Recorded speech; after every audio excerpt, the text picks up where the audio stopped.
Madeline and Rhee's actions showed little hesitation. They, along with Diane, had long since come up with the best solution to this problem. Diane didn't have to say a word. He knew how intelligent his wives were, and that they too would understand. That said, there was another reason he had said nothing, and that was because of Madeline. Madeline's personality wasn't one conducive to a killing spirit. In fact, she very much avoided such things.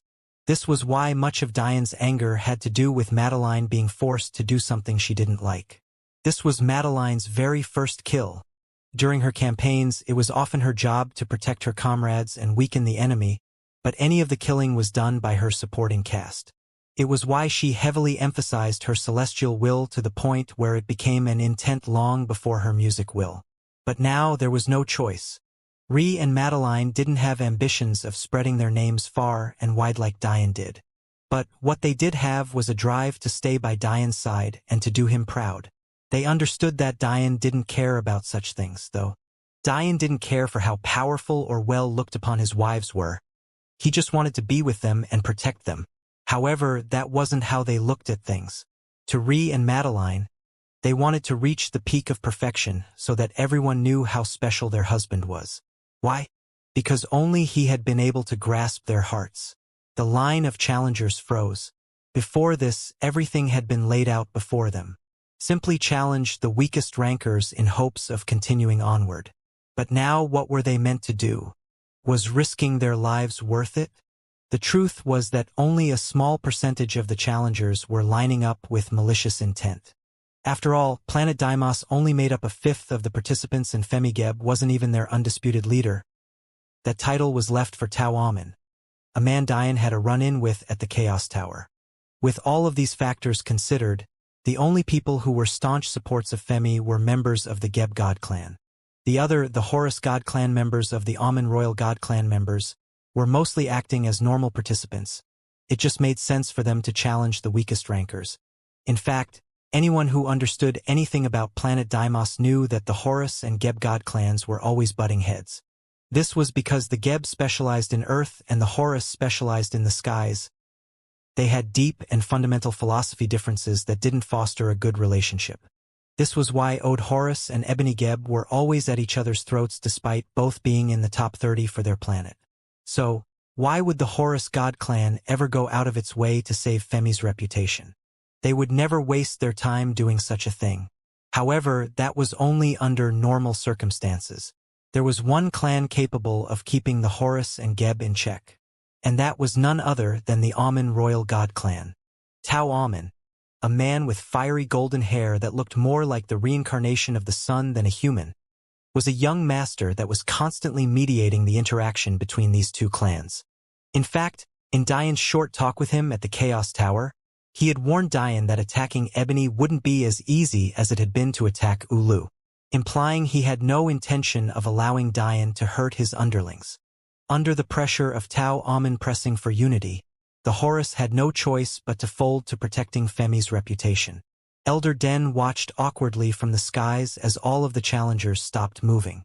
This was supposed to be their ultimate death match, but they had overlooked one thing. With the rankers taking their place on the stage, why would weaker non-rankers risk their lives when they knew very well that they didn't deserve to be in the top 100? In reality, this was exactly why the past rules dictated that stage rulers had priority challenges. It was to stop this stall tactic. But they had deliberately changed those rules to pressure Rhee and Madeline. Now it was backfiring. Suddenly, two figures flashed onto the stages. One to face Madeline and the other to face Rhee. A surprised look flashed on Rhee's features before anger set in. What are you so angry for? It's unbecoming of a supposed beauty. A woman with caramel skin had stepped onto the stage. By every measure, she was like an Egyptian goddess descending from the skies. She was without a doubt a beauty beyond words and among the 6 peak-most beauties of the universe. Ebony Geb. Madeline immediately noticed Rhee's anger and sent a glance toward her before looking toward her own opponent. This was another beauty, although a tier below Ebony. She had flowing silver hair and there was something decidedly holy about her. This was Ode Horus. Rhee, though, had every reason to be angry. This Ebony Geb was nothing short of a snake disguised as a beauty. From the very first moment she met Ri and Dian, she antagonized and attempted to lord over them as though she was great, when, in reality, her greatest feat was sneak attacking Ri and causing her womb to be sealed. Ri still remembered that helpless feeling of her feet being fused to the floor as a dense black array was shoved into her. There was little doubt in her mind that had it not been for Ebony, Ulu's seal would have never touched her. Ebony didn't seem to care for Ri's gaze, and she leisurely took out an Egyptian scepter. It was a mere 2.5 feet long, but it had twin cobras wrapping along its length. "I just thought I'd make it clear that I'm not here to please my elder brother," Ebony spoke, clearly referring to Femi. "I'm here to make sure that fake rankers don't make it into the top 100. Ebony snorted. "Your husband thinks he's a match for the top 10 because he beat that old bat pretending to be part of the younger generation? Well, let me tell you and everybody else something." Ebony's black eyes set in and sharpened as a crystalline will rained around her. "While everyone's distracted by the fact your husband ranked first in his very first campaign, I'm more interested in how his wives magically ranked so high after so few attempts too. I dare to say that you two are just as fake as he is, and I don't mind proving it."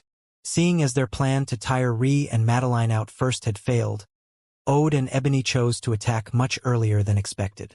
But they still hadn't given up on the rest of their plan. Regardless of what they said, they had witnessed Madeline and Ri fight before. As such, they knew that they had no certainty of winning. But what Ebony did know was that Ri would be very angry with her. Because of that, she may utilize more energy than she should. With the Geb clan's specialty being based in the earth, their stamina and defenses far outmatched most. This meant that Ebony could stall until Ri tired, banking on the fact Ri would be angered into trying to finish her off quickly. So, when Ebony saw Ri flash forward, a small smile was already playing on her lips. Madeline saw this, but there was little she could do. If she tried to communicate with Ri now, the judges would pick up on it because her cultivation didn't match theirs. They would use any excuse they could to kick her and Ri out so she could only focus on her own opponent. In reality, Ode had drawn the short end of the stick. Despite being just in the top 30, she now had to fight Madeline, who was in the top 20. None of them were stupid enough to think that Dian had manipulated Madeline's rankings for real. For one, Madeline wasn't even on the same planet as Dian for this past campaign, and even before then, Dian obviously had never campaigned before. This meant that both of Madeline's campaigns had no influence from Dian. But Ode could only accept her fate. As a Horus God clan member, she specialized in something she knew Madeline was weak in. Speed, and her sky specialties gave her a special advantage over music will users. All she had to do was evade for long enough to tire Madeline out. She didn't have to win. She just had to make sure that the second phase of their plan was easier. Ri and Ebony clashed first. Plates of crystalline defense shields shattered as Ri's sword pierced forward. There was an unfettered wild aura to Ri's swordplay that she hadn't tapped into before. Her movements were fluid and her instincts were sharp. It seemed almost unnatural at times, and yet so fitting at others. It was as though a cunning fox had picked up the blade. Her feints were damning, her cuts were decisive, and her power was wild. Ebony's brows furrowed as defense shield after defense shield shattered. She was quite confident in her crystalline will, but Ri was making it look like a joke. That dense black on her sword, what is that? Ebony's flowing Egyptian dress fluttered in the wind and her feet flashed around the arena, clearly avoiding Ri. What she needed was time. Ebony's crystal will followed a completely different path than Dian's. While Dian focused on amplification to complement his array alchemy, Ebony was entirely focused on defense. It was known as the hardening path, a path that was known as being a step up from the shield path. This was because hardening affected both offense and defense. It was just that Ebony had yet to use its offensive capabilities just yet. She wanted to first understand the extent of Ri's will. Surprisingly, though, Ri didn't seem bothered by Ebony's constant avoidance. Ever since the initial provocation, Ri's anger had faded. Instead, she saw Ebony as prey, a mouse caught in a trap, nothing more and nothing less. A cold sweat permeated along Ebony's alluring back, causing her dress to cling tightly to her curves. No matter how I adjust the structure of my shields, she keeps breaking through them. As a specialist of the hardening path, Ebony could manipulate her crystals into any structure she chose. Utilizing her Geb clan's analysis techniques, she was confident that she could create the best structure for blocking any will path as long as she was given enough time and her opponent was within her scope. But there was something off about Ri's will. No matter what she tried, it was like an insurmountable wall. Ri's blade was coated in a dense fog. Even the edges weren't obvious. But despite this, the sharpness seemed to surpass anything Ebony had ever seen. Ebony grit her teeth. If she kept running away like this, what was she proving? In fact, it was even worse that she was aware that if she kept running, Ri would corner her. She felt like she was scampering away from a predator. I'm a top beauty of this universe. I rank in the top 30 by my own merit. I won't allow this to happen to me. On the other stage, Ode and Madeline's battle was going oddly. Madeline's eyes had lost a decisive sharpness they had had with the previous challenger, all while Ode's silver hair fluttered around her. Every time Madeline plucked a string to attack, Ode would vibrate the air violently, causing distortions in Madeline's notes and thus disrupting her technique. However, despite this, Madeline still stood elegantly at the center of the arena, gently plucking the strings of her lyre.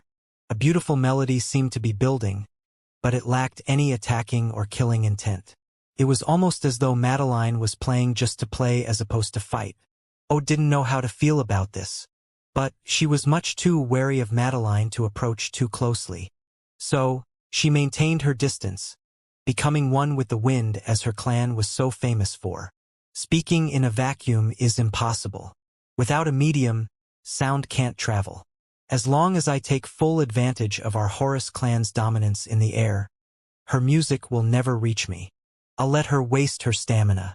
Then, I'll attack when she's given up. Ode thought quickly as she vibrated the air particles around her again. I will win. Ode and Ebony's minds focused on one goal. Ebony's stance changed. She brandished her scepter, holding it out from her as her shining crystal will amplified. Don't get cocky, she sneered. The arena began to tear apart under Ri's feet as massive spikes of crystals threatened to impale her. Ebony had finally switched to an offensive tactic, unwilling to continually look so weak. Ode noticed this immediately. You stupid bitch.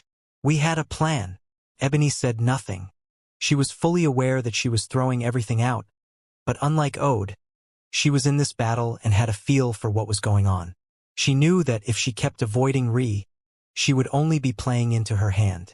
The only way to tire Ri would have been to make shattering her defenses difficult, but it was clearly much too easy from Ri's perspective. How could Ebony know the reason she couldn't analyze Ri's will was because it was a domineering supreme law? Ode could only throw Ebony's actions from her mind. If she let up on Madeline for even an instant, she could lose. She had had a feeling that something was off from the very beginning, but she couldn't put her finger on what it was. Madeline just continued to leisurely play at the center of the arena, causing Ode to vibrate the air again and again, distorting the sound around her and not allowing it to reach her. On Ri's stage, she had begun to dodge herself, but with every flash of her step, she inched forward. That was when something dawned on Ebony. Her beast form, she hasn't used it yet. Even as the words were etched into Ebony's thoughts, Ri's hair darkened as a bestial growl escaped from her lips. A jet-black aura oozed from her pores as the arena seemed to set itself into a somber and dense black fog. 10 black tails whipped out from Ri. Her feet flashed faster, her sword swung sharper, and worst yet, that odd will of hers amplified.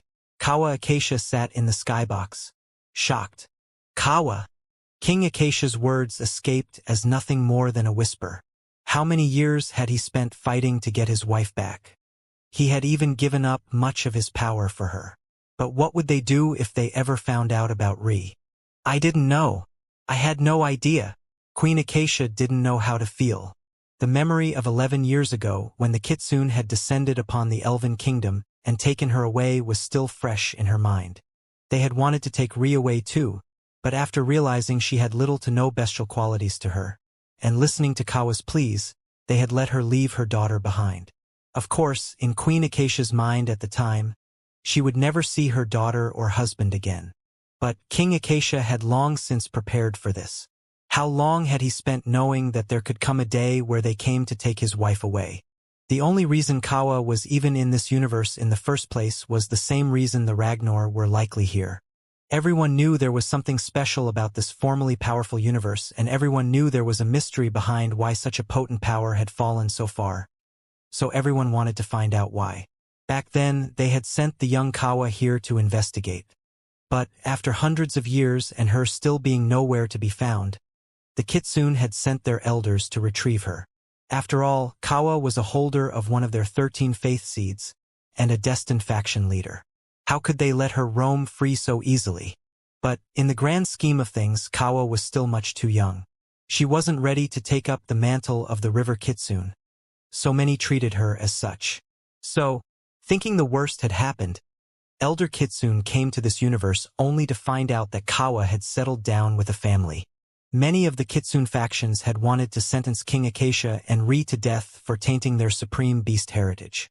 However, doing something like this was futile. Kawa was already tainted and her growth hadn't been too stifled, much to their surprise. As such, they simply took her away. As a beast clan, the Kitsune valued power above all else. They never took Kawa away with thoughts of her never returning to King Acacia and Ri. They only took her away until King Acacia earned the power and the right to have his wife and daughter by his side. In the turmoil of the martial world, it was much too selfish of Kawa to hide away in a universe, doing nothing for the greater good of the clan. As a beast, she had benefited from a long line of heritages gifted to her directly through her bloodline. As such, in the eyes of her ancestors, how could she not pay them back for the talent she was gifted? Kawa understood this. This was why she had long since told King Acacia that she would likely be taken away. What Kawa didn't know was that King Acacia had never resigned himself to such a fate. He had given his all during their centuries together to raise his power and further his cultivation, eventually reaching a point where he was powerful enough to pass the trials laid out by the Kitsune to earn Kawa as his wife. In the Kitsune clan, they had a tradition for marrying members of their clan. Trials separated by the power and talent wielded by both their males and females were given to those willing to risk their lives. This was a win-win for the Kitsune. Why would they turn away someone powerful enough to match their best talents? Wouldn't this bolster their clan's power? So that was what King Acacia did. He fought his way through the universes, eventually making his way to the Kitsune-ruled kingdom. Then he lay his claim to Kawa. It was no surprise that with Kawa's talent and power, he was forced to undergo one of the most stringent trials available. But in the end, he succeeded. Came at a heavy price, but still, he succeeded. But now history was threatening to repeat itself. The couple knew very well that the awakening of Ri's faith seed wouldn't go unnoticed by the Kitsune. This normally wouldn't be a problem. The trials, after all, were based on talent. It didn't matter how young Dian was, he only had to have talent at the peak most of his age group, something he without a doubt had. The problem was something else entirely. There were 9 levels of trials. 9th level trials were for the weakest and least talented Kitsune. These were still difficult because Kitsune were supreme beasts after all, but still, they were comparatively easier.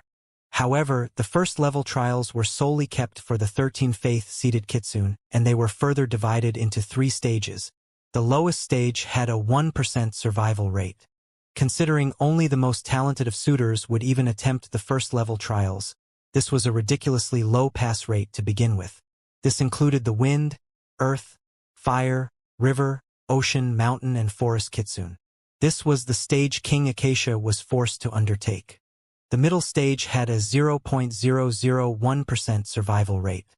In the million upon billions of years of history of the Kitsune, less than 100 men have passed this trial. That also shows how few have even thought to attempt such a thing. This stage was reserved for the music, spirit, and thunder faith seed Kitsune. However, the highest stage had a survival rate of 0%. In the history of the Kitsune, not a single Kitsune that has wielded these faith seeds has been allowed to marry. They were forced to spend their lives giving back to the clan in thanks for the talent they were gifted with. The Kitsune this was reserved for? the Time Kitsune Jikin, the Heaven Kitsune, Tengaku, and the Void Kitsune Kukin. Ajar.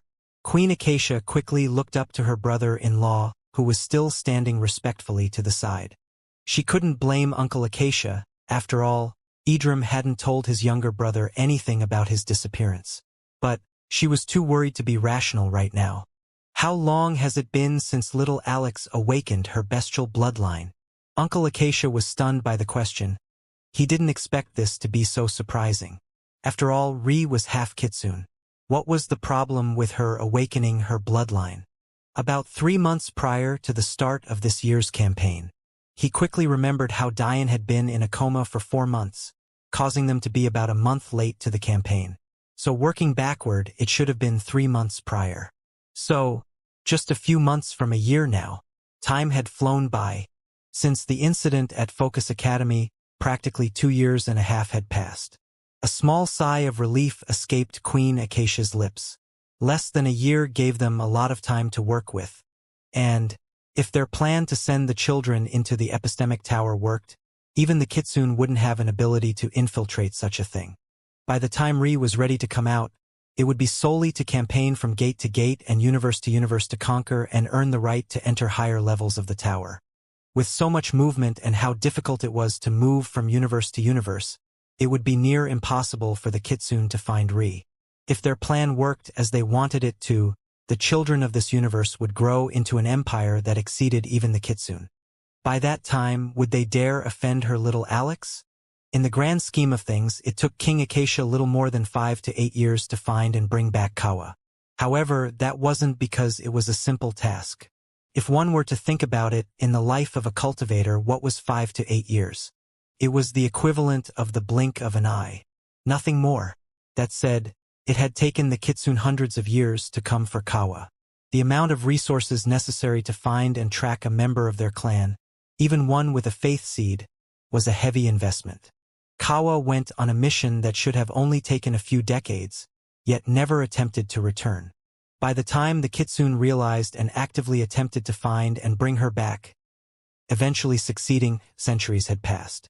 So one may wonder, why was there such a disparity? It was simple. As King Acacia had mentioned in his recounting of the Dragon King story, he had his soul bound to his wife. He never needed to spend any time searching for her whereabouts at all. He could feel where she was. In the end, it was only a matter of time, because when it came to a bound soul, distance meant nothing as long as you were in the same plane of existence. That final caveat is also of utmost importance. To be in the same plane of existence simply meant to be in the same dimension. This meant that searching for someone became near impossible when you crossed dimensional barriers. This was why Little Black was able to sneak into the gate with Diane's knowledge.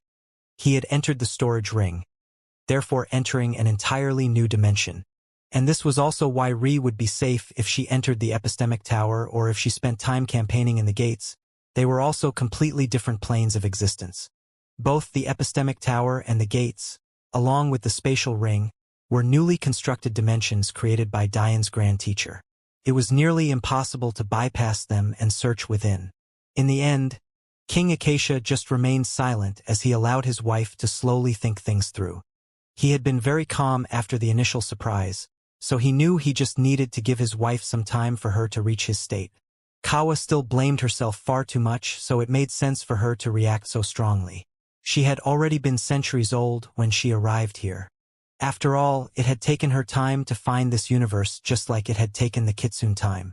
But she had believed her task to still be simple. Search for great power sources, sweep through a weak universe, and help bolster her clan. But what she found was a feeling of love she had never felt before. Instead of being a tool, she had finally become a person. And she hadn't been willing to give it up. She still remembered how she had clashed with her husband. At the time, he had been a mere peak saint and she was already well into her celestial cultivation. And yet, he read her so easily. To this day, she had never fought a tougher opponent. King Acacia was just that talented. It still pained Kawa that he had pushed himself too hard. The trials tested talent. But King Acacia had lost centuries of cultivation time trying to awaken his manifestation. As Ri had lamented before, Had it not been for Diane's help and the awakening of her aurora to 100%, it too would have taken her centuries to awaken her manifestation, just like her father. Because of this, although King Acacia's battle prowess was shocking for his cultivation, in terms of his age, it could only be considered above average because of all of that lost time. In the end, King Acacia could only blame being born in a universe with such poor resources. Had he been in any halfway decent universe, how could they not invest in a genius like him? Imagine if he had awakened his manifestation as early as Diane had, or as early as his daughter had. He wouldn't need to rely on the younger generation now. He would have conquered the epistemic tower himself. But things didn't always go the way you wanted them to. King Acacia fought bravely, pushing his true empath capabilities to the limit while trudging his way through the trials. After all was said and done, he was forced to sever his tie to his true empath abilities so he could stay by his wife's side, and that came at the price of much of his cultivation. How could Kawa not blame herself? Kawa took a deep breath, trying to settle her emotions. She had already promised herself to spend the rest of her life by her husband's side. It was all she could do as a repayment. But was a solution to their problems not in front of them now? If King Acacia reclaimed his battle prowess and could now use his true empath capabilities freely, their alliance would gain a nearly unfathomable boost, the kind maybe only King Belmont and Kawa could match up to. And even then, when had King Acacia ever lost to them? Not to mention the fact that that was when he was still holding back his true empath abilities. There was no telling how easily he would beat them if he no longer held any reservations. I have a good son-in-law. Kawa smiled. She knew Diane and King Acacia weren't the best of friends right now. But she trusted her daughter's judgment. And because of that, she knew that Diane would never sit back and watch his father-in-law suffer for too long just for a petty conflict. Many would wonder why. After all, Ree was just a teenager. How often were teens blinded by frivolous love and detrimental ties? However, there were two tangible reasons.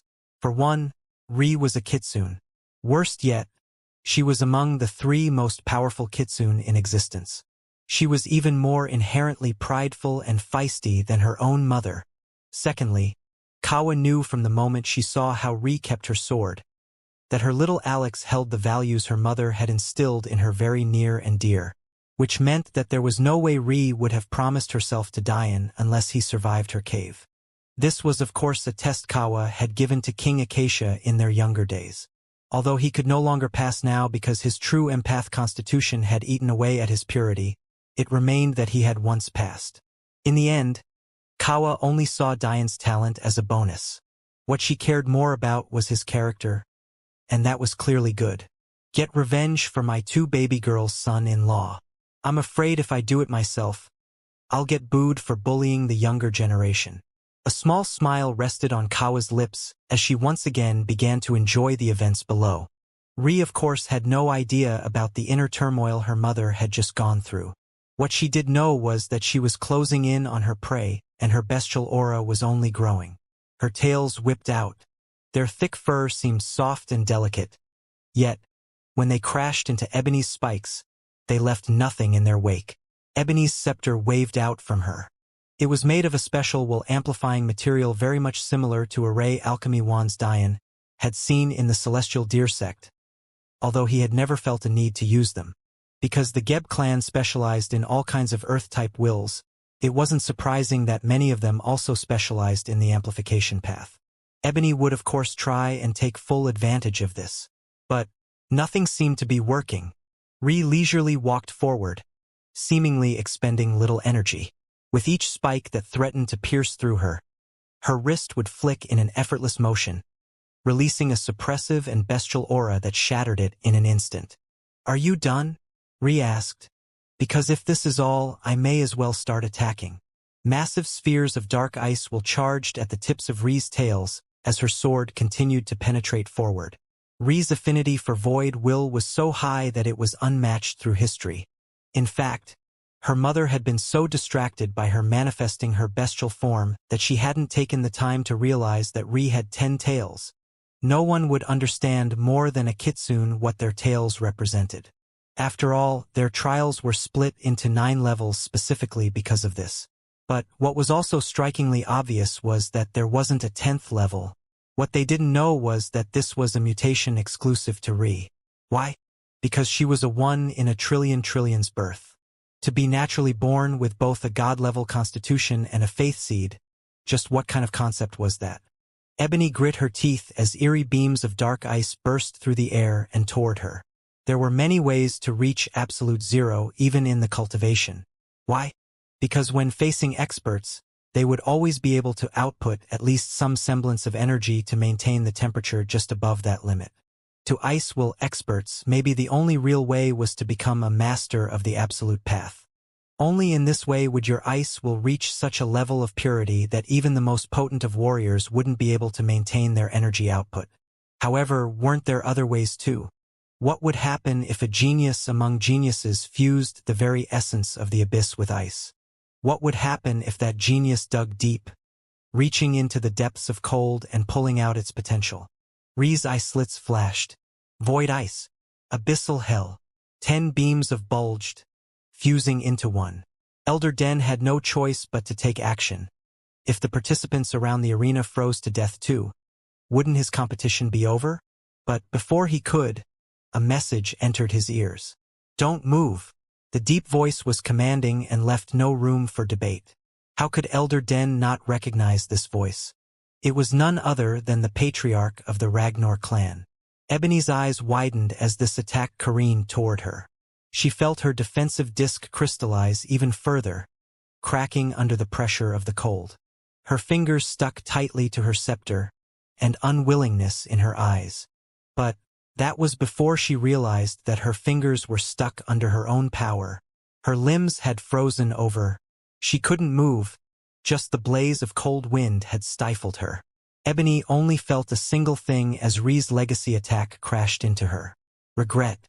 Ri's attack tore through the air, slamming into Ebony relentlessly. Unfortunately for the queuing warriors, Ebony's power wasn't enough to be worthy of the full attack. Swaths of challengers froze immediately, their skin and inner organs hitting absolute zero in an instant. There was no chance for them. Whether their lives were still intact remained to be seen, but what was clear now was that there would be no opportunity for them to fight. Maybe intentionally or unintentionally, Ri had eliminated much of the competition. The truth was that Diane wasn't the only one who benefited from dual cultivation.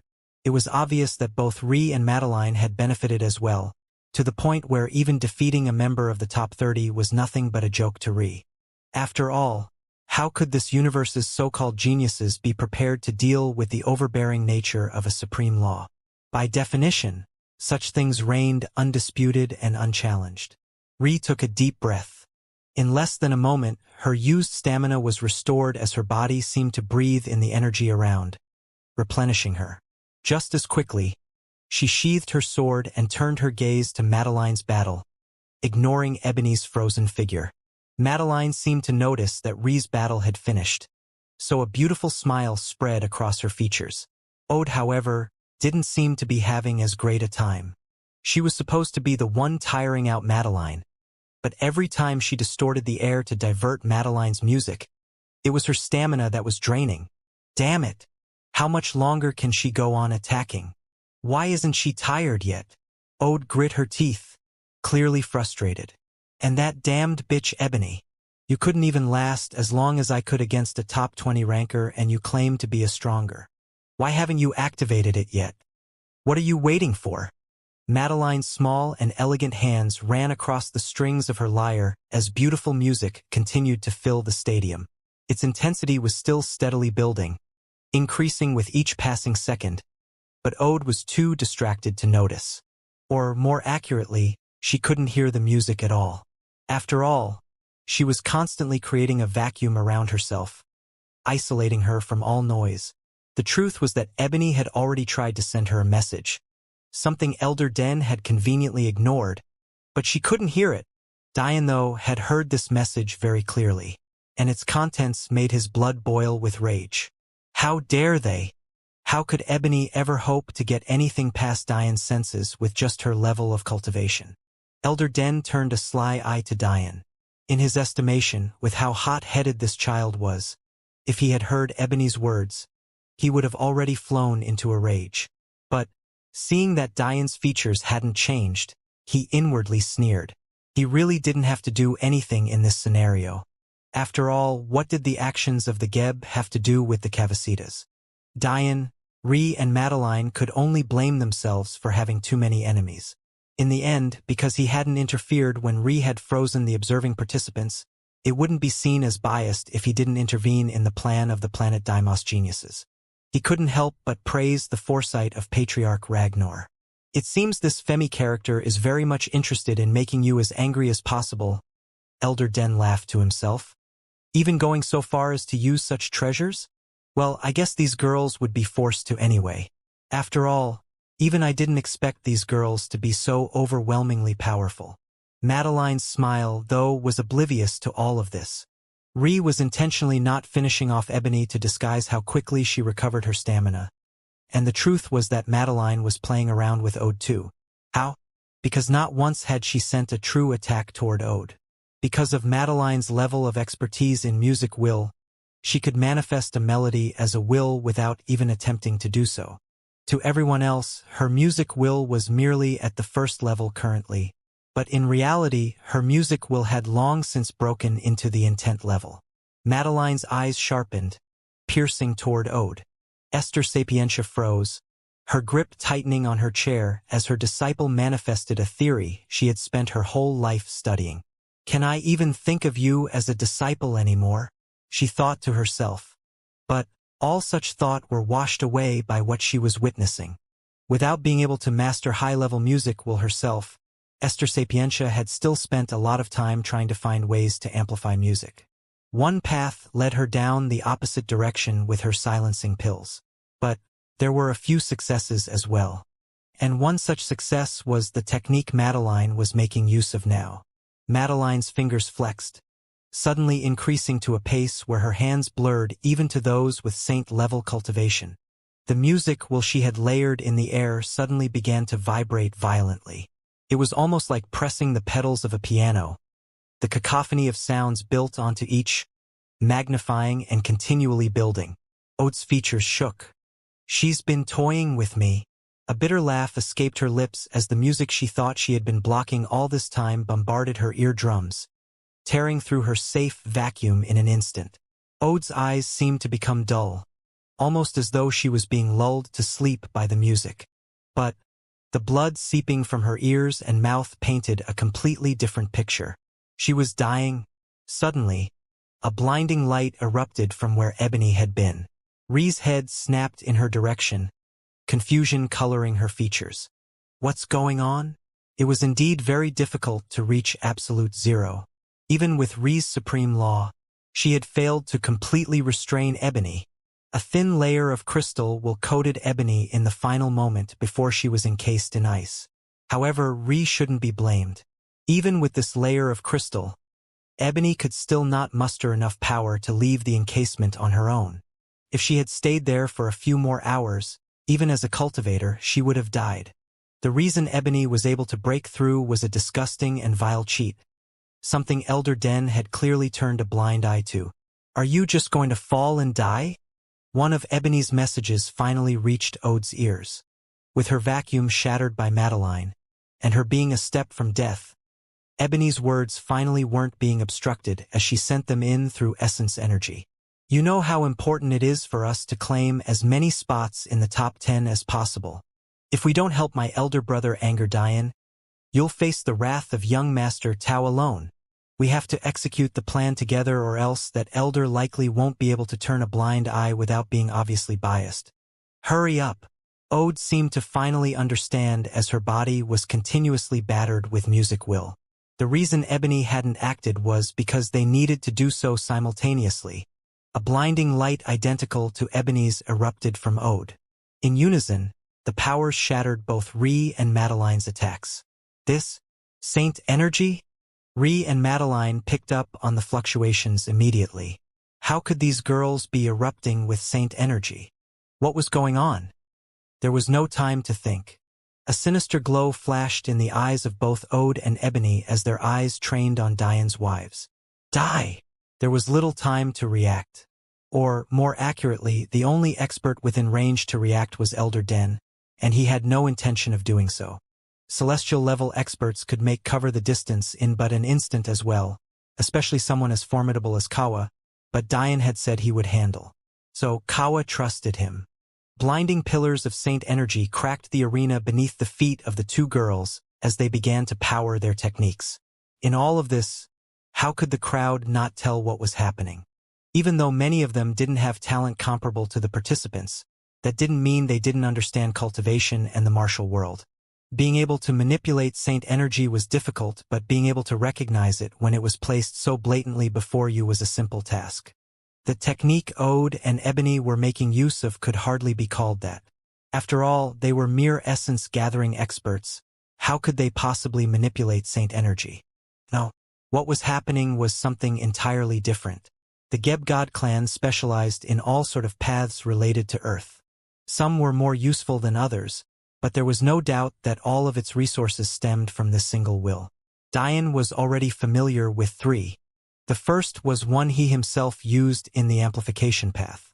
The second was one that Ebony had tried but miserably failed at using in the hardening path. The third was the leeching path Iris used, which was in many ways a variation of the path being used now. But this was still a different path. It was known as the absorption path. This was a path that had many applications. It was very useful for defense and could also be used in very low-level storage rings. But, as it was being used now, was as a power source for the weak. As a life protection treasure, the Geb were capable of providing their geniuses with an absorption path crystal capable of powering their techniques in a tight situation. This was nothing like energy crystals. Energy crystals contained essence, saint, celestial, or higher forms of energy in their raw and unrefined forms. However, absorption path crystals provided already processed energy to fuel attacks. All one needed to do was cast their technique within the energy pillar provided by the absorption crystal. This would result in the crystals absorbing said technique, melding it with the higher level of energy, before blasting it outwards in a direction dictated by the user. It went without saying how difficult it was to refine these crystals and how rare those who mastered this path were. After all, in battle applications, absorption path experts could absorb the attacks of opponents and reflect them at a higher power. This difficulty was exactly why saint energy was usually the cap of these life-saving treasures. To find an expert with masterful enough absorption will, capable of absorbing celestial or an even higher energy, was simply too difficult. But, for now, Ode and Ebony both had the power of a lower saint. Serious expressions colored Ree and Madeline's features. They needed an instant to realize what it was they were dealing with. Anger boiled over in their hearts. It wasn't enough to try and abuse the tournament system to tire them, but now they wanted to cheat.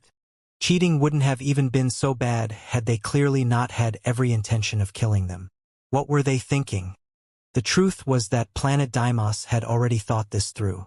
Everyone could see that Madeline's relationship with the Sapientia had been severed regardless of whatever flowery words Connery used.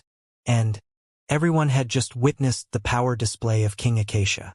To the crowd, he was an untouchable expert. But to the God and Royal God clan heads, he was a mere first-level celestial expert. They didn't put him in their eyes at all.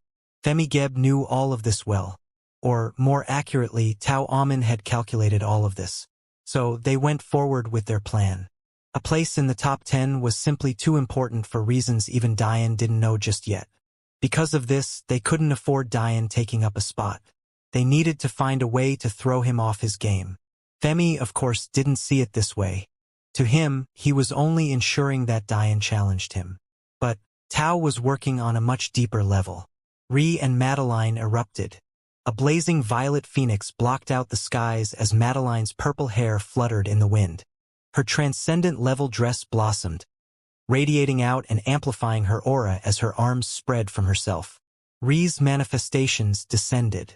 A dark fox crowned itself with a blinding crown. Vicious growls filled the arena as her 10 tails whipped around violently. The tempest of winds crashed into the iced warriors, shattering them where they stood. Madeline's lyre raised into the air, a melody continuously building as her sharp purple eyes bore into the ode that stood before her. Ri's ice will boosted itself powered by her manifestations, tearing through the intent barrier as she did something she warned Diane never to do. She stepped into the level of an intent without being an essence-gathering expert. Ice petals dance. Third petal. Ri's delicate skin reddened as dark golden hues raged around her even as a massive lily appeared above her fox manifestation. Ebony and Ode sneered at Ri and Madeline's attempts. In their eyes, how could they ever match up to an attack powered by Saint energy? It was futile. They would die where they stood. Geb's might. Third pillar. Ebony's voice screeched as she pushed her technique to the limit. Never before had she had enough power to see this set of techniques through to the third pillar. But, with the help of the absorption crystals, she felt invincible. 3 pillars tens of meters thick descended from the skies. They were almost works of art, shining through in a crystalline light even as fires of the atmosphere burned around their fast approach. Horus sky, fourth compression. Heaven's eruption. Oh, didn't lag behind. The skies violently shook as a violent tempest of wind condensed again and again, spinning viciously around itself. Barely a fraction of a second had passed. But now, there was a pillar of untold might bearing down on Ri and a sphere of condensed air ready to detonate at any moment. In their way stood 2 beautiful women with auras of unmatched elegance. Not a drop of fear on either one of their faces. Ri's eyes sharpened as she strained to control her ice petal dance's third stance. The massive ice lily flipped in the skies, orienting itself as a shield facing the massive pillars of diamond attempting to crush Ri to death. Not enough. Ri had boosted her ice will to the first intent level, but she felt that this was still lacking. This ice petals dance was her mother's technique. And the reality of the matter was that she never had very much affinity for it at all. If others were to hear this, they'd find it ridiculous.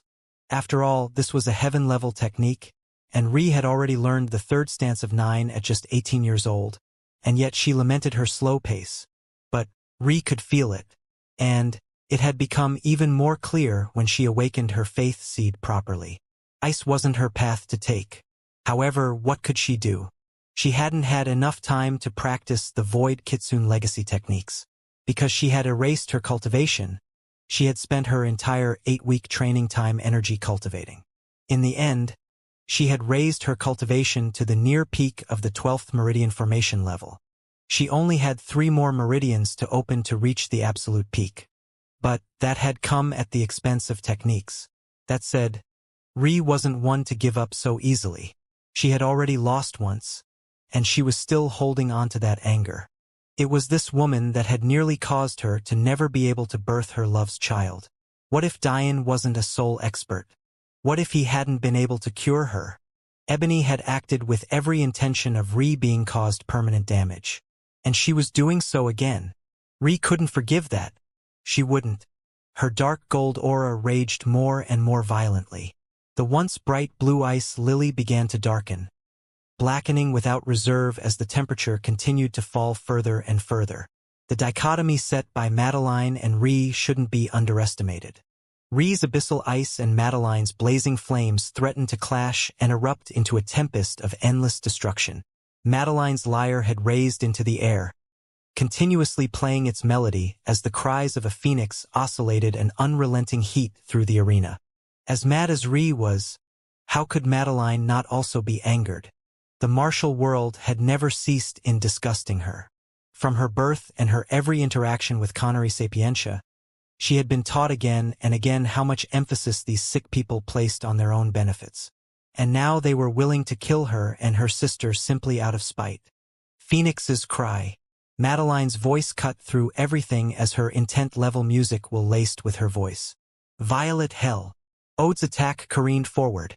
From the beginning to now, her and Madeline had been warring for dominion over the air. Back then, she had thought that she was winning, but it was clear in the end that Madeline had only been toying with her. Now though, Ode was making use of a legacy technique of her clan. Air molecules were volatile, especially at high pressures. If they were compressed enough, they could erupt with power few things could match. Even worse, Ode was utilizing this technique's fourth compression. She had calculated that with the boost provided to her by the absorption crystals, handling that level of compression would be just fine. But Madeline was a sapientia. How many could claim to understand the laws of the world more than she? Especially if they were around her age. Madeline's flames heated the air, agitating Ode's technique. In an instant, the challenge of maintaining the fourth compression as it descended increased to that of the fifth compression. And then the sixth. On the other platform, Ebony's laugh filled the stadium as her pillars smashed into Rhee's black ice lily. The sound was nearly unbearable, and the shattering of Rhee's defenses happened near instantaneously. Die! Ebony's snicker was as though she was proud of her accomplishment. As though it was her and her alone that had earned this victory. She was truly disgusting. Her beauty meant next to nothing. Blood dripped from Rhee's lips as she struggled to stave off the attack. But her eyes were filled with determination. The pillars began to freeze over, cracking under the pressure of an absolute level of ice. Rhee had acknowledged that Ice Petal's dance wasn't matched well with her affinities. But she moved forward anyway. If it wasn't suited for her, she would just have to make it so. Rhee's void will tore into the level of intent, increasing the strain on her body even further. She cared little for the consequences and only saw victory. I won't lose to the likes of you. Rhee and Madeline seemed to speak in unison. Ode and Ebony's sneers froze. A wild condensed sphere of air was shaking violently in the air even as Ode tried to force it forward. A pillar of diamond was meant to crash forward, but suddenly its momentum had stopped. One beauty with long flowing jet black hair and the eyes of a beast stood tall even as her eyes bore into a pillar that had stopped mere inches from her delicate features. Another beauty with flaming violet hair stood as a goddess among women, her phoenix's cry beginning to reach its peak. Little sister Rhee, prepare yourself. Madeline spoke faintly. I trust that this will be over in but a moment. Ode watched in shock as cracks filled her sphere of condensed air. No, it hadn't moved forward far enough. If it exploded here, especially with the increase in pressure, they would all suffer. Rhee smiled even as her sword pierced forward, shattering the three pillars that had stalled before her in a single swing. And then there was nothing. There was no sight. There was no hearing. There was no feeling. There was only an eruption of untold magnitude. And with it stood two women with backs straight and proud. Ode's technique erupted. Air particles rushed outward so quickly that anything in its way was violently bombarded with heat that could melt the bones of even essence-gathering level experts. Madeline and Rhee's ice and fire rose into the air, fueling the explosion even further as the sharp cool and hot air burst into a tornado of ice and fire. The ground shattered as clouds of dust burst from the ground. The tiles ripped upwards, leaving an ever-deepening crater in its wake. It was as though a meteor had crashed down from the skies. The heat threatened to burn everything in its wake, and the patches of cold threatened to freeze you down to your core. The blast was unforgiving and relentless, spreading outwards hundreds of meters. The crowd didn't know how to feel. One moment, they were enjoying a battle of beauties, and the very next, an explosion of unprecedented magnitude had blurred their vision to what was going on. But what was clear was that there were casualties, and many at that. Many of the warriors who had stood near the arena and hadn't been caught in Rhee's initial ice blast screamed in agony as their skin singed and blistered. Many lost limbs and maybe even more died. The blast was unforgiving and didn't discriminate. Those that died were already among the weakest to begin with. These were the warriors given a second chance, and as such they were many of the warriors not powerful enough to be worthy of the top 100 ranks. How could they possibly survive such a blast? From beginning to end, less than a second had passed. And yet the damage caused was irreparable. Elder Den stood in the skies completely unfazed. A thick shield of saint energy covered him, leaving him completely untouched. After all, how could a blast caused by lower saint-level energy ever affect him as a peak saint? That said, he still chuckled to himself silently. Maybe if I'm lucky that Dionysaur will die in this explosion too. After all, he was fairly close to the arena to being with. The dust began to settle, and only then did Elder Den begin to compose himself, trying to adjust his features into the proper level of condolence. He at least had to pretend as though he cared about these deaths. Anyway, aside from Ree, Madeline, Ode, and Ebony, there had been 6 other nearby participants that made up the rest of the top 20. However, from beginning to end, none of them had fought a single battle. Unlike the weaker warriors, though, they had immediately sensed the danger and left the radius of the blast as soon as they had sensed Saint energy. To them, those 4 were without a doubt dead. Ode had never expected her attack to backfire upon herself, but she had underestimated Madeline far too much. Madeline was far too intelligent. The Horus clan's air condensation technique made use of compressed air to reach atomic bomb level of blasts to even beyond that. However, that relied on the air's innate want to be separated and free, a property that would become even more violent as the air heated. This was why water became a gas. The hotter an area was, the more agitated particles became, and the more volatile they acted. However, Madeline hadn't stopped there. She then went to further use her Phoenix Cry ability to even further agitate the technique.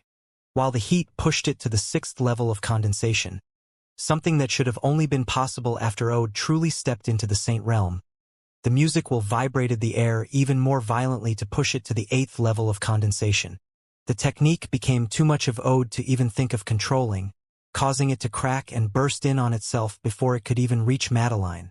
The original form of the technique was meant to combine the blast with a sheet of protection so that only the target would suffer. The higher level of condensation, the stronger this layer had to be. But Madeline had completely destroyed this layer of protection, causing the blast radius to expand violently. In the end, the time it took for the dust to settle took longer than even the end of the battles itself. The crowd could only look down at a massive crater spanning hundreds of meters. But the truly awe-inspiring part was that it was just as deep as it was wide. Elder Den took a deep breath, shaking his head in practiced sympathy. It is a shame that the final preliminary rounds had to come to a conclusion in such a way. Femi Geb, who was off in the planet Daimos section, trembled in anger. That was his little sister. She wasn't supposed to die. Diane! An irrational anger came over him, as though it was all Diane's fault that this had happened to begin with. If he hadn't cheated, I would have never had to do this. I'll kill you with my own hands. However, this is the way of the martial world, Elder Den continued. Those who aren't fated must make way for those who are. It is only a shame that they were so talented and beautiful and yet died so young. Suddenly, a flash of gold caused Elder Den to freeze. You! The words stammered out of his mouth even as everyone in attendance trained their gaze into the air just above the crater. There stood Diane leisurely, a small smile playing his features. Ree stood to his left, her face a bit pale at the strain of pushing herself so far, but very much still alive. To his right stood Madeline, her face the picture of serenity despite the thin layer of sweat that covered her delicate features. It was clear that they had both exerted themselves to the extreme, but they were still perfectly healthy. That said, what shocked people the most wasn't just the presence of those 3. It was the appearance of 2 more girls. Ode and Ebony. They dropped down to the round, confusion coloring their features as they looked around. A mere moments ago they could have sworn that they were dead. A faint happiness caused them to look at each other and laugh. They were alive. Femi breathed a sigh of relief, his anger dissipating somewhat, but his resolve to kill Diane still very strong. He didn't seem to realize that it was because of Diane that his sister was alive at all. Or more accurately, he didn't care. As far as he was concerned, this only showed just how much of a spineless coward Diane was. He could almost feel Diane's skull being crushed between his fingers and his life draining away piece by piece. Saving her isn't going to save you. The fact you even did so shows that you're scared of me. Do you think you're doing me a favor? I'm going to stomp your head down beneath my feet. Femi sneered as he looked at Diane in the skies. Thaddeus! Diane's voice boomed. In an instant, a robust man appeared by Diane's side, a serene expression on his face as he waited for his orders. Diane looked down at Ode and Ebony, who were still smiling to themselves. Do you know why I saved you too? Diane asked, his voice being projected to the whole arena. Ebony's smile twisted into a frown as she looked up at Diane. Why are you asking the obvious? It's clearly because you're afraid of my elder brother's retaliation. You're nothing but a fake rancor and you're willing to do anything to maintain that facade for as long as possible. Heck, Iris is from your planet, you probably gave her some benefits to lose on purpose. Ode sneered to the side, clearly agreeing with her enemy's sentiments. Why else would Diane save them? He was scared of the retaliation of their planet's geniuses, obviously. Ode's elder sibling wasn't in the real top 10 like Ebony's, but they were still ranked high in the top 20. It's clear Diane didn't want to face him. Wrong. Diane's smile didn't fade. I saved you too because I didn't want any misunderstandings. Obviously, Ode sneered. That's what we said. You want to save yourself. Diane shook his head. I just didn't want anyone thinking that you died because I had an inability to save you from the blast. Confusion colored Ode and Ebony's features. What was he talking about? It's simple really, Diane continued. Had you died in the explosion and I only saved my wives, people might think it was because I had an inability to save more than 2 people. If people thought that, then they wouldn't know that I had deliberately let you die. What? Ode and Ebony spoke at once. Still don't get it? Diane's eyes sharpened. I want everyone here to know that your lives were in my hands, and I chose to end them. Thaddeus. Yes. Successor? Kill them both. Ode and Ebony only had time for despair and unwillingness to flash in their eyes. Femi didn't even have the time to move an inch. He couldn't rage like he usually did, and he certainly couldn't stop what was happening. Saint energy slowly descended from the skies, crushing the two at a leisurely enough pace for them to hear Diane's final words to them before their eyes dimmed for the final time as their bodies were grinded into paste. I thought I had made it very clear that your ranks mean nothing to me? Absolute silence reigned over the stadium. How overbearing was what Diane had just done. Before everyone, without thought of manipulating the evidence to his benefit, he had stepped out in front and boldly made his revenge as clear as possible. These were 2 women that had dared to attempt to take the lives of his very own wives right before his eyes, and then had the audacity to not even show any remorse or regret, as though it was their right to toy with whatever lives they wanted, and it was Diane's job to just accept it. Well, he had returned the favor in kind. They learned very quickly what it felt like to have their own lives toyed with and ended with the flip of a hand. Even Tao Amen was shocked beyond belief. In fact, that sentiment spread even to Lionel's usual deadpan expression. They were both 1 and 2 in the eyes of many, and yet would they have handled the situation like Diane had? Would they be so bold? But, even worse, Tao was angry. Diane's final words were directed toward him without a doubt. In their final confrontation in the Chaos Tower, Tao had warned Diane. He had said that Diane shouldn't have thoughts of attacking Ebony or Ode because they were under his protection. And yet, what had Diane said in response? He had said he cared little for Tao's ranking, something he had just repeated before everyone. Suddenly, an outcry of rage shook the stadium. In fact, it seemed to 4 voices melded into one, but 2 were decidedly more power than the rest. Celestial aura blanketed the stadium, causing the weak to cough up blood immediately as 2 figures burst into the air. Diane immediately made a guess as to who they were. In all likelihood, they were the Geb and Horus God clan heads. The other 2 voices were probably Femi and likely someone else that had a strong connection with either Ode or Ebony. He didn't know, but quite frankly, he didn't care. A blaze of violet flames erupted into the skies as the roof of the Belmont skybox melted away in an instant. It was as though it had never existed. Child, today is the day you die. Diane's cultivation was much too weak to react to such experts, but his soul strength and observational abilities allowed him to easily see up to celestial level speeds. So, he could clearly see Patriarchs Geb and Horus charging through the skies and toward him. That said, it seemed like they were focused on killing Thaddeus first, who had stepped out in front of Diane as his trident appeared in his hand. After all, to them, Diane was an ant and Thaddeus was just a slightly larger ant they wanted to crush first. Patriarch Horus' long silver hair whipped behind him as the air that was shoved due to the speed of his flight continually condensed into a larger and larger sphere bomb. Patriarch Geb was like the mirror image of an older Femi, even right down to his protruding jaw and rough features. In a moment of tranquility, Dian laughed to himself. How did such an ugly clan produce as top 6 beauty like Ebony? The truth was that not many, if any, god clan heads had strong bonds with their children.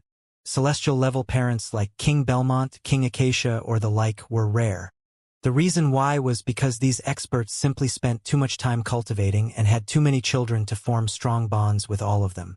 They would normally choose to focus on building relationships with their strongest spawn to groom the future rulers of their clans. So, it was clear to anyone intelligent that their act of rage now was more out of spite for Dian slapping them in the face rather than anger at the loss of their daughters. After all, Ode and Ebony were talented, but not so talented as their elder sons. And, being women, many saw them as tools for marriage alliances as opposed to legacy bearers. It was quite rare for a female to be so talented as to be given the first-in-line genius title like Madeline had. You either had to be overwhelmingly talented like her, or part of a women's only sect like Evelyn. Seeing Dian laughing to himself, the anger of the celestial experts burned. They assumed that it was because his cultivation was too low and thus he hadn't realized they were aiming to kill him. But, seeing him really not put them in his eyes was enough to set such experts off. Connery Sapientia had already noticed King Belmont's reaction to the situation, but he sat back with a small smile playing him lips. He knew very well that just a few weeks ago, King Belmont had been willing to sell his tombs for Madeline's hand in marriage to his son. So, in Connery's shallow light, King Belmont had a bottom line he would push for the right benefits. As such, the way Connery saw it, as a king, Belmont had the obligation to defend the actions of his citizens considering Ebony and Ode had cheated. But, on the other hand, it would only be an act before he disciplined Dian. With any luck, Dian would be crippled. Then he would forcefully take Madeline away at a later time. It wasn't that he wanted Madeline. He was sure that her virginity was gone, and she was therefore useless to him. But, he wanted to make her suffer for causing him so many losses. In an instant, the patriarchs were a mere 100 meters from Dian, a distance that was akin to a single step for a celestial expert.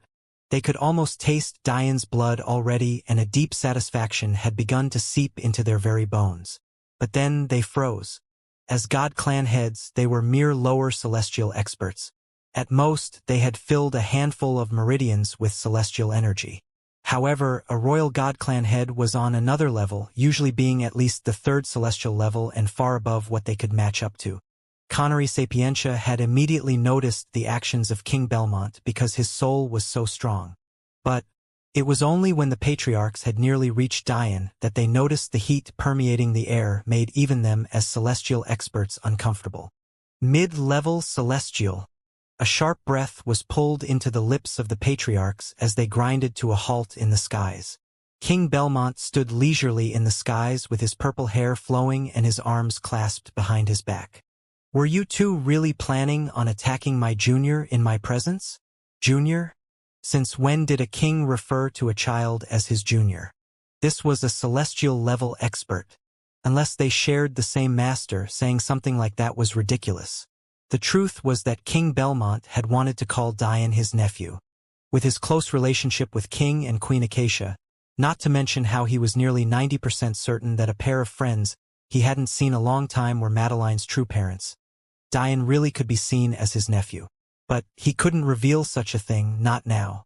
With how vigilant they were against the Ragnar, even the fact they had invited King Acacia into their skybox was almost too much of a giveaway.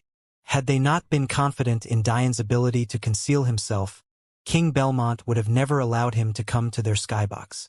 There was a reason why no one reacted when Kawa charged out of the skybox and appeared before Dian, Madeline, and Clara. Even though Dian released his soul to its utmost, even to the point of unleashing many of his manifestations for fear that Kawa was an enemy, no one in the crowd had said a thing about it. If the rankers had seen Dian react to a celestial-level expert, would their noses be so upturned as they were now? Would Femi still be so arrogant? If the God Clan heads had seen how powerful Kawa was and seen her relationship with Ri and Madeline, would they have dared to allow Ode and Ebony to attack them? Of course not. No one had reacted because no one had seen anything. Kawa had the ability to conceal her own self, and Diane, for the sake of protecting his secrets, had concealed himself. Never in a million years did Kawa ever think that Diane would react to her. That was why she had confidently leaped out. Luckily for them, Diane had learned to be more cautious about certain things. Something he was clearly willing to throw out the window when it came to an attack on the lives of his wives. King Belmont, do you really intend to stand in our way? Patriarch Geb's hoarse voice reverberated through the arena.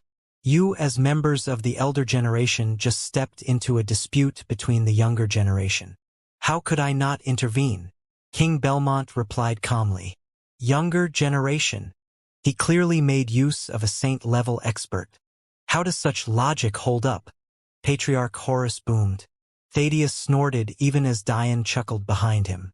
The patriarchs turned their heads in anger, boring holes in the two of them. This is the kind of disrespect you allow to proliferate on your planet Earth?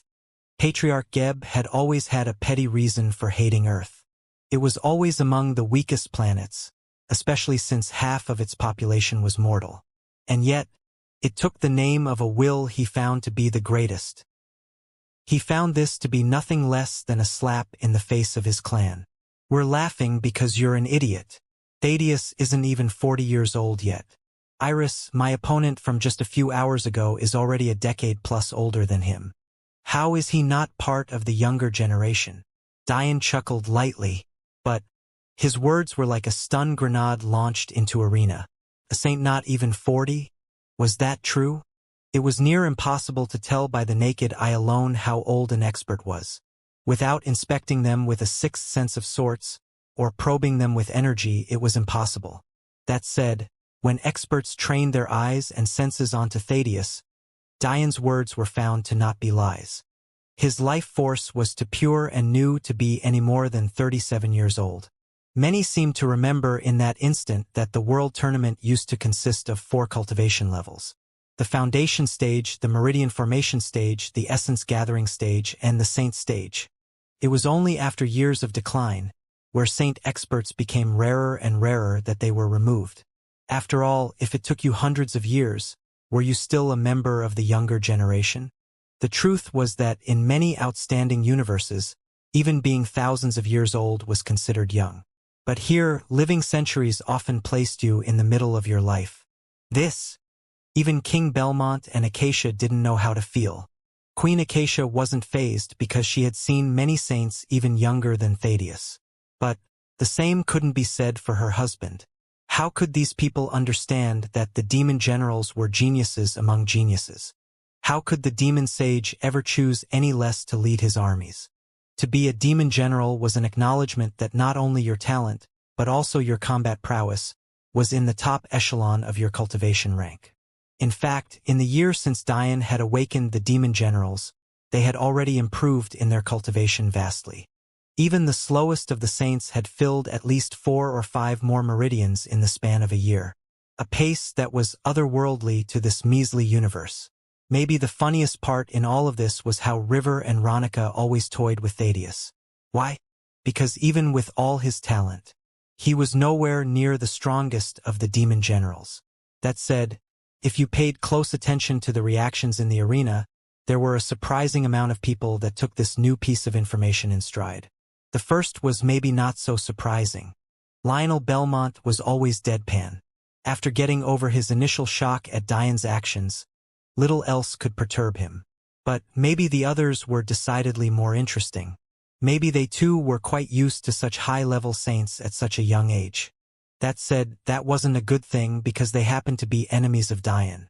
Saru Shruti and her planet Mino members, and Ulu Lebna and her planet Nyx members. After their initial surprise, though, anger began to boil on the features of the patriarchs. They were completely blinded and quite frankly were about to make a very stupid move. If they were at all intelligent, they would begin to think about where a genius like Thaddeus could possibly come from. Then they would think about how said genius, despite having every right to stomp over the entirety of this world tournament, was instead playing subordinate for Dian. Without a full host of information, anyone willing to think that far would immediately think that Dian's genius was also linked to this young man. And just one step further and they'd conclude that Dian and Thaddeus must have a master capable of raising disciples on that level.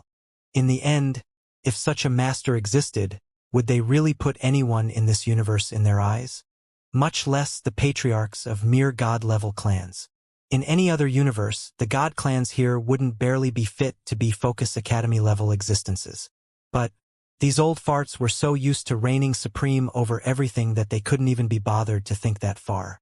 However, before the patriarchs could say another word, yet another wave of heat threatened to melt away the stadium. This time, though, it held none of the beautiful violet that came with King Belmont. No, this time, it was like the golden blaze of sun descending the horizon. In an instant, a middle-aged man with golden hair that looked like the fiery mane of a lion descended from the skies. To his sides stood two young men. The first was someone everyone recognized, the first rank of the foundation stage, Tao's younger brother, Amin. The second was someone even more famous. The true rank 2 of the cumulative rankings, only behind Lionel Belmont, Tao Amin. It was clear that this middle-aged man, then, was their father. The head of the royal god clan of planet Deimos, King Amin. Young man. King Amin ignored them all, including Dian, focusing his attention on Thaddeus. Tell me, is your master the owner of Heaven's Wine? A sudden thought seemed to materialize in everyone's mind all at once.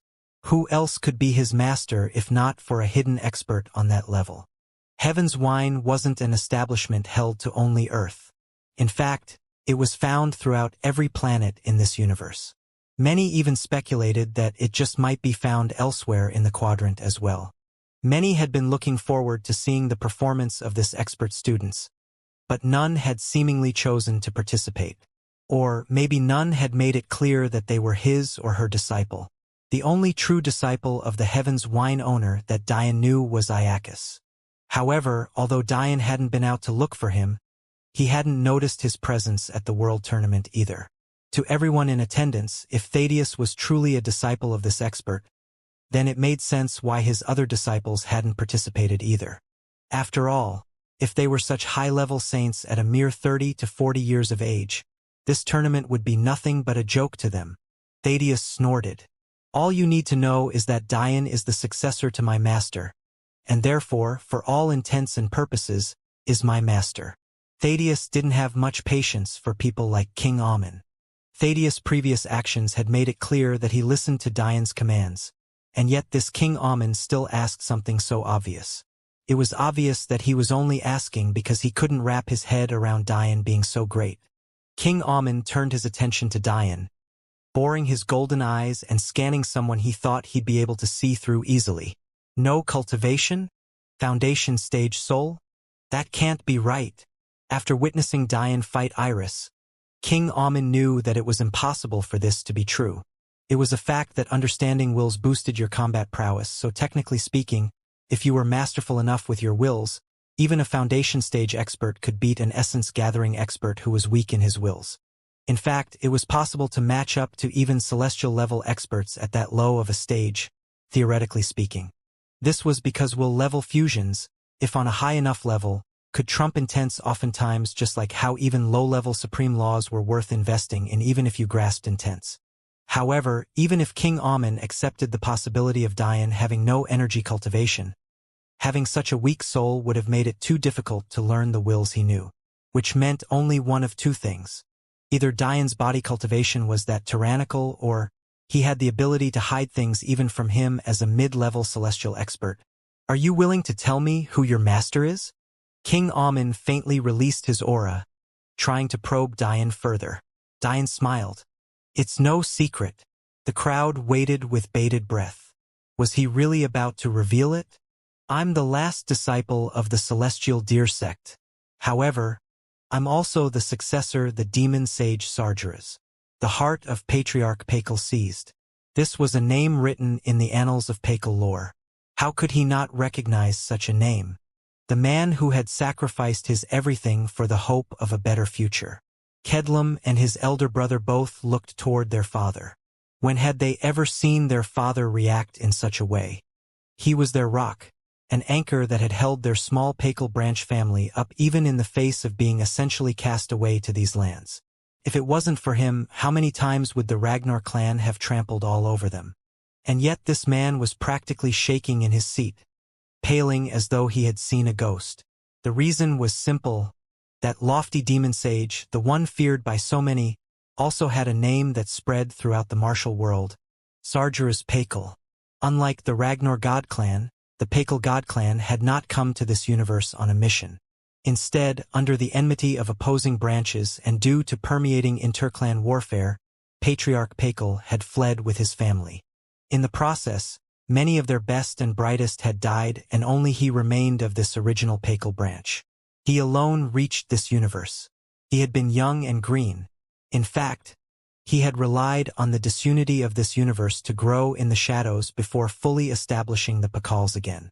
And now he had a ray of hope in his youngest son to raise their branch back to their former glory. But what could possibly make him react in such a way? "Father," Kedlum lightly probed.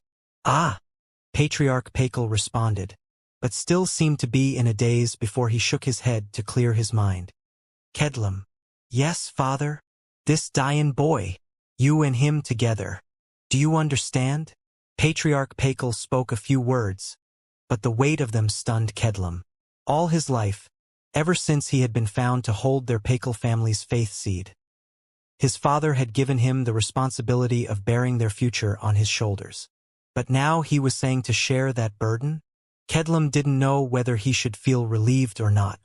In fact, he was more confused than anything, because he had been so focused on trying to learn demonic will in the legacy world. Kedlum had never met the demon sage. As the saying goes, that's what fate held for them. Had the demon sage seen Kedlum, he would have immediately recognized the bloodline within him. How could he not? He was among the most formidable Pakals in history, although he, himself, never transcended to leave behind a faith seed of his own due to the unfortunate circumstances of his life. That didn't stop his legend from being among the most pervading. All he would have had to do was see Kedlum, and he would have never even given Dayan a second glance. Everything would have lined up perfectly. In fact, the demon sage might have even been happy about giving his legacy over to Kedlum. After all, the story behind why Kedlum's Pakel family branch was kicked away would have deeply resonated with the demon sage. Why? Because it was partially the demon sage's fault. "Father, are you sure? Why? Does it have to do with this demon sage he mentioned?" Kedlum was quite intelligent in his own right. Considering Dayan had only stated 2 names, and one of them was from the completely unrelated celestial deer sect, the logical conclusion was this demon sage. But Kedlum didn't know Pakel clan history to the extent his father did. He spent all of his time cultivating to live up to his father's expectations, so how could he? After the conclusion of today's event, I'll tell you everything. But he needs to be there as well. Although Kedlum didn't know it, his father had already decided to wholeheartedly protect Dayan, as though he was a son of his own. If it came to it, and King Belmont didn't go far enough, he would have no qualms about stepping in for Dayan should he need the help. That said, considering what Patriarch Pakel had seen from Dayan, he was too intelligent to do anything that left him at a severe disadvantage. That likely meant he already had a degree of certainty that King Belmont would act. What an interesting boy! For the first time in decades, Patriarch Pakel smiled. He could finally see a road.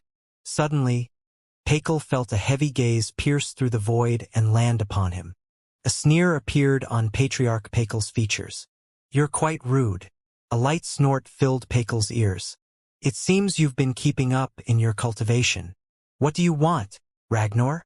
Pakel had little patience at the moment, and he definitely didn't want to deal with such an enemy invading his private space. The Pakel and Ragnars were not on good terms. If it wasn't for giving face to King Belmont, they wouldn't even be in the same arena right now. The Ragnar had stolen one of the very few legacy techniques Patriarch Pakel had been able to salvage in his trip across the universes, the blood sacrifice technique. Even when Dayan had revealed the location to them, another bloody war had erupted that resulted in the Ragnar, again, taking possession of it. Patriarch Pakal never understood why the Ragnar wanted the technique so much. He knew the history of it. In fact, it was because of this very technique that the Pakal clan had been split. Some had wanted to make use of lives to increase the strength of their clan and thus finally force the Ragnar into submission, while Patriarch Pakal's faction had been wholeheartedly against it. Although that was merely a single point of contention, with there being many others, it was a point nonetheless. However, the problem with the Ragnar using it was that they didn't have the leeway in this universe to use the lives of its citizens as they pleased. The Belmont would never allow such a thing, lest they lose public favor. So, the Ragnar wanting it was absolutely ridiculous because they'd need to use it on a much larger scale than the Storm family of Focus Academy had. A scale which would never go under the radar. Can't I just catch up with an old friend? Patriarch Ragnar's voice was suave and gentle. He came off as a refined man. But those who knew his ruthlessness would know better. Get to the point. Patriarch Ragnar chuckled. Nothing much. It's only that I think I heard a name just now that sounded very familiar. Pakal froze. Could he possibly know? They're just a Ragnar branch family who should be far removed from the main branch. How could he know such deep-seated lore? Even my own sons don't know. A familiar name? What do you mean? Despite his surprise, Pakal responded without delay, lest he give himself away. Patriarch Ragnar's voice faded away. Haha, just a coincidence then. King Amun's eyes constricted at Diane's words. This demon sage? He had never heard of such a person. But how could he be from this universe and not have heard of the famed celestial deer sect? That said, Thaddeus had called this boy the successor. And then Diane had stated that he was the successor of the demon sage, which only meant one thing. King Amun wasn't qualified to know who this demon sage was. He briefly thought for a moment that maybe this demon sage was weak. But how could that be possible with Thaddeus' talent? A large part of him still believed that his son would be more than a match for Diane. But he knew fully well that his son was already within Thaddeus' age range, and yet he had not a single chance against this Thaddeus. Diane smiled. Don't be so worried, King Amun. Both my master and the man I plan on succeeding are dead. Those listening to Diane's words couldn't help but be stunned again. What did he get out of revealing such a thing now? Was he trying to toy with King Amun? Or were they really dead? And if they were really dead, why would he remove all doubt like this? Wouldn't it be beneficial to him if King Amun thought they were alive? At Diane's words, even King Amun's kingly aura seemed to twitch. What audacity! Regardless of whether they're alive or not, King Amun replied calmly. I am a king, and I rule a planet.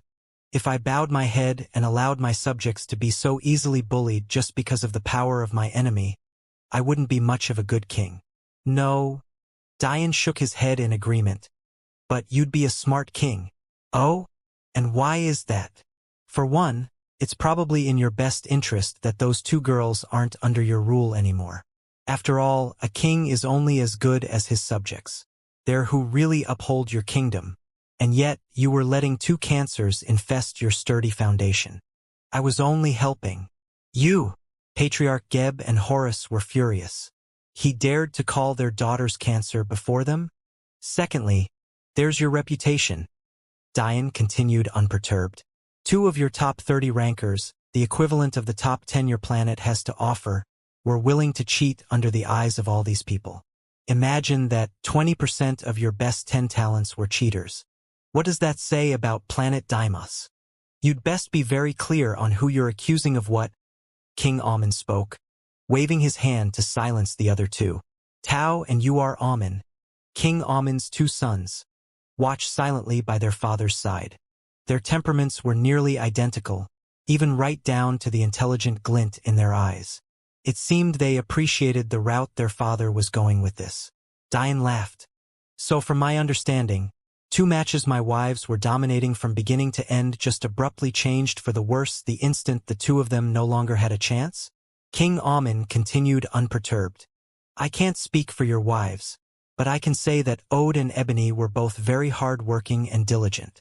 In fact, they were both promised to my eldest son in marriage. While your wives remain safe, my son's wives are gone. How do you plan on compensating us for this? King Belmont, although he had arrived, stood to the side quietly. He wanted to see exactly where this would go. Was this Dian really relying on him? Or did he have something else? How would you like me to compensate? Dian asked with a smile. In two ways. King Amon's aura blazed, his golden flames seemingly distorting the space around him. One is for my son and the other is for planet Deimos. The first, an eye for an eye, a tooth for a tooth. Your wives must die. The second, for the disrespect you've laid upon my planet, is your own life or your cultivation. You can decide. From what I hear, you come from a people of cripples, so maybe you don't have the pride of a martial artist. Patriarch Geb and Horus were silently pleased by their king's words, and quite eager to see Dian pay for his overbearing actions. The way Dian had gone about this was entirely too domineering. He had done nothing less than slap the face of King Amon, killing his subordinates right before him. Dian's smile faded away. Had only his life been threatened, he would have been apt to continue this game of cat and mouse.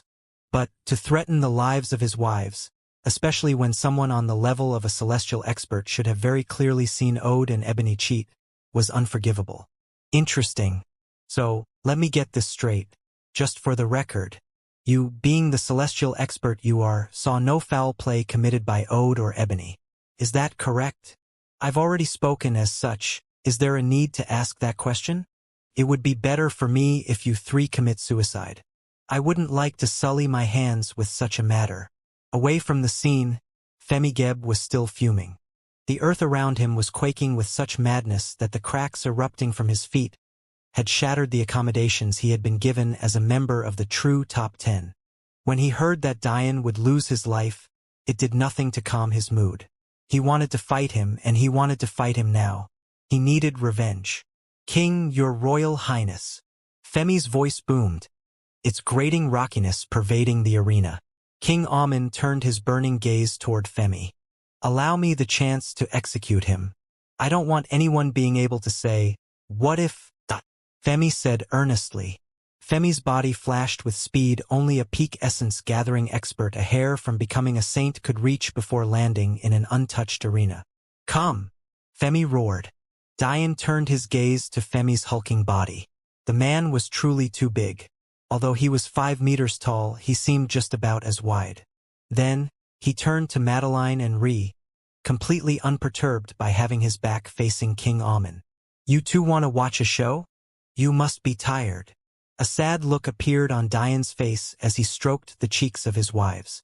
He could have saved them much earlier than he did, but he knew they could hold out to the final moment. Only then would it be clear just who between the four of them was the best. In the end, it was without a doubt his wives.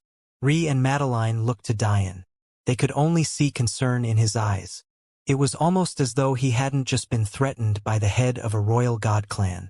Here, with a wave of his hand, the demon sage's tower expanded, dropping directly before the arena Femi stood on. The aura was so stifling that even the head of the royal god clans froze for an instant. They could all feel that this wasn't a normal treasure. In fact, King Amon knew instantly that even as long as Dian powered it appropriately, he would have no chance of breaching it. However, instead of using it to escape like he thought, Dian simply led his wives in at a leisurely pace, allowing them to sit and view the arena. A large paned glass window of the tower opened to allow them in, letting everyone see Dian kneel before Ree and Madeline. There'll come a time where no one even dares to threaten you two, he said softly. Ree and Madeline's eyes glistened, the words caught in their throats.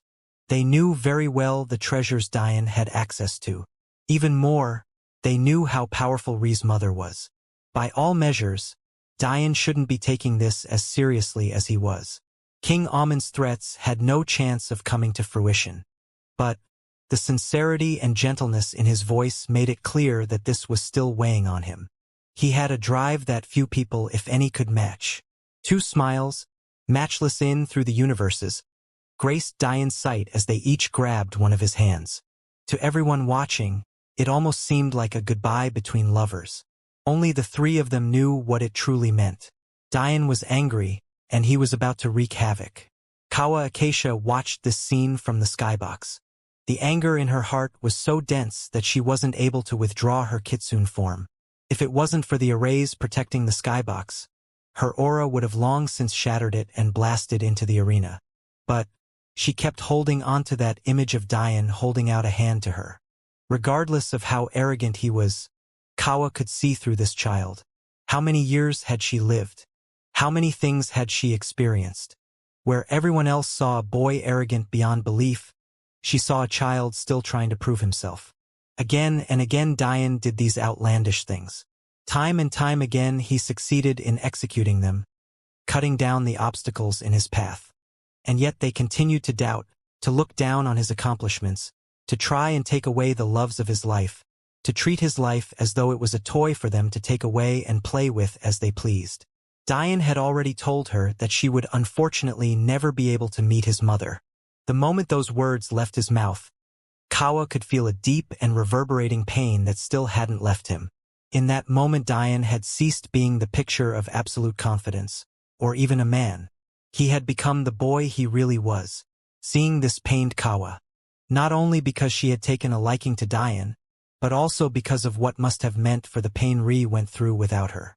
She was a mother that had never gotten the opportunity to truly be a mother, and she wanted nothing more than to protect not just Ri, but also Madeline and Dian. Dian flashed out of the landing without a sound on the arena floor. Despite its constant quaking under Femi's feet, the ground seemed to be completely still under Dian's. However, Femi didn't seem to notice this, even as he angrily glared at Dian. "I'm going to rip you apart." His grating voice permeated the arena. "Then I'll ask to be allowed to execute your wives as well. It's almost a shame that you won't be alive to see it. Maybe I should cripple you first. Or maybe it'll be more interesting if I just tell you what I'm going to do. So I can watch you despair and fight desperately, only to lose in the end." Femi's sneer looked particularly disgusting with his protruding jaw. Dian listened silently, letting his anger boil. The martial world never ceased to amaze him. Imagine acting like a victim in such a situation. They had dared to put the lives of his wives at risk, and then they asked him for payment in return. What for? To save face? To not admit that they were wrong? Because they thought they had the power to trample over people as they please? Was this really what it meant to be a martial artist? Was this even a world he wanted to stand at the top of? What was the point? "Today your planet Deimos has made quite a few mistakes," Dian spoke lightly. But his voice, there was something wrong. It was as though it had fallen into an abyssal darkness. It was a low and hoarse. Something about it was decidedly sinister, even though it didn't seem to be on the surface. Those who heard it couldn't help but feel their hearts tremble, their souls threatening to leave their bodies. "You'll be the first to pay for them." The veins on Femi's forehead bulged. He couldn't believe that Dian still dared to talk to him in this way. There was no room to hide, no room to fake, and definitely no room to avoid the truth anymore. Femi believed that he would crush him right here and now. "Geb's gauntlets." Femi's roared. Saint's rage. His fists slammed against each other as the quaking of the earth beneath his feet increased 100-fold. A blinding light emitted from his fists, sending sparks flying around the arena as the crowd watched with rapt attention. Patriarch Geb couldn't help but nod in satisfaction. To cultivate their clan's Geb's gauntlets to the fourth layer meant to step into the saint level of the technique. Although Femi wasn't yet a saint, he was but a step away and had thus grasped the technique most suited to a saint-level expert.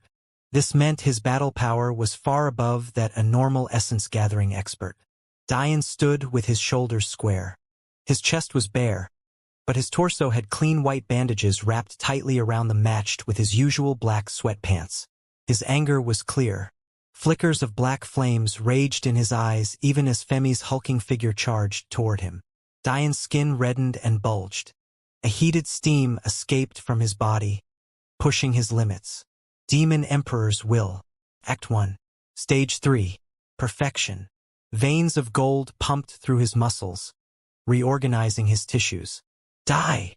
Femi's large fists cut through the air, aiming to end Dian's life in a single blow. Dian's eyes flashed as his back flexed. his fists tucked to either side of him, clenching tightly. Suddenly, they snapped, flying forward. A sneer appeared on Femi's features as he watched Diane's fists come to meet his. "You dare to have a test of strength with me?" There was a reason Femi was so big despite being a human with relatively low cultivation. He was born with a god-level constitution that granted him innate strength at a level that scaled to his cultivation. If his cultivation was at the essence gathering level, his body would be able to cross into the saint level. And even worse, with every clash, he would become stronger because he could make use of residual energy from clashes to improve his striking power. Tyranny's rage god constitution. Diane looked like an ant standing before a giant. And then, their fists clashed. A maelstrom of stone and wind blasted from their location, causing a crater to appear below their feet. Femi roared, relishing in the feeling of his blood boiling. But he soon realized that something was wrong. He still felt Diane's fists connected to his. Impossible! Patriarch Geb didn't know how to feel. Who could know more than him how tyrannical his son's body was? Just how many treasures had he spent on opening up his son's constitution to the level it was at now? Femi was stunned, but soon anger replaced his emotions. Good. It shouldn't be so easy. How would it be satisfying then? Eat my fists. Diane's face was completely neutral, deadpan even. His eyes weren't flashing. He wasn't using his energy cultivation to replenish his stamina. And he had cut off his sixth sense. He wanted to brawl. He wanted to bury this Femi beneath his feet using the same tactics he used. He wanted to feel his bones crunch under his fists and watch as blood flowed from his body. Everyone watched as a massive, hulking man sent a flurry of fists at a boy less than half his height. Booming rings of air flung from their clashes. Their figures flashed across the arena, leaving craters of earth in their wake. Femi's anger boiled. His fists became heavier with each strike, increasing in strength. The gauntlets that graced his arms were of the saint grade. Their hardness could not be underestimated. Even a mid-level saint would have issues cracking them. And yet, Diane didn't wince even once as he used his bare hands to fight back. Blood flew from his fists, and yet he didn't pull back. He had a clear advantage in wills comprehended, yet he didn't use it. His soul was his strongest attribute, yet he didn't use it. He had spiritual level weapons, yet he didn't use them. He was pissed. Even Femi's overbearing attitude was starting to be tempered by Diane's unrelenting ferocity. He was a madman. Diane coughed up blood as he used his forearm to block one of Femi's strikes. He turned his body, dissipating its momentum. He threw a fist at Femi's arm as it flew by his rotating body. The fist was sharp, and although Diane could have aimed for Femi's flesh, he still hit the gauntlets. Idiot! Femi raged as his other arm aimed for Diane's head. Diane remained unperturbed, sending an elbow at the coming fist before rotating his body again. In an instant, he found himself past Femi's guard. Scram! Femi roared, slamming his hands together. Geb's rage. Quake! Diane ducked, narrowly escaping the reverberating technique before flipping back onto his hands and sending a double kick toward Femi's gauntlets. His feet slammed into their tough exterior, but Femi had already recovered to slam his fists downward. Diane sensed danger. His muscles twitched even in his awkward handstand as his body twisted, narrowly avoiding the strike. But the quake flowed through the air, bombarding his sides and agitating his wound. Blood spilt from Diane's lips. I'll only get stronger. Femi's voice boomed as his body seemed to be glowing a fiercer and fiercer red with each passing moment. His strength was climbing, and rapidly at that. I'll show you as a true top 10 can do. Femi sneered. His fists slammed together as Diane collected himself. Geb's domain. Gravity falls. Stage 1. Diane's feet immediately sank into the ground by a few inches, his weight doubling. I'd like to see you dodge now. Femi sneered. Most of the spectators were only there for an entertaining show. But how could Ree and Madeline feel the same way? How could anyone know the limits of Diane's power more than them? And yet they could clearly see him handicapping himself. He wasn't even replenishing his stamina. You're so stubborn. Ri grit her teeth as he watched Diane's fists meet Femi's again and again. Diane didn't even practice any martial world fist techniques. What was he doing? But down below, Diane seemed to have tossed everything from his mind as his savage aura continued to build. All he could think of was killing Femi. However, the evidence was showing more and more that that would be impossible. Because even as Diane's desire grew, Femi's power grew. A blast of red aura erupted from Femi's fist as his power reached a saturated level. Die! Diane's eyes narrowed as he crossed his arms. But it was to no avail. He was sent flying, his feet barely touching the ground with its tips as he went. Femi flashed forward, his body moving much too quickly for his size as he appeared above Diane. His fists slammed downward, causing Diane's crossed arms to once again display their uselessness. Diane's back crashed into the arena floor, burying him within as Femi stood atop. "This is the only position you're fit to be in," Femi sneered. "Watch carefully. This is the strength of a true top 10 ranker." A massive fist coated in a blinding crystal gauntlet careened downward, looking to end Diane's life. Femi's laugh reverberated through the arena as his fists crashed into Diane again and again. "Come on. Get up. Weren't you the real number one? What's going on?" Femi laughed, a rage permeating through his voice. Anyone could tell that he was more angry about the slight against his name than he was about his sister dying. There was no question. Blood flew from Diane's face and body, coating Femi's fists. But he didn't seem intent on stopped. King Belmont and King Amen watched from the air. Diane had accepted this battle, so King Belmont didn't see it fit for him to intervene, and King Amen could hardly care about this battle any longer. What true great existence would accept such a pathetic disciple? Tao Amen was maybe the most pissed. Not because Diane was losing, but because his losing so easily meant that he had wasted his time planning all of this. What was the use in his effort if Femi would have just won the battle anyway? Everything seemed completely useless now, and he had lost 2 wives out of it. It wasn't as though he loved either. But who wouldn't want a member of the 6 beauties as a wife? And Ode may have not been at that level, but she was only a step below. She would have done nicely when he was bored of Ebony.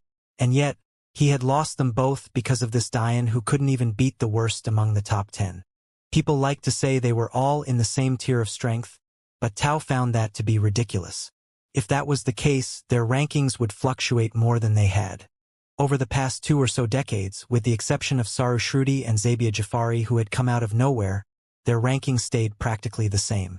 It was only this campaign that Lionel had passed Tao, and from what Tao had heard, that was because Lionel had found a legacy temple, something that garnered bonus points. After all, campaigns were all about contribution, and what could contribute more than the power boost provided by a legacy? The fact that Femi had consistently been at the bottom of the top 10 wasn't a coincidence. Maybe if they only had a 1-year sample size, it would make sense to say such a thing. But, over decades, with at least 1 attempt a year, weren't they pretty much set in stone? That said, there were some in the top 10 that were decidedly younger than the rest. Lionel was barely over 20, and Saru and Zabia were just approaching 30. That was how you really told the difference between them. Femi's fists finally stopped. His breathing was labored as he turned a sinister eye to Ri and Madeline. "King Amen, would you allow me to execute them as well?" King Amen turned a nonchalant eye toward Diane's tower. "Do whatever you'd like." Suddenly a steady and unlabored voice rang out that froze Femi's advance. "Your punches could hardly scratch an itch. Is this your so-called tyrannical strength?" Femi sneered. "And here I thought this little mouse was already dead. Did you like getting beaten up so much that you stayed silent? Let me accompany you then." Femi's fist flew downward again, pouring all of his power into a single strike. More of the same? All this time, in all of Femi's excitement, he had missed a single glaring thing. Not once had Diane closed his eyes. Through the beatings, the flurry of fists and the pain, he had watched it all happen. Diane's hand shot forward as a red-black aura began to drip from him. Crystal-covered scales sprouted along his body as his height expanded again and again. Boom! Femi's momentum was stifled in an instant. Shock! complete and unbridled shock. Dian stood leisurely, spitting blood away from his lips. Now, he was even a meter taller than Femi himself, towering over him. His skin was permeated with robust black scales and his eyes were a blood red. Veins of gold pumped even more vigorously as Dian's hand clenched Femi's hand even tighter. Dian wasn't a masochist, but he wasn't entirely rational either. He had been dead set on crushing Femi with his body, to the point where he had refused to use his soul or energy cultivation. Even when he was losing, his eyes flared with an anger that never ceased. So, he used Femi and broke through to a new realm in an instant. Demon Emperor's will was divided into 3 acts with 3 stages each. The first act was a power amplification of 2, then 4, then 8. With Dian's peak essence gathering level body, anyone could see how formidable that was. But the second act was fundamentally different. Although it too started with a power amplification of 16, there was an aspect of will comprehension needed to reach it, and it required intent-level demonic will. This was why Dian had allowed himself to be beat. He was relishing in the anger. He was delving into his fury. He was embodying was it meant to be a demon as he allowed his killing intent to build to a nearly unbearable level. Although he had yet to reach the perfection stage of this act, it was more than enough. He would slowly come to understand that Act 2 of Demon Emperor's will was much more than a power amplification. But for now, all he wanted to do was brawl. Femi roared in agony as his hand was crushed under Dian's palm. But the worst was yet to come. In one swift motion, Dian ripped his arm out of its socket. "You had a great time thinking you had one, Dian's music-intent-laced taunts made Femi's roars of agony amplify. It was as though a demon had climbed into his body and begun to violently quake all of his inner organs. Blood gushed from his shoulder, but he didn't even have the proper consciousness to realize such a thing. The pain was too much and all at once, all at the same time.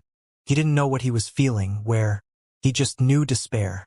Dian's massive fist flew toward his other shoulder. The sickening sound of crushed bone and ripping flesh resounded through the arena. Femi's tyrannical body meant nothing in front of Dian. A mere much had ripped a hole so large in his shoulder that his beating heart shone through his side. How Femi managed to remain standing, no one knew. But the breath of the crowd had been taken away. Was this Femi really within the top 10? Was it really so easy to beat someone on that level? Just what was going on? Stay your hand. This was meant to be an execution, not an opportunity for you to gain freedom. King Amun's voice boomed through the stadium as celestial energy descended upon Dian. "I'd advise you not act against my citizens." King Belmont waved his hand, dispelling King Amun's efforts. "You dare!" King Amun roared. Everything here was nothing less than a slap to his face. This was exactly what he didn't want and something his very own son had been plotting to stop. A spot in the top 10 was too important for their planet to lose. They had already had 2 other members of the former top 10 booted out by Saru Shruti and Zabia Jafari. They couldn't afford to lose anymore. The award for this tournament was too important. Dian turned a demonic gaze toward King Amun. "Shut your mouth, you shit king." A surge of soul pressure the likes of which few had ever felt before covered the arena. King Amun felt his soul shake and threatened to shatter. He quickly protected himself, flying backward tens of miles at a time, completely forgetting that had he just attacked Dian's soul in that instant, despite their soul strength difference, he would have severely injured Dian. All he cared about in that moment was preserving himself, of saving his own life.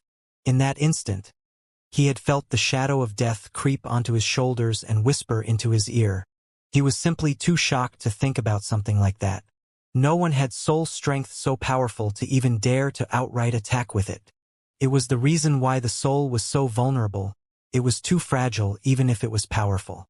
And yet, Dian had nearly shattered the soul of a celestial-level expert with a mere shout. The silence in the was palpable even as Dian's fists rained holes into Femi. Dian seemed oblivious to the commotion he had caused, and the truth was that his state of mind was too clouded. He would never have risked such a thing if his demonic will wasn't slowly taking over. Did he just make King Amun run away? What was going on?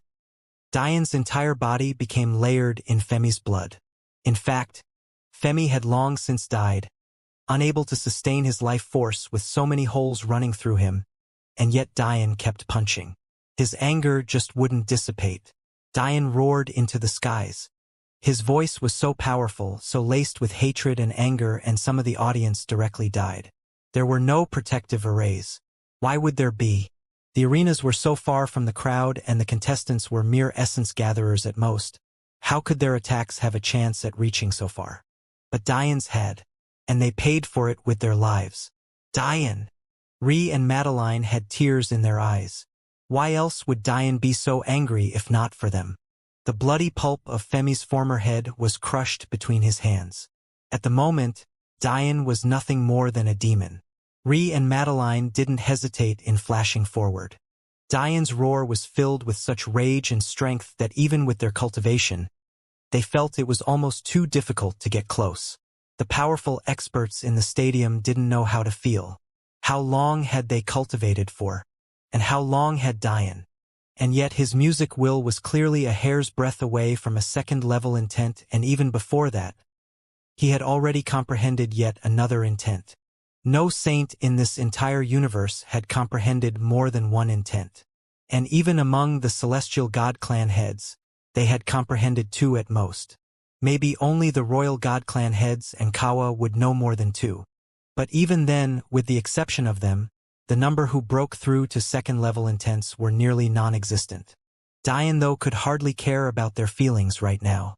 Femi's lifeless corpse hung from his hand, but it wasn't enough. He was too intelligent to think that Femi could coordinate this on his own. "This I swear," Dian's voice rang out, laced with incomparable malice. "The Amen clan has made an irredeemable mistake today. I'll lay waste to your entire planet." Femi's body flew sharply through the air, crashing through the arrays protecting the planet Deimos skybox. King Amen and his sons were stunned, much less mentioning Patriarch Geb and Horus. A child dared to declare war on an entire planet? Himself? To them, it was only their right as the powerful to treat the weak as they saw fit. Dian was in their way and he had no backing, so they had no issue with sweeping him to the side. If that meant dealing with his wives as well, so what? King Amen was embarrassed beyond belief. How many people had just seen him retreat from the roar of a mere child?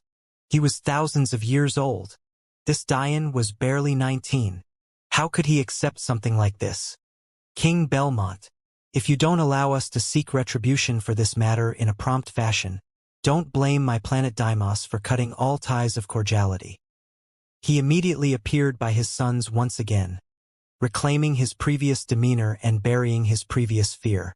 Now that he had calmed down, he knew that Dian had made a massive gamble at attacking him like he did, and he also knew that Dian wouldn't be able to do it again because he would be prepared this time. Truth be told, King Belmont was in a tough position. It wasn't that he was scared of King Amen. How could he be? His planet had the strongest existences in the universe if he didn't count the recent anomalies of planet Nyx and Mino. But there was a reason why he hadn't campaigned to become a king god clan in all this time. His goal was beyond this universe and toward the existence that loomed over all of their heads. If he diverted his attention in such a way, he'd waste away his years on something that was ultimately meaningless. However, this King Amen was truly taking things too far. What celestial expert here didn't know that Ode and Ebony had cheated? Despite their actions taking less than a split second between the onset of their techniques and the massive eruption, it would never escape their senses as true experts. And yet this king was pretending as though this hadn't happened. If King Belmont called King Amen out on this, he would simply deny it. He would say there was no evidence, and then it would be a matter of he said, she said. But it would end up badly in Dian's favor because while Ode and Ebony cheating was up in the air, there was no doubt that Dian had in fact killed them. Everyone was witness to it. Simply the act of killing without proof or within the confines of a match was grounds for severe punishment. As for the other planets, what incentive did they have to step in? If Dian died, that would be an extra possibility for one of their own to join the ranks of the top 10. In fact, they were all silently thanking Dian for killing Femi. "Is this really what you want to do, King Amen?" King Belmont responded carefully. "Did I not make myself clear?" King Amen's golden flames blazed. Now tell me, are you willing to have a falling out between planets for the sake of a cheating murderer? Or will you do the right thing in the eyes of the people and rule righteously? For you to accept a citizen under your wing that so blatantly called for the destruction of our planet, does that not mean you agree with his sentiments?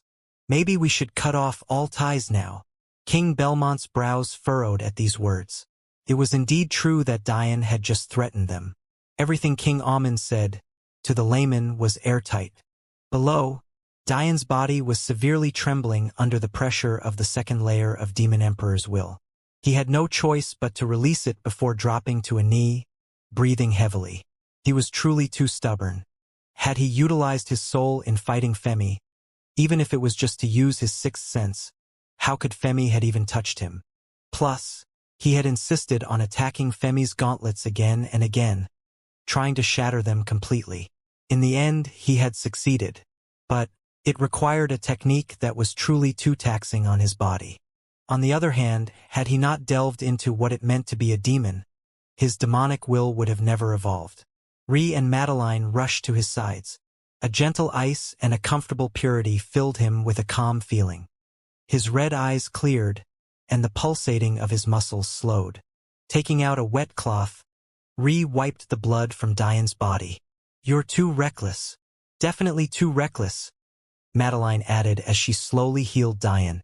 The three of them seemed lost in their own world, oblivious to King Amun's threats. At least that was until a third party suddenly spoke out.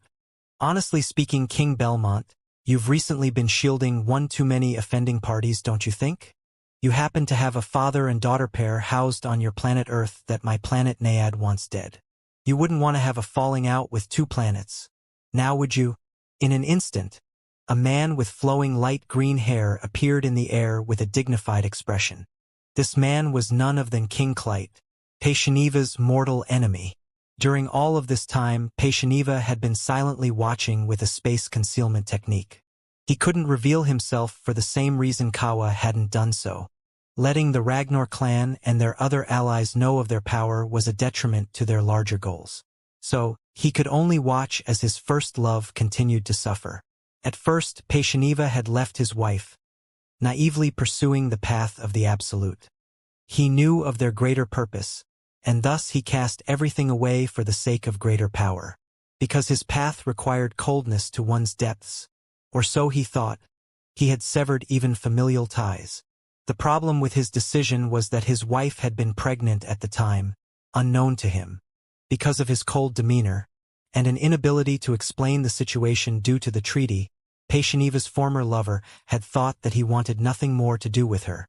So, she never told him about their child, lest he feel obligated to stay because of that. Her love was youthful and naive. Even at the risk of being a single mother for the rest of her life, she was willing to let Paishaniva pursue the path he wanted. Maybe one day when Delia was strong enough, she'd be able to follow him.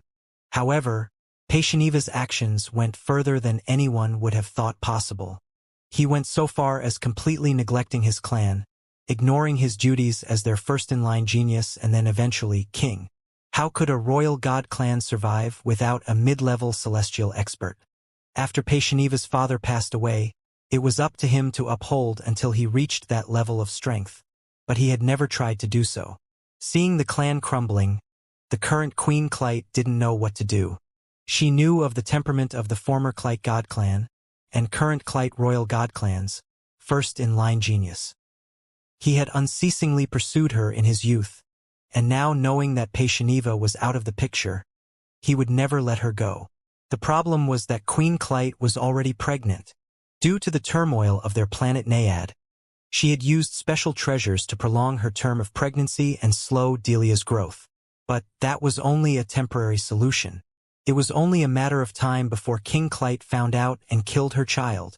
But Queen Clyte had no hope in sight. She had no way of contacting Paishaniva, who seemed to have completely disappeared, and King Clyte was steadily growing more and more frustrated that hundreds of years had passed without her giving birth to his child. As time continued to pass, King Clyte eventually began to completely neglect his queen. Couldn't be said that he ever truly loved her. The truth of the matter was that Paishaniva was always a rival that stifled him throughout his life, and thus, he wanted something of his. The problem was that he never truly felt fulfilled because it was clear to everyone that Patieniva had thrown her away. The constant sneers and talks behind King Clyte's back were things that got to him in the beginning. But, as more time passed, he simply killed all those who offended him, eventually reaching a point where his Clyte clan was the undisputed ruler and the Patieniva legacy was completely wiped. Through all of this, Patieniva stood above his home planet. He watched as his people died. He watched as the love of his life lied with another man and cried herself to sleep every night. He let his emotions boil and rage before they simmered and tempered. Eventually, his heart reached such a cold peak that his ice intent had torn its way all the way to the 9th level. A peak that not a soul in this universe could match. Even King Acacia had never reached such a level of intent. But neither had he sacrificed so much either. It could be said that King Acacia had reached the extremity of the absolute path. With his methods and the help of the ice belt, he could be said to be unrivaled in the ice wool cultivation among those below the Tao formation level. And yet, he was empty. He felt a constant itching, a doubt that wouldn't leave him be. His methods and sacrifice had succeeded, but why did he feel as though he was missing something? Why couldn't he evolve his intent into a Tao? Pain. He decided. He needed more pain. But where would this pain come from? Hadn't he already given up his everything? He couldn't even form new relationships to tear apart. His heart was too cold, too broken. All he could do was continue to observe, trying to decide whether he should bloody his hands with his love's blood. If he killed her, would it be enough? If he looked her in the eyes and gave her the glimmer of hope that he had returned, before taking her life away, would that be enough? In his heart, Patieniva had already decided that he would do it if it was his final resort. But the problem was that this was his last chance. What if it didn't work? What if he killed her and his intent remained at that level? He only had a single one of her lives to use. He couldn't afford to squander it. He didn't even notice when he had stopped seeing her as his love. Somewhere along his path, she had become a tool for his cultivation. A life he could end whenever he wanted. But then, after even longer of lying in wait, trying to decide whether to make use of her, he finally saw a glimmer of something he could make a solid bet on. Queen Clyte, after so many centuries, had lost her ability to continue to hide her pregnancy. If she pushed it any further, Delia would die. But, if she gave birth to Delia, King Clyte would know immediately that she didn't share the Clyte bloodline. She had reached a dead end and Patieniva was nowhere to be found.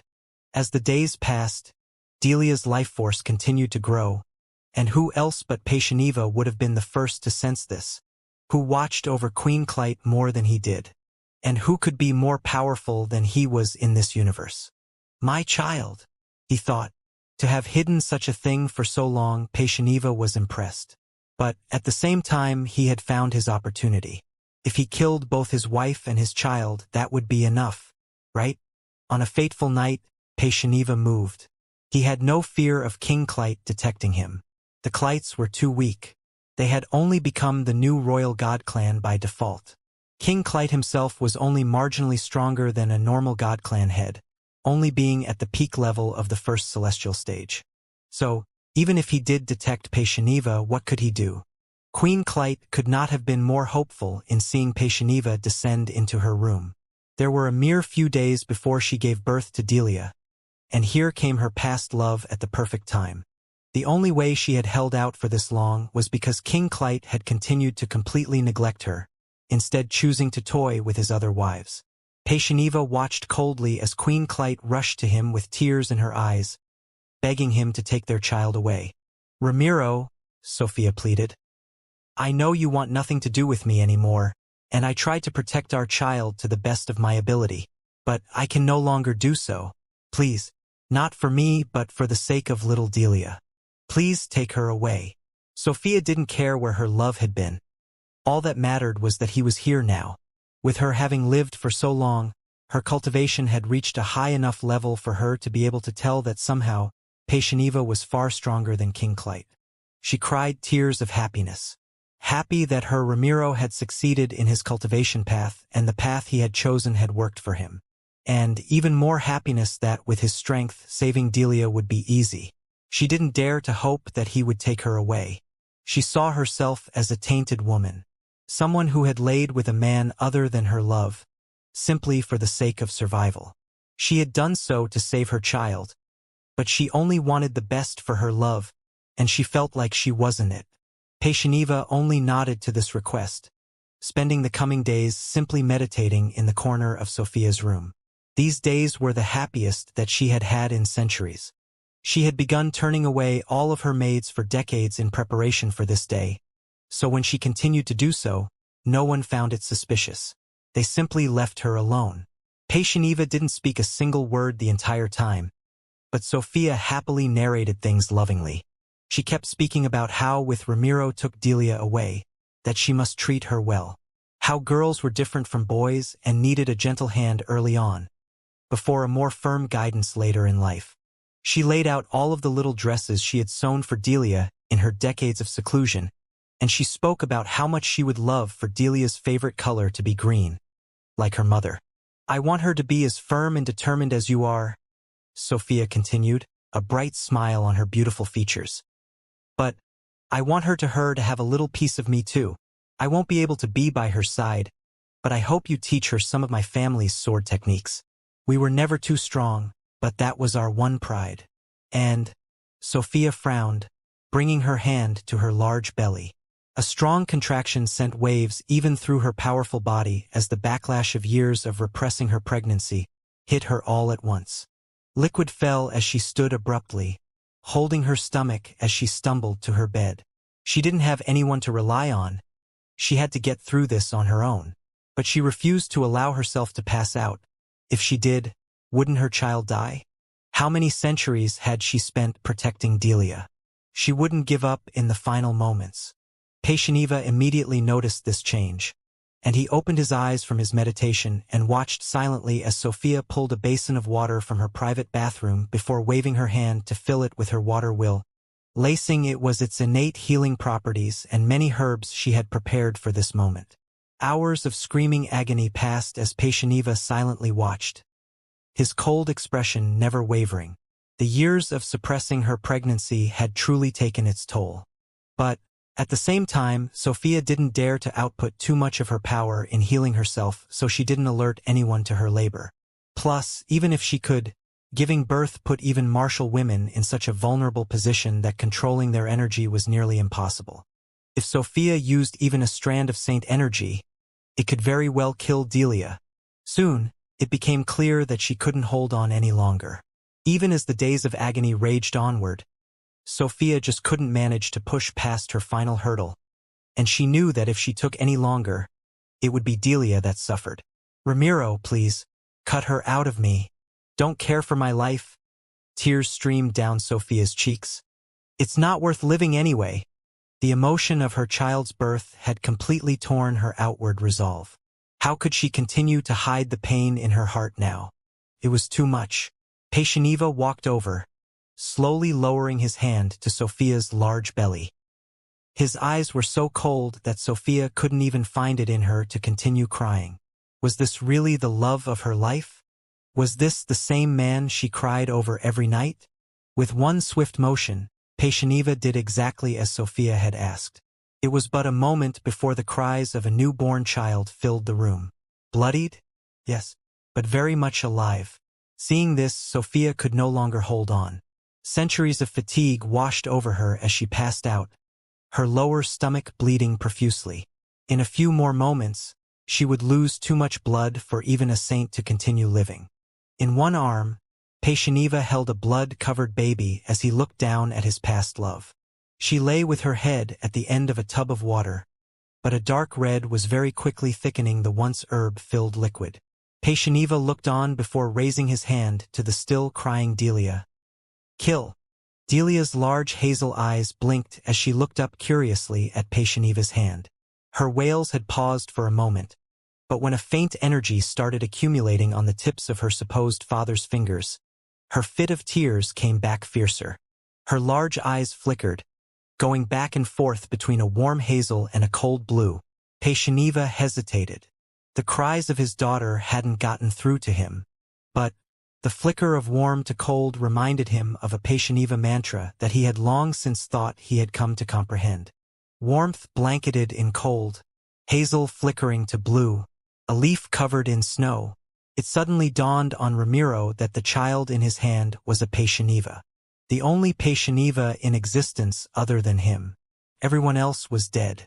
He had watched them die. He had the power to stop it all, but he had just watched. And now he was about to actively end his bloodline himself.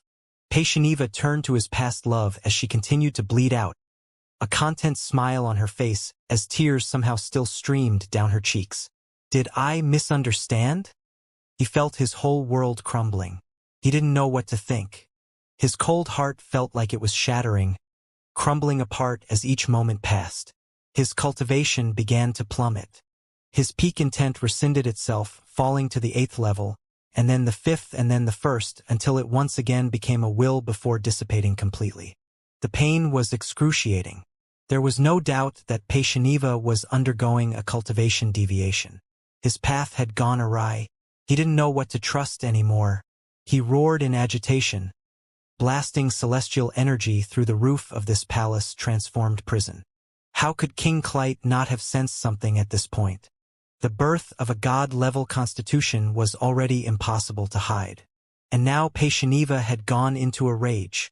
The pain in Paishaniva's head was too much to bear.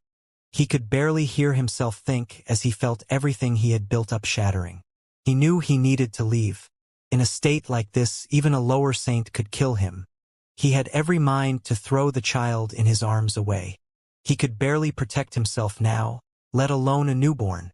But something in him snapped when he saw his past love's content smile. She had fought so hard and for so long. Sophia, Paishaniva croaked. In that instant, King Clyte burst into the room, his eyes burning with fury when he witnessed everything. Paishaniva, if I don't kill you, I'm not a man. Whirlwinds raged as King Clyte boomed. But Paishaniva simply disappeared. How had he spent so long observing without being discovered? His second most proficient will was his space will. In his centuries of cultivation, he had managed to evolve it to an intent, which allowed him to hide himself in space. Although this was also due to yet another treasure he had been brought to courtesy of Kawa and Idrim. While his ice will had completely crumbled, his other wills were intact. King Clyte could only roar in agitation, blasting the walls and destroying the once elegant palace. He killed anyone who got close, washing this day clean from history. He stomped forward, picking up Sophia's naked and unconscious body by its neck. You want to die? Well, it won't be so easy. I'm going to make you witness their deaths for what you've done to me. Paishaniva only continued to flee, holding a still bloodied baby in his hand as he tore his way toward the Elven Kingdom. The only place he could be safe. No one would feel bad for Ramiro Paishaniva. To many, he would be more malevolent than even the worst of enemies Diane had met till now. A man who was willing to watch his family suffer horrid lives and deaths just for the sake of power, only to watch it all come crumbling down around him. In the coming years, he was withdrawn and contained. To make himself feel better, he had even fed Delia lies, even to the point of giving her fake memories of the past. To Delia, her father was a weak man that had met the cruelty of the Clyte God clan. But, in reality, he was a man who had brought all of this upon himself. A man solely responsible for all of the suffering of his daughter and past love. It had been more than a decade since then. There was no doubt that Ramiro hadn't reached the same heights of cultivation he had in the past. In fact, it was only recently through the success of his little girl that he was able to see that there was a path in the absolute. He had just chosen wrongly. He was prepared to forever lose the favor of his daughter. Prepared to never have the right to be called her father again. In fact, he almost wanted that level of punishment. The guilt tore him apart more every day. He didn't know if he could handle a smile as warm as the one Sophia had given him. He didn't deserve it. In his spatial pocket, Paishaniva watched King Clyte coldly. Without his cultivation going berserk, Paishaniva knew he could kill this man as easily as waving his hands. But he also knew he couldn't show himself. That said, How many centuries had Paishaniva spent sacrificing for duty? For a strength to fight alongside his allies? How many had he given up all in vain? If this King Clight dared to make a move against his daughter so publicly, he wouldn't hold back. He was almost begging for an excuse to show himself, although he knew how detrimental it would be. "I dare you," Paishaniva seethed. King Clight stood in the air leisurely, with his hands clasped to his back. "So, King Belmont, are you going to give us Planet's face? Or not?" he sneered. Dian stood, rolling his neck as a blaze of purple-gold flames danced around him. He pushed his aurora to the max as he speedily healed his external wounds and some of his more severe internal wills. In an instant, a rays appeared below both Ree and Madeline, shuttling them to his tower. Then he looked off to the distance at Delia, who was currently sitting within the Demon Sage area Dian had refined. Ree and Madeline were startled as the tower moved under Dian's control, landing before the area and covering it in a protective sheet of energy. Dian knew the story behind Delia's story. Or, he knew the fake story Paishaniva had fed her. But that was enough. With the sleight of hand he had just used, he had already sent a 75% clone under a concealment array toward the planet Naiad area. With King Clight moved out here, saving Delia's mother was a simple task. He just needed to stall for time, something he was happy to do. "It seems a lot of you so-called kings are intent on offending me today," Dian said faintly. Dian's wings burst from his back, propelling him into the air and beside King Belmont. "One of you insists of lying, and the other likes to steal wives." Dian covered his mouth, pretending his words had been an accident. "Ah, oops. My bad." King Clight's fury rose. "What did you just say?" King Amen, though, remained calm. "As you can see, King Belmont, he doesn't seem intent on reflecting on his actions.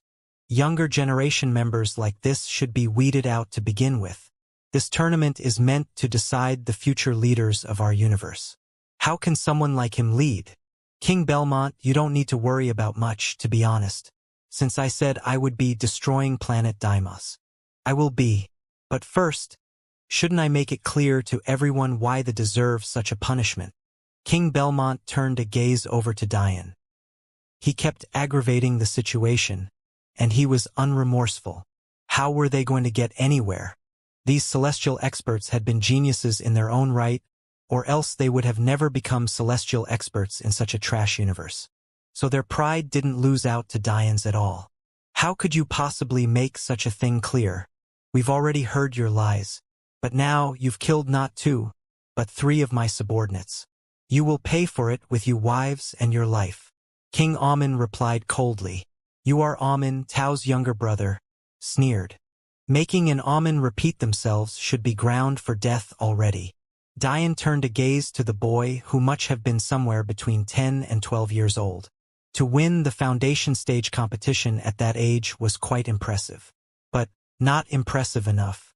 "I'm not a fan of bullying children," Dian said. "But I do have a 7-year-old little brother who would have placed first in the Meridian Formation rankings, let alone your foundation stage rankings. You Amens are a bit too prideful." TSK. Dian mused. "Nonsense." You are raged. But Dian had already stopped paying attention to him. If he got angry arguing with a kid like these kings did, wouldn't that make him one of them? "You know, I asked you if you were sure you didn't witness any cheating, and you answered yes. Problem is, that was pretty stupid of you because now you're on record." Dian smiled lightly. "All anyone has been saying since the start of this world tournament is that I'm some world-famous array alchemy expert who abused his skills to shoot himself to the first-place spot. And yet, when it come to everything else, you conveniently forget about these skills of mine? Tell me, did you just come out seeking to get your face slapped?" Dian laughed lightly as his eyes glowed with gold. The crowd watched attentively. Just what was he going to do? King Amen began to feel uneasy. This was something he shouldn't have forgotten, and yet he had. He snorted. "What can array alchemy do to help you?" Suddenly he froze at Dian's next words. "Do you know how monitors work, shit King Amen?" Don't answer that, I'll explain. In the mortal realm, it's a series of pictures interwoven using 3 colors: red, blue, and green. Using a combination of these colors, it's possible to recreate nearly everything to perfection. In the martial world, though, they use arrays. They're able to record even the laws of the universe used, and project images that look so realistic, it's almost as though you're there. Luckily for you, it's quite easy for me to rewind these arrays. Diane grinned. Isn't that exciting? Suddenly, every monitor in the stadium began replaying the 1-second-long event in the slowest of motions to catch everything. Anyone with eyes could see Ode and Ebony both discreetly pull out a treasure and activate them before pillars of light filled them saint energy. King Amen could only watch helplessly as this all unfolded. Even King Clyte could only frown. The momentum he had come in with was completely squandered. Instead of helping a potential ally, he had stepped into a mess. The crowd almost didn't dare to boo. This was a royal god clan head, after all. And yet, he had been completely thwarted by Diane. A celestial expert couldn't see through this? I find that quite interesting. Trust me. I killed Femi because it was convenient for me to do so, not because I was scared for my life. I could have chosen to show this whenever I want. Diane turned and started to leave, his mission complete. I'm sure this should be evidence enough, no? It's unfortunate that the Clyte and Amen have kings that can't even sense the movement of saint energy. That's a shame. Hey, maybe your younger generation will be better. Fingers crossed. Tao Amen's eyes sharpened as he looked at Diane's back. He had just disrespected planet Deimos to the extreme. And in the end, there was a little they could do. Before, they at least had the semblance of hierarchy. But now... In the Pakal clan skybox, Patriarch Pakal looked toward his son. All right, this has concluded along with today's events. Let's go see this Diane. Where do you think you're going? How is this proof at all? The little boy, U.R. Amen, seemed furious with Diane's disregard of his family. For all we know, you manipulated the images to show what you wanted. Diane looked back as though he was looking at a complete idiot. You're a kid, so I won't be too difficult on you. That said, when I was your age, I would never think to say something so stupid. I very clearly explained that arrays record the laws of the universe. The only way I could have faked those images is if I was not only a saint capable of manipulating saint energy, I would also have to have the ability to use Horus family techniques and Geb family techniques. That's on top of being a capable enough refiner to recreate the tools they used, all while also being able to use the techniques of my wives as well. It is possible for me to create a fake image that simply copied the look of those techniques, but then it wouldn't feel real. Which is why your father is so ashen-faced right now. I admit that I'm pretty impressive, but I'm not that impressive. Diane snorted, waving goodbye. Oh, and King Clyte, you'd better give up all thoughts of taking away Delia. She's my wife's little sister, and so she's mine as well. She's not under Earth's protection. She's under mine. If you'd like to play a few rounds with my demon generals with your pitiful cultivation, you're free to try your luck. Although Diane didn't say any more words after this, his anger was far from sated. When he had signed off planet Deimos to death, he meant it. However, at the same time, he knew he needed more control. He had handicapped himself in order to improve his body cultivation prowess in his fight with Femi, but he also understood that that wasn't something he could sustain for a long period of time. The Demon Emperor's will technique was an odd one of give and take. In the beginning, as long as Diane increased his body's strength by absorbing more of the Demon Sage's blood, he could use higher levels of the technique with increased ease. However, there was a limit to this. Why? Because the technique itself is an amplifier to your body's power. If Diane was making his body stronger, to then use higher levels of the technique, the problem became clear. If his body was stronger, wouldn't it be even more strenuous to amplify it? This was why higher levels of this technique didn't require a stronger body, but rather better understanding and higher efficiency. Diane could breach the second act, true, but at what cost? In the brief moment he had used it, his bones had nearly collapsed in on themselves and his muscles had almost ripped from their tendons. Clearly Diane had the power, but what he needed now was experience. He had to reach a deeper understanding of what it meant to be a demon emperor. In the end, though, Diane wasn't worried about the final stage of the tournament. The so-called geniuses of this universe were far too weak. If he hadn't refused to use his energy and soul cultivation against Femi, he would have won with absolute ease. He simply had too much of an advantage, especially when it came to his techniques. While his opponents might be lucky to have learned a lower heaven-level technique, Dian had whole libraries of divine-level techniques to choose from. There was simply no competition here, and he had made that clear. Dian was, of course, mostly correct. In fact, he couldn't be blamed for his assessment given the information he had. The only problem was that not all of his remaining opponents were of this universe. Little Lila's playful giggle filled the dining room hall as she played in Madeline's lap. She had long since heard of this other big sister of hers, but this was her first time meeting her. That said, they seemed to form an instantaneous bond. After all, with Lila's abilities, it took little effort for her to see through people, and in terms of Madeline, who wouldn't immediately fall for such an adorable little girl? Little Black. Madeline reached over and pinched a small boy's cheeks. Or should I call you Zaire now? Look at you, you're half grown up. Zaire grinned brightly. He was currently sitting on Clara's lap, but it was clear that Clara was decidedly worse at dealing with children. She felt uncomfortable and awkward. The truth was that she was very much used to children crying when they saw her cold eyes, but Lila and Zaire didn't seem to mind at all. It warmed her heart to see this, but in the same vein, she wasn't all that great at expressing that she felt that way either. That aside, the rest of the room was filled with familiar faces. They had chosen to come back to the mansion that Dian had rented instead of stay behind to see how the Cavasitas decided to clean up the mess that was the last round. In reality, everyone who had meant to take part in that final round had died with the exception of Madeline, and the remaining top 20 members who had flashed away in time. Unfortunately for them, that left one spot unaccounted for. In fact, if you counted Femi's death, there were 2 spots. So, it was likely that they'd decide to round up those who had lost in previous rounds, and had foregone participating in the death round, to battle for these 2 remaining spots. That said, many hardly cared. They were only eager for the final day. Suddenly, the door of the dining hall opened, but when everyone turned their gaze over, there was not a soul there. A flash of purple gold enveloped the entire mansion, causing even more confusion to pervade the atmosphere. However, everyone sighed a breath of relief when a familiar boy walked out with a light smile on his face. That said, the fact there were now 2 of them in this room still left a confusion on the faces of many, and considering he had a beautiful middle-aged woman to his side who was looking around with just as much confusion, their reaction was very much warranted. Before anyone could say anything, the sound of shattering glass filled the quiet atmosphere. Delia? Eli looked over worried. However, Delia was in a daze as her eyes glistened with tears.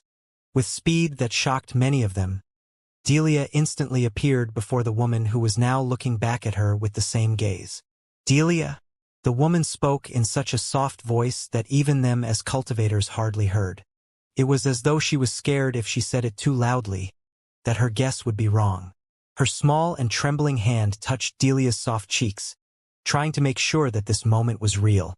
Just an instant before, she had been in a world of cold ice, sitting on a throne that was little else but a prison. And now she was in front of her daughter? Nothing seemed real anymore. However, she never got a response to her question. Not verbally anyway. Delia couldn't speak.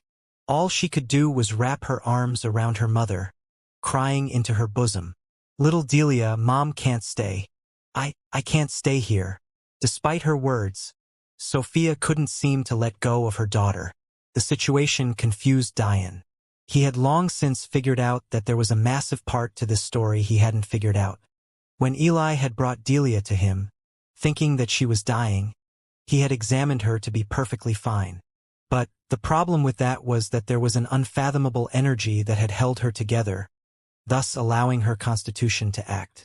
The question was, who could have placed that unfathomable energy within Delia? Dian didn't know how exactly to sense celestial-level energy. This of course made sense, considering his boundary was far too low for such a thing. But what he could tell was that the energy within Delia had been of a much higher grade than Saint energy. Originally, Dian had thought that this was because of Delia's mother. After all, he had already met Patieniva, and he hadn't given off the air of a celestial-level expert. In fact, he was nothing more than a meridian formation expert, just like the other heads at the time, or so Diane had thought.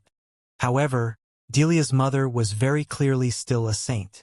By all rights, the energy that had saved Delia couldn't have come from her. So the question remained, if it wasn't Sophia, the only person it could have been was Patieniva. Or that was the person who made the most sense. But if it was Patieniva, that meant he was strong enough to hide his presence from even Diane. So why hadn't he saved Sophia himself? If he was so formidable, why had he even allowed his family to be separated? Diane was a person who could hide himself from even King Belmont and Connery Sapientia of all people. He had such a powerful soul that even the celestial experts of this universe were beneath him. And yet Patieniva had to have been right under his nose with him being none the wiser. Patieniva! Diane's voice filled the room. But he purposefully manipulated it so that Delia and her mother couldn't hear him. If he was wrong, all he'd be doing is ruining their moment together. If you're there, now's as good a time as any. I don't need an explanation, but your family does. I know you have a good reason for not saving your wife earlier, so I promise that I'll protect both her and Delia while you can't. With a wave of his hand, Diane sent a teleportation array to an empty room upstairs before sending Delia and Sophia away. At this point, teleporting small distances like this for him, as long as he could make use of a relay station, a technique he created himself for his first campaign, was child's play. Larger distances would require more intricate arrays and more time, but his proficiency now was more than enough to help a mother and child have some privacy. It was also more than enough to save Madeline and Ree. Within his spatial pocket, Patieniva had been shocked to hear Diane directly address him. But, after thinking things through and seeing how Diane wasn't sure if he was there, he began to understand. "Thank you," he said, quietly transmitting his voice to Diane before tearing his way toward the room Delia and his love were in.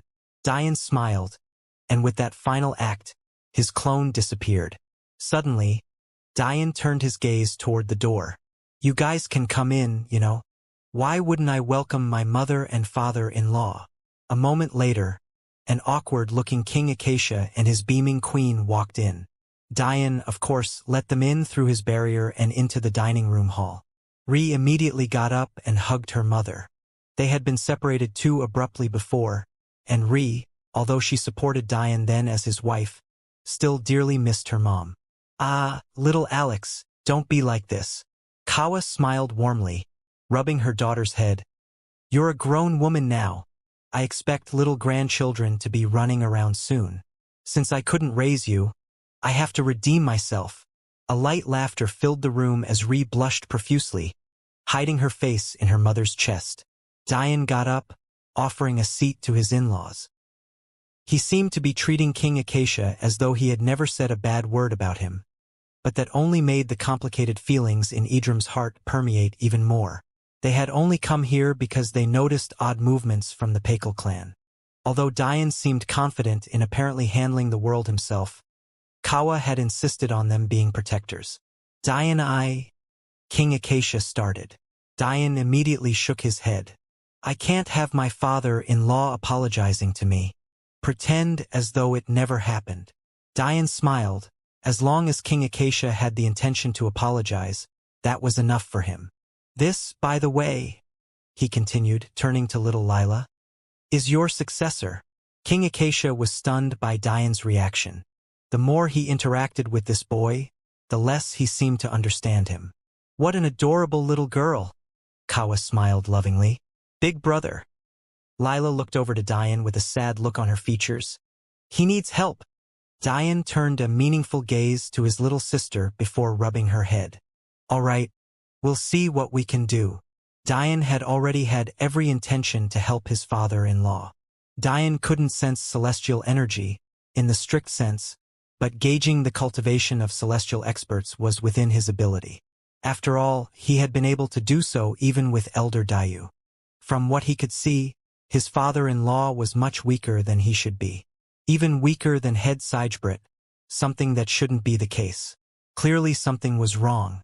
However, before Diane could make a move, the doorbell suddenly rang. Moments later, even Dian was sitting in unbridled confusion. His home had brought together a mix of people few ever assumed would be able to share a dining room table. Immortal, elves, beasts, and now red-skinned Pakals. It was truly an odd mix. Because of the animosity between the Ragnar and Pakal, in the strict sense, Kawa and her husband didn't need to hide themselves considering they were only wary of the Ragnar knowing of their power. But, to be safe, they had hidden themselves, leaving just Dian and his wives and friends. The two of them believed that if need be, they'd step in time to save them from harm.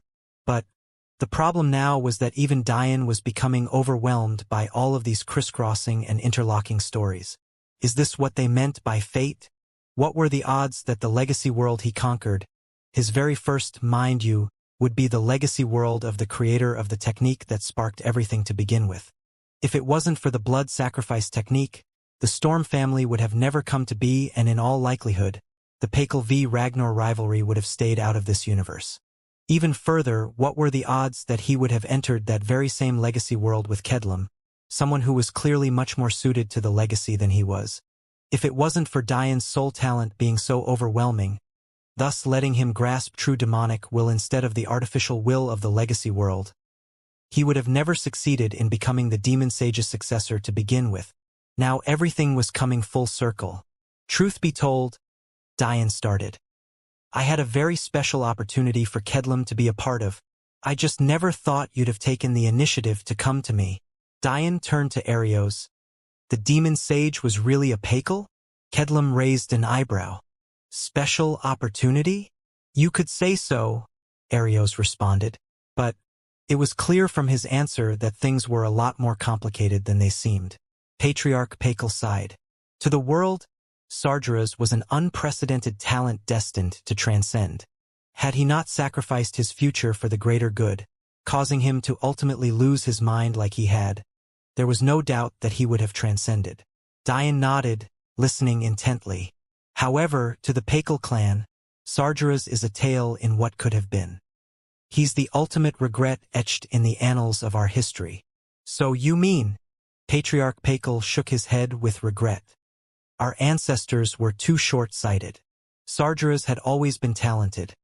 Even throughout his youth he was unmatched in the Pakal clan. However, there came a day where a young man that was likely the second most talented in our clan arose to find that he had a faith seed within him. At that time, long before my birth, the Pakal clan was very small. Nothing compared to the Emperor God clan it is now. So, in our history, there had only ever been a single transcendent, so you can imagine how much importance was placed on this single sign. Because of this faith seed manifestation, Sargeras was removed as our first in-line genius and replaced by his faith-seeded rival. Dian frowned. There was nothing he hated more than things being chosen based on luck of the draw. So many young masters and mistresses walked around with their heads held high for nothing more than being lucky enough to be born into the right families. Did they even deserve such a thing? Did they work to prove that they did? In many cases, the answer was no. And clearly, this was another one of those. As you likely know, the demon sage was arrogant to his very core. Dian nodded, remembering back to the first tales Arios had told him about the demon sage. A main reason why he had had so many enemies to begin with was because of his arrogance. Arios had then warned Dian to not follow down the same footsteps, but Dian had responded by saying he just couldn't lower his head. Everyone only saw how arrogant he was and refused to see how much hard work he put in to be worthy of being so arrogant. In his youth, it was no different. After being slapped in such a way, he immediately cut all ties with the Pakal clan, swearing to one day prove them wrong. Patriarch Pakal smiled bitterly. And that he did, so wrong. In a mere few hundred years, Sargeras had built his own empire to a level far surpassing a regular Emperor God clan, to the point where he ruled more than half this quadrant alone. And our pitiful Pakal clan, still clinging to our so-called faith-seeded genius, were barely counted as a God clan. You may not know this, but the requirements for being a God clan in various universes and quadrants varies greatly. Reason being, God, royal, king, and even Emperor God clans are decided based on territory owned and ruled, not cultivation level. God clans rule a percentage of a planet. Royal God clans rule an entire planet. King God clans rule at least one entire universe. And Emperor God clans rule at least 25% of a given quadrant. So, while our faith-seated genius had managed to bitterly cultivate to high levels of celestial cultivation and could even match some weaker lower Tao formation experts according to our clan records, we were still pitifully weak. As you can tell, regret might not be a strong enough word for this. Sargeras could have raised the clan up to the level of an Emperor God clan. Dian could only shake his head. There's no medicine for regret, but from information I have now, your Pakal clan has become an Emperor God clan. So things worked out in the end. No. Patriarch Pakal clenched his fists. The strength of our Pakal clan now can only be attributed to the kindness of Sargeras. And yet, Patriarch Pakal's jaw grinded his teeth together. They betrayed him again, this time in the worst of ways. What they've done is nothing short of destroying the legacy of a legend. Destroying his legacy? Dian frowned. The demon sage had already been through so much in his life, and the fact of the matter was that he was selfless in spite of his arrogance. Unlike other experts who tried their luck with the timeless library, the demon sage was almost guaranteed to transcend without it. Which means he had no need to risk losing his kingdom and everything he built. He had done so purely for the greater good. When you think about exactly what the timeless library meant, it was quite analogous with faith seeds. Faith seeds represented the path of another's cultivation. Yes, it made the initial stages much easier, but it came at a cost. A person with a faith seed could tap into the experience and talent of another past expert to speed up their cultivation to unprecedented levels. But in order to cultivate, you had to come to an understanding of your own path of cultivation, thus creating your own faith seed. If until that faithful moment, you spent much of your life relying on the talent of another to advance, one can imagine how difficult it would be to break away from that path and forge your own. At the same time, having the path laid out for you made it easier, but it also didn't mean it was a foregone conclusion that you would become a great expert. Take the first-in-line genius that replaced the demon sage as an example. He barely cultivated to a high celestial stage, something that was pitifully weak in the grand scheme of things, despite having a faith seed at his disposal. In the same vein, the legacies of the timeless library worked much in the same way. They would serve as a temporary boost in power, yes, but it would only hinder your transcendence by clouding your own path with the paths of others.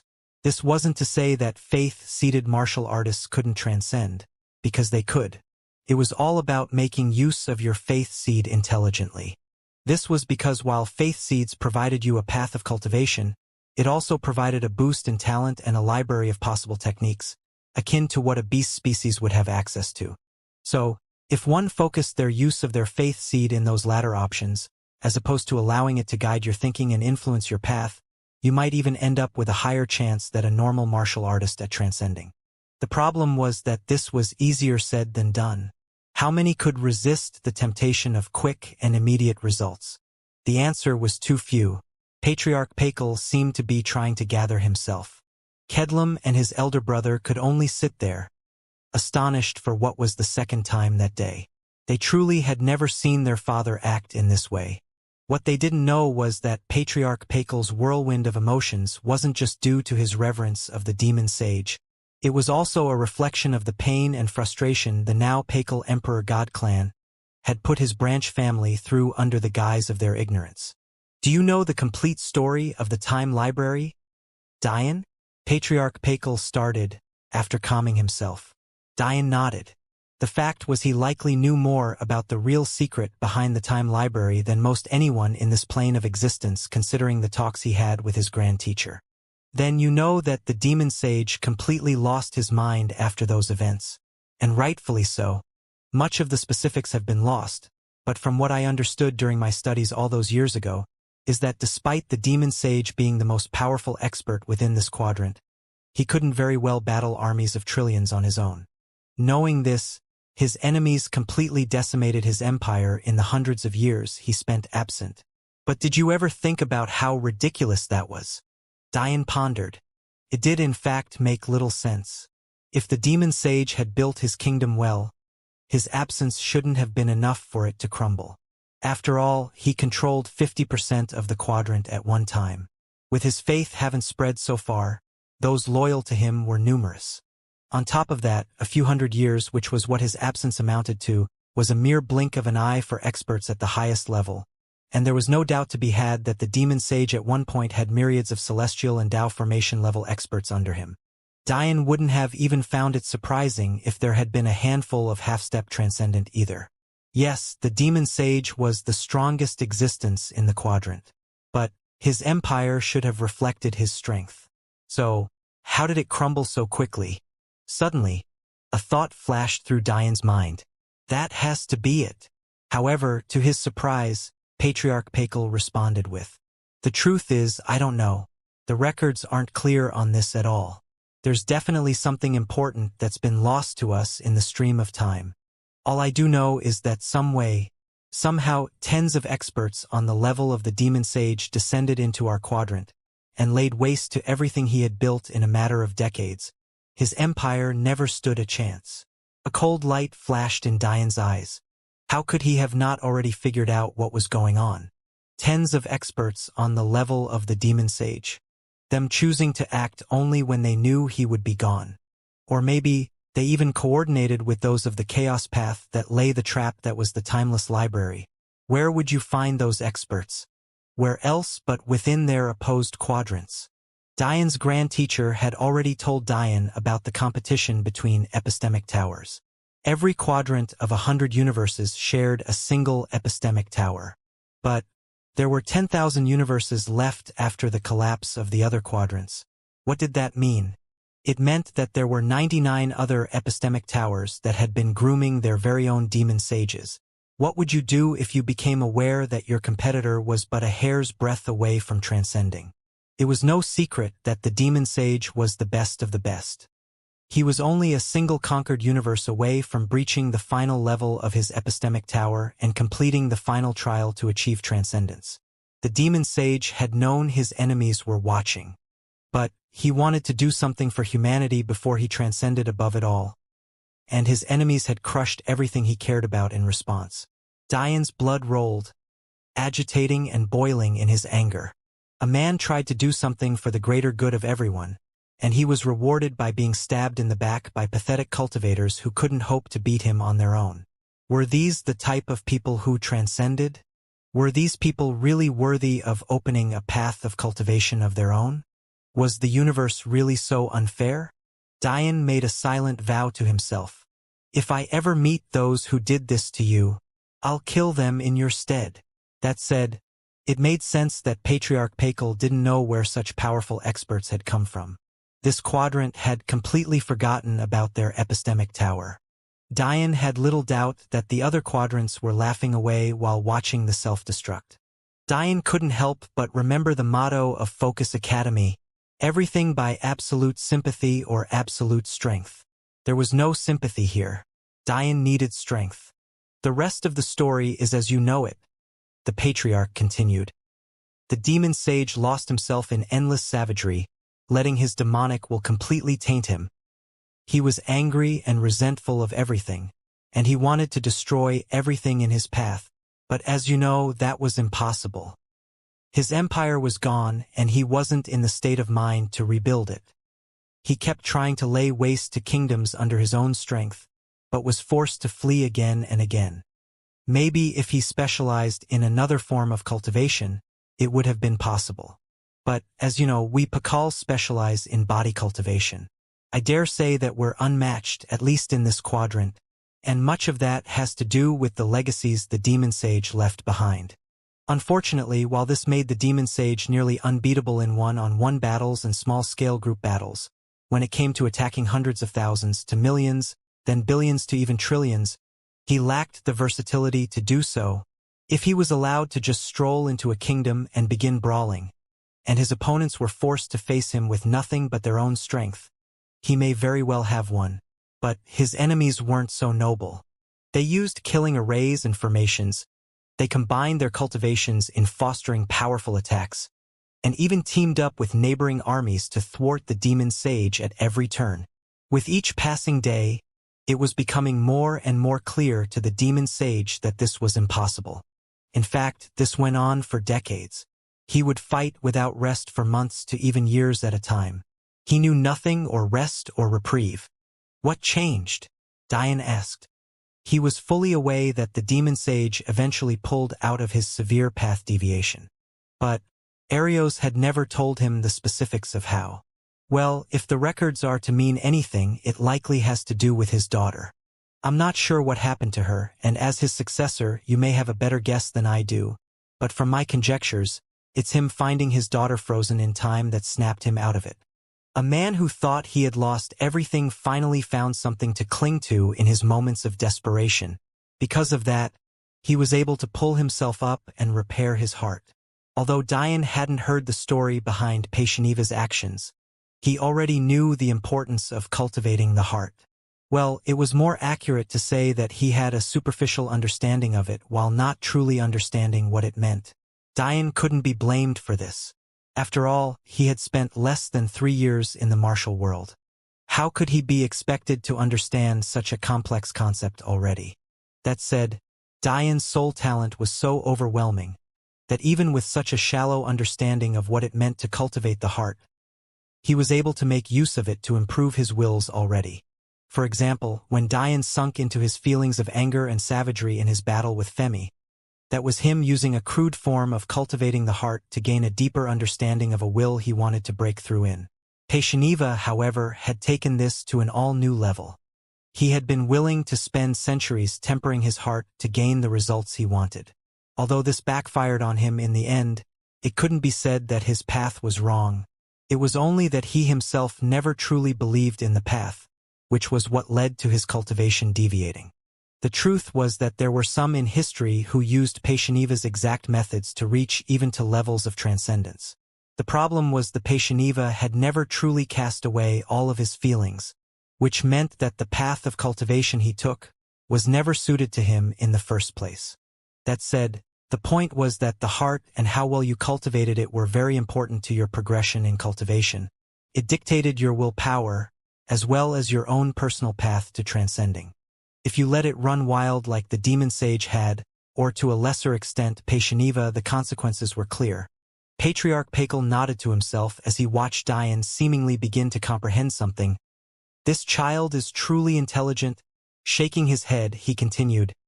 Due to his experience, the demon sage grasped just how important cultivating his heart was.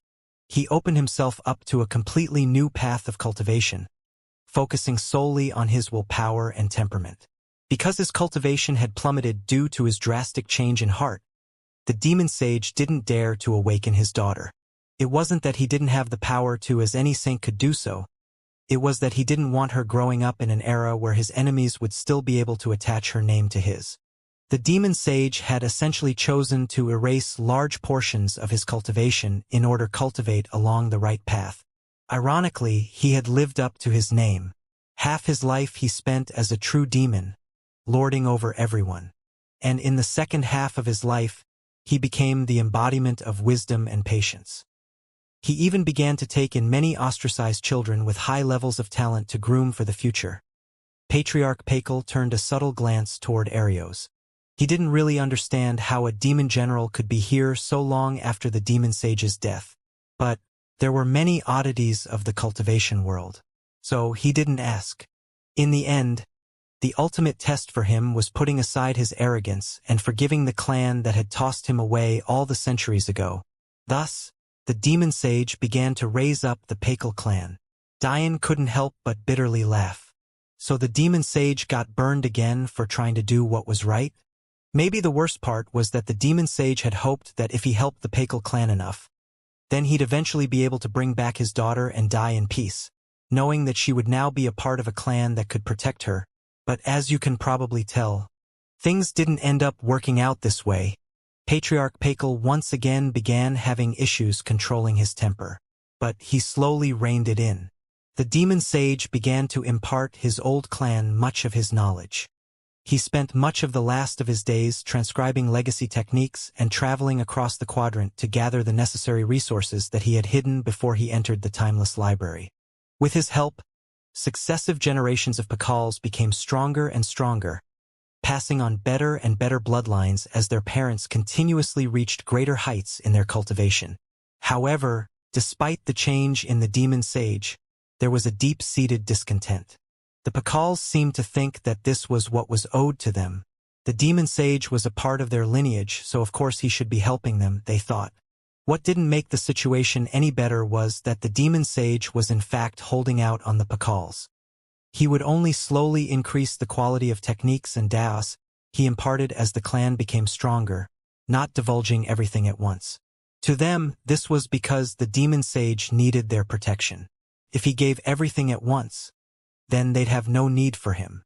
So, by their logic, he only released some of the things he had so they'd always have reason to ask for more. Dian sneered. What kind of ridiculous logic was that? Even in his weakened state, the demon sage was capable of facing up again peak Dao formation experts. He was a person who had access to countless methods, and clearly endless wealth considering what he had given the Pakals. Why would he need the protection of a clan so weak he had to raise them up in such a way? It was clear that they were all blinded by greed. If the demon sage wanted to hide away where no one could find him, he could easily do it. Patriarch Pakal sighed. The demon sage was intelligent though. He saw the changing of the tides and thus changed his tactics as well. He opened up a Pakal sect to act as a branch clan wherein they'd educate the youths with his resources. However, the caveat was that they now had to pass tests of the heart to share among his spoils. Unfortunately, instead of this method leading to a change in attitude for many, it only fractured our family. Members of the Pakal sect very quickly became more powerful than the rest and took over the most important positions in their main branch. The Pakal clan was thriving even more than before, but jealousy is the harbinger of destruction. While our Pakal clan was rising, there was another clan that was rising as well under the leadership of a man who called himself Odin Ragnar. However, it was becoming very clear to him that he couldn't match the speed of the rise of our Pakal clan. So, he took advantage of the discord that had already been festering. Dian's eyes flashed with a sudden realization. So this is how the animosity between the Pakal and Ragnar started? Patriarch Pakal laughed bitterly. The Ragnar offered to help the lagging branch of the Pakal deal with the Demon Sage's faction if they gave away some of the benefits they gained from the Demon Sage, and those ungrateful bastards actually accepted. The Demon Sage was too weak to help us. He had stripped down all of the daos and intents he had built to cultivate along a new path despite knowing he didn't have the time left in his life to do so properly. He had simply done so to ease his soul, to assure himself that he had at least done something right in his life, even if he couldn't see it through to the end. After the first war ended, the traitors won. But Odin was much too intelligent to allow the Pakal an equal chance at rivaling them in the future. So, he backstabbed those traitors and took away a vast majority of the body cultivation notes and legacies the Demon Sage had accumulated, eventually using it to create the Ragnar clan's famous lightning deity body technique. A peak divine technique that has helped them lord over our quadrant only to be matched by us Pakal. Dian frowned. If he backstabbed the traitors, then why can you still rival them? Patriarch Pakal sighed. That is of course because this Odin could never have outsmarted the Demon Sage.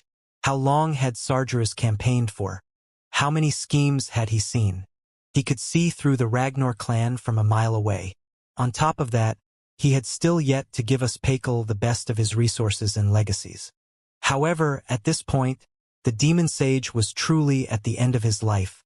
He could no longer afford to wait generations to release better techniques slowly. But, at the same time, he knew that because the opposed branch had stolen much of the resources and techniques, even when the Ragnar scheme were taken into account, his Pakal sect was still at a disadvantage. But, if he left things as is, it was only a matter of time before the Ragnar came back to destroy us. So, the Demon Sage took a gamble. He handed his favored branch the rest of his techniques, knowing fully well we would likely have them taken by the opposing branch. He then took away all of the talented orphans he had been grooming over the years and opened up his own legacy world, leaving us with a final strand of hope. He told us very clearly what would likely happen, and that we should be prepared for the inevitable. But He also said that after he had chosen a successor, he would lead his army of demon generals to take back the Pakal clan for his Pakal sect. Patriarch Pakal's hopeful gaze bore into Dian. He, a celestial-level expert, was putting the final strands of his hope in a boy with cultivation that hadn't even stepped into the essence-gathering level yet. If his ancestors knew, they'd probably roll in their graves. Dian sighed. In the end, the demon sage had truly changed. His old self would have just let the Pakal clan die out. After betraying him not once but twice, and even knowing they would do so a third time, he still left them his legacies. And in response, they had likely erased his memory from history completely. And then, those same people had the audacity to turn around and breed hate with the Ragnar clan as though Ragnar hadn't only committed the same atrocities they had. It was suffice to say that Dian was pissed. He had to conquer at least half of this quadrant to reach the top floor of the epistemic tower anyway, and taking the territories of the Pakal and Ragnar clans would do just fine. After a few more moments, the Pakals decided to excuse themselves. Patriarch Pakal had said all he needed to say and had established the fact that he would do his best to help Dian when possible. But he also made it clear that he would only do so at a critical juncture. Few cared for Dian's celestial deer sect legacies. Why? Because few believed the soul was useful, and even fewer believed in the practicality of array alchemy, which was ironic considering how they swarmed for Dian's queen fairy pill. That said, the truth of the matter was that in this universe, few placed an emphasis on such things. However, the demon sage was much different. Although energy cultivation was without a doubt the most followed path, unlike soul cultivation, everyone recognized the practicality of body cultivation. The only problem was that the available body cultivation techniques were so few, and those that existed were too poor to make any large difference. So, one could imagine what would happen if a successor suddenly appeared with access to the peakmost legacies in the discipline. Ironically, Dian only had one body cultivation technique at the moment. The reason was because he hadn't had the time to unlock higher levels of the Demon Sage's tower, let alone find his way to the Chaos universe to inherit the remaining portions. That said, the body cultivation techniques Dian needed were supplementary, meaning he had no use for a cultivation method. Why? Because he had the Demon Sage's blood essence. The work was already done for him. To put things in perspective, an expert on the Demon Sage's level would never give the entirety of his blood essence to a single person. Often, clans would withhold portions of their ancestors' blood essences and hand out very small bits as rewards to outstanding younger generation members. This would provide small boosts to cultivation over time and lengthen the impact the ancestor had. But not only had Dian gotten the entirety of the blood essences of his master and her husband, he had also gotten the entirety of the blood essence of a man who was known as the greatest human body cultivator in this quadrant. This wasn't to say that as long as Dian integrated 100% of the Demon Sage's blood essence, that he'd reach the Demon Sage's level, though. There were many things he still needed to learn. For example, the Demon Emperor's will technique was merely a single one of the techniques the Demon Sage had access to. In addition, aside from techniques, there was a Tao of body cultivation Dian had yet to comprehend. This Tao covered things like body control, power output, and even extended to things like vibrational laws and bloodline suppression. That said, you'd be hard-pressed to find anyone who would have an easier path to success than Dian. One last thing, Dian. Patriarch Pakal turned back for a last time. You likely don't know how important being in the top 10 is. From afar, it seems like you're only participating to prove yourself, or else you wouldn't provoke so many enemies. Dian shook his head, not responding. Whether he knew what the prize for being in the top 10 was or not, he wouldn't allow anyone to just walk all over him. Those who deserved death would still die. However, it is important you know that the benefits this time are truly worth it. Dian had a hard time believing that this universe could provide him with anything he didn't have, especially if you counted the epistemic tower as one of his resources. After this world tournament, he wouldn't even bother coming back to this universe for a long while. As long as he had his wives and friends by his side, he didn't see the point. Patriarch Pakal's goal right now is likely for Kedlam and I to grow enough to conquer Earth's gate and move us into the Weta universe. He doesn't know that I already have the means to manipulate the gate as I see fit. The epistemic tower key, as long as it was conquered before the field of spatial tiers was deactivated and the defenses disappeared, gave you more power than just the ability to teleport to any connected gate within this universe. It also gave Dian full control over the gate the epistemic tower was found in. Technically speaking, Dian had already conquered the gate. This was why he was number one. The tracking system that the Celestial Deer sect had put in place already recognized this.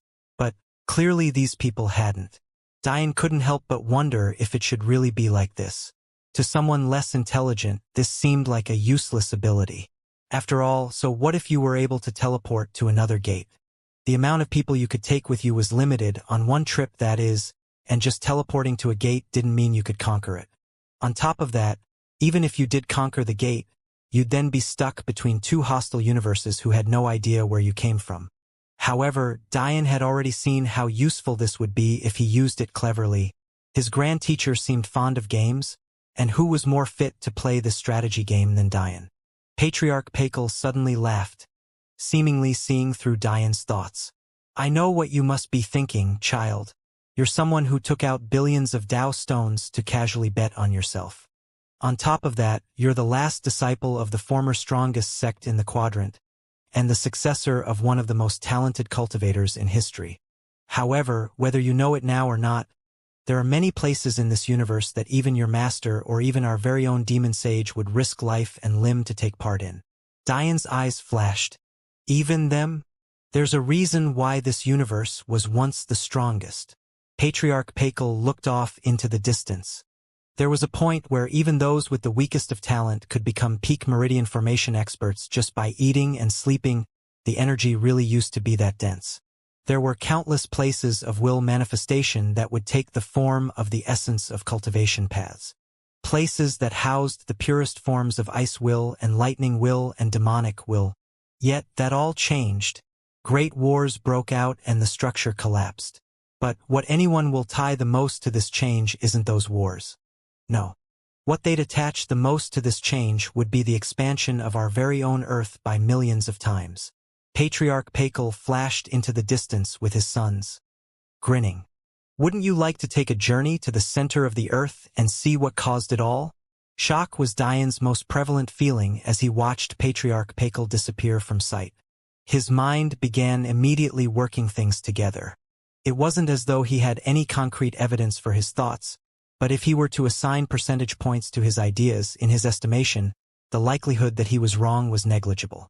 In his trip back to his home realm, he had learned that General Mace was coordinating something behind the scenes, something he needed human world help to accomplish. The second thing Dian knew was that this was all revolving around this world tournament. At first, he had been confused. Why this tournament? These people had been alive for hundreds to thousands of years before Dian's birth. What were the odds that it was just this year they decided to act? There was of course the possibility that Dian's grasping of the soul kernel had pushed up their timetable. After all, they may be scared that other mortal children might break through the seal as Dian had. If they suddenly had an unparalleled body and energy cultivator to deal with, all of their plans would be in ruin. But then, because of Patriarch Pakel's words, Dian thought of another possibility. The world tournament cycled its hosts and only occurred once every 100 years. This meant that the last time it had been Earth's turn to host was 500 years ago. Why was this significant? Because Dian now knew what the prize for being in the top 10 was. They'd be doing something they almost never did, opening Earth's own inner world, a reward that no other planet could provide. What were the odds that the population of sealed people would be from Earth? That the expansion of Earth was tied with the dramatic dip in quality of the universe. That Dian's enemies would choose the exploration of this phenomena to execute their plans? The likelihood of all of these things being coincidence was zero, and Dian refused to believe otherwise. It seems I'll have to be careful, Dian thought to himself as he closed the door and headed back to the dining room. In the end, he hadn't told Kedlam about the opportunity he planned to provide. The secret of the epistemic tower was truly too sensitive. For now, he'd keep the information to only those he trusted the most. As soon as Dian entered the room, His mother and father-in-law reappeared as though nothing had happened. What do you think of Patriarch Pakel's story? You must know a lot more about the landscape of the universe than I do, mother-in-law.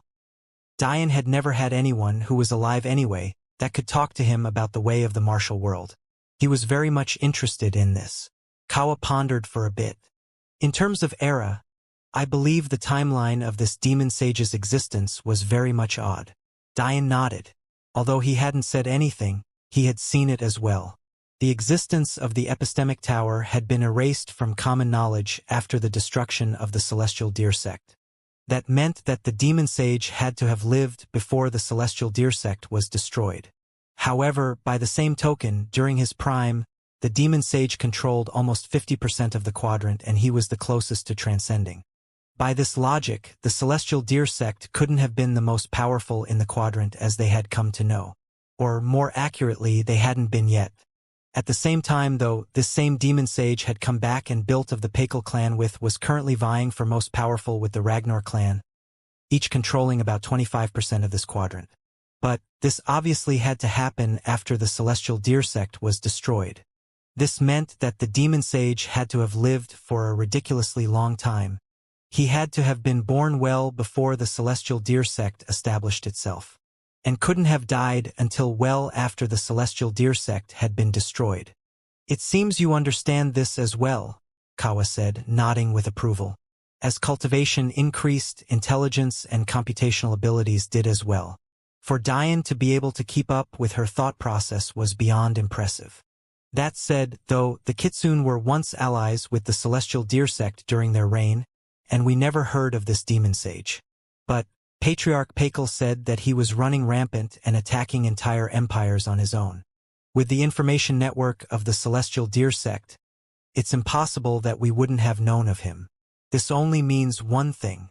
Dian nodded. His enemies were from other quadrants, which meant that the demon sage level existences that came out of nowhere because they were never part of our section of the cosmos. Kawa smiled. It seemed the more time she spent with this son-in-law of hers, the more fond she grew of him. You must be wondering how the other quadrants could have formed resentment for this demon sage. Although I can't claim to know for sure, I do have a pretty good guess. In fact, this guess is something I know because we Kitsune relocated to another quadrant. Ah, patience, patience, King Acacia suddenly interjected. One problem at a time. We'll of course tell them when they're ready to know.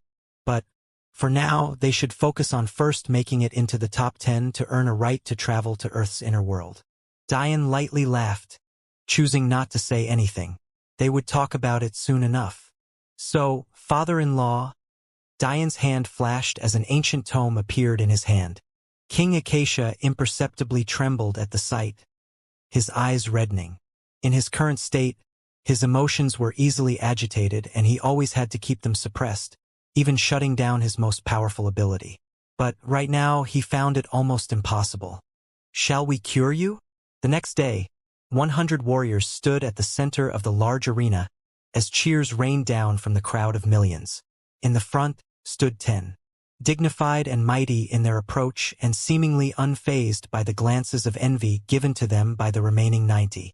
It was no secret how difficult it was to break into the top 10 from the bottom 90.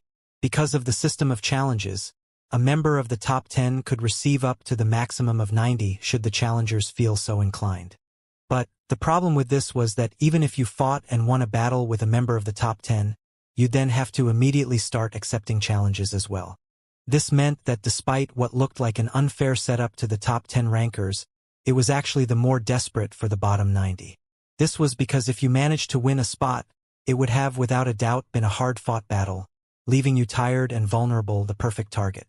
That said, many of the bottom 90 were hopeful, many just wanted to test themselves against the best of the best, and there were a select few that felt they deserved to be in the top 10 and were only missing the accumulated campaign points. And maybe that last group would be the most troublesome for the top 10 rankers. First-in-line geniuses like Thor, Vidar, and Kedlam all fell into this category. None of whom were even 20 years old, but all of whom had a faith seed and unlimited untapped potential. In addition to them, there were some black horses that may very well have taken their shot at the top 10. But Them being black horses, very few even noticed them. However, maybe the most striking part about this lineup was just who made up the top 10. 1. Lionel Belmont. 2. Tao Amin. 3. Zabia Jafari. 4. Saru Shruti. 5. Jace Clyte. 6. Aravata Shruti. 7. Yazid Jafari. 8. Uma Hanu. 9. Dofi Nuru, and lastly, much to the surprise of everyone, 10. Diane Sacharo. Diane had been the most surprised out of much anyone else. Never had he expected the Cavasitas would cave as they had and given him his top 10 spot back, albeit at the bottom. This surprise was especially odd considering how domineering and disregarding Diane had been. It smelt fishy. The truth was that the Cavasitas had no real choice. Diane had displayed too much power. And, if he was in a setting where he could wantonly challenge, then he would likely destroy the proceedings again. Their safest bet was to tuck him away in the top 10 and in hope he didn't find a way to do anything to cause a ruckus.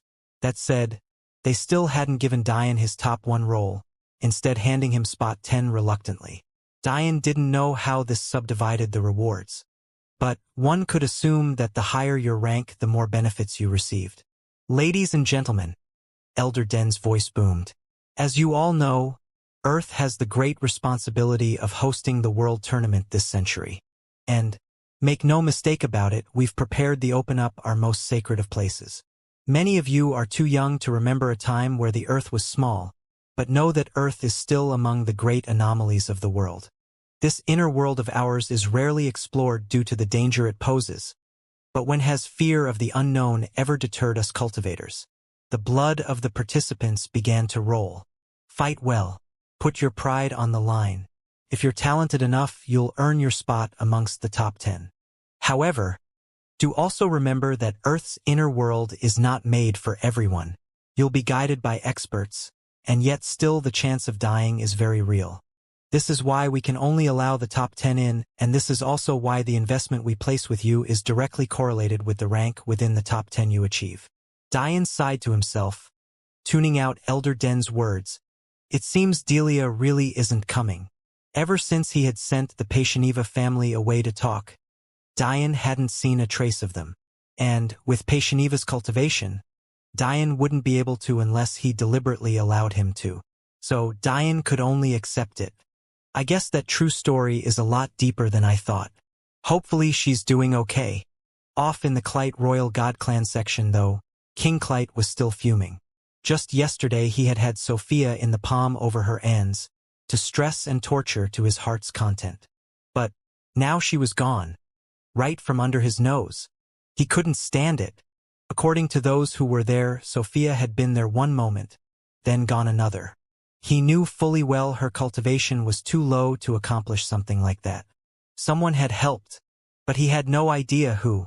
And now, because Delia was gone, he couldn't ruin her in the coming bouts. He could only sit there, letting his anger temper his heart more and more. His hands balled into fists and the air around him trembled. No matter how weak he seemed to be among Celestials, he was still one of them. He was an expert those beneath him feared and were in awe of. His fury alone could cause much more destruction than it already had been. But he was forced to rein it in as best he could, veins pulsing throughout his body. Patieniva, it has to be you. You're probably also the reason that feeble of daughter of yours managed to survive the onslaught between Aiko and Elric. I hope you're all ready. Elder Den grinned, looking from the warriors to the crowd. This will be among the fiercest competitions to have ever taken place. The top 10 versus the bottom 90. We've already proved once today that maybe not everything is as it seems. I can only wish you the best of luck. Start. Patieniva, it has to be you. You're probably also the reason that feeble of daughter of yours managed to survive the onslaught between Aiko and Elric. I hope you're all ready. Elder Den grinned, looking from the warriors to the crowd. This will be among the fiercest competitions to have ever taken place. The top 10 versus the bottom 90. We've already proved once today that maybe not everything is as it seems. I can only wish you the best of luck. Start. Diane scanned the neatly arranged rows of warriors before him. He sat, hovering in the air on a stage made for him. However, anyone who knew Dian would know that a simple place in the top 10 wouldn't erase all wrongs he had felt, especially since it was so far below what he deserved. In fact, he was feeling quite angry at the moment, despite the small smile on his face. Because they had put him in the top 10, he couldn't fight Lionel as quickly as he wanted. In the end, Dian decided to push those thoughts to the back of his mind, reclining on his array to look into the sky. So sad. Ree and Madeline wouldn't let me fool around with them last night because they wanted to spend time with mother and father-in-law. Such injustice. Seeing Dian's demeanor, quite a few of the bottom 90 rankers were angered. How important was this event to them? And yet this Dian was pretending as though their challenges didn't matter at all. However, they were smart enough not let their anger influence their decision. To them, Dian was a masochistic bastard with sadistic tendencies. He had allowed Femi Geb to think he was winning, even going so far as to get beat within an inch of his life, just to win easily in the end. How could such a person be normal? They were beginning to think the Demon Sage title suited him almost too much. Elder Den casually scanned the crowd of warriors. This was supposed to continue until every one of these 90 either relinquished their right to challenge, or every one of them used their singular challenge. But it seemed that they were just as apprehensive as they were every year. Truthfully speaking, despite the top 10 being in a tier to their own, you could still make rough estimates on their power by taking a few things into account.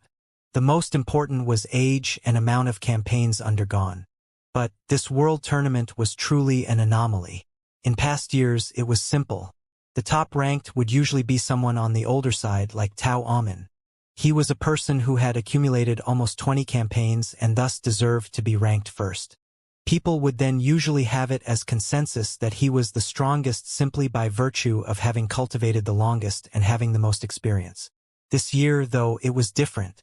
Because of discovering a legacy, Lionel Belmont had leaped to the first-place position. This legacy had even affected the ranks of others who had entered, like Madeline for example. However, unknown to everyone else, the only reason Madeline wasn't within the top 10 herself despite having actually inherited the legacy was because Amethyst's flames had destroyed everything on her person aside for her spatial ring and Dian's gift to her.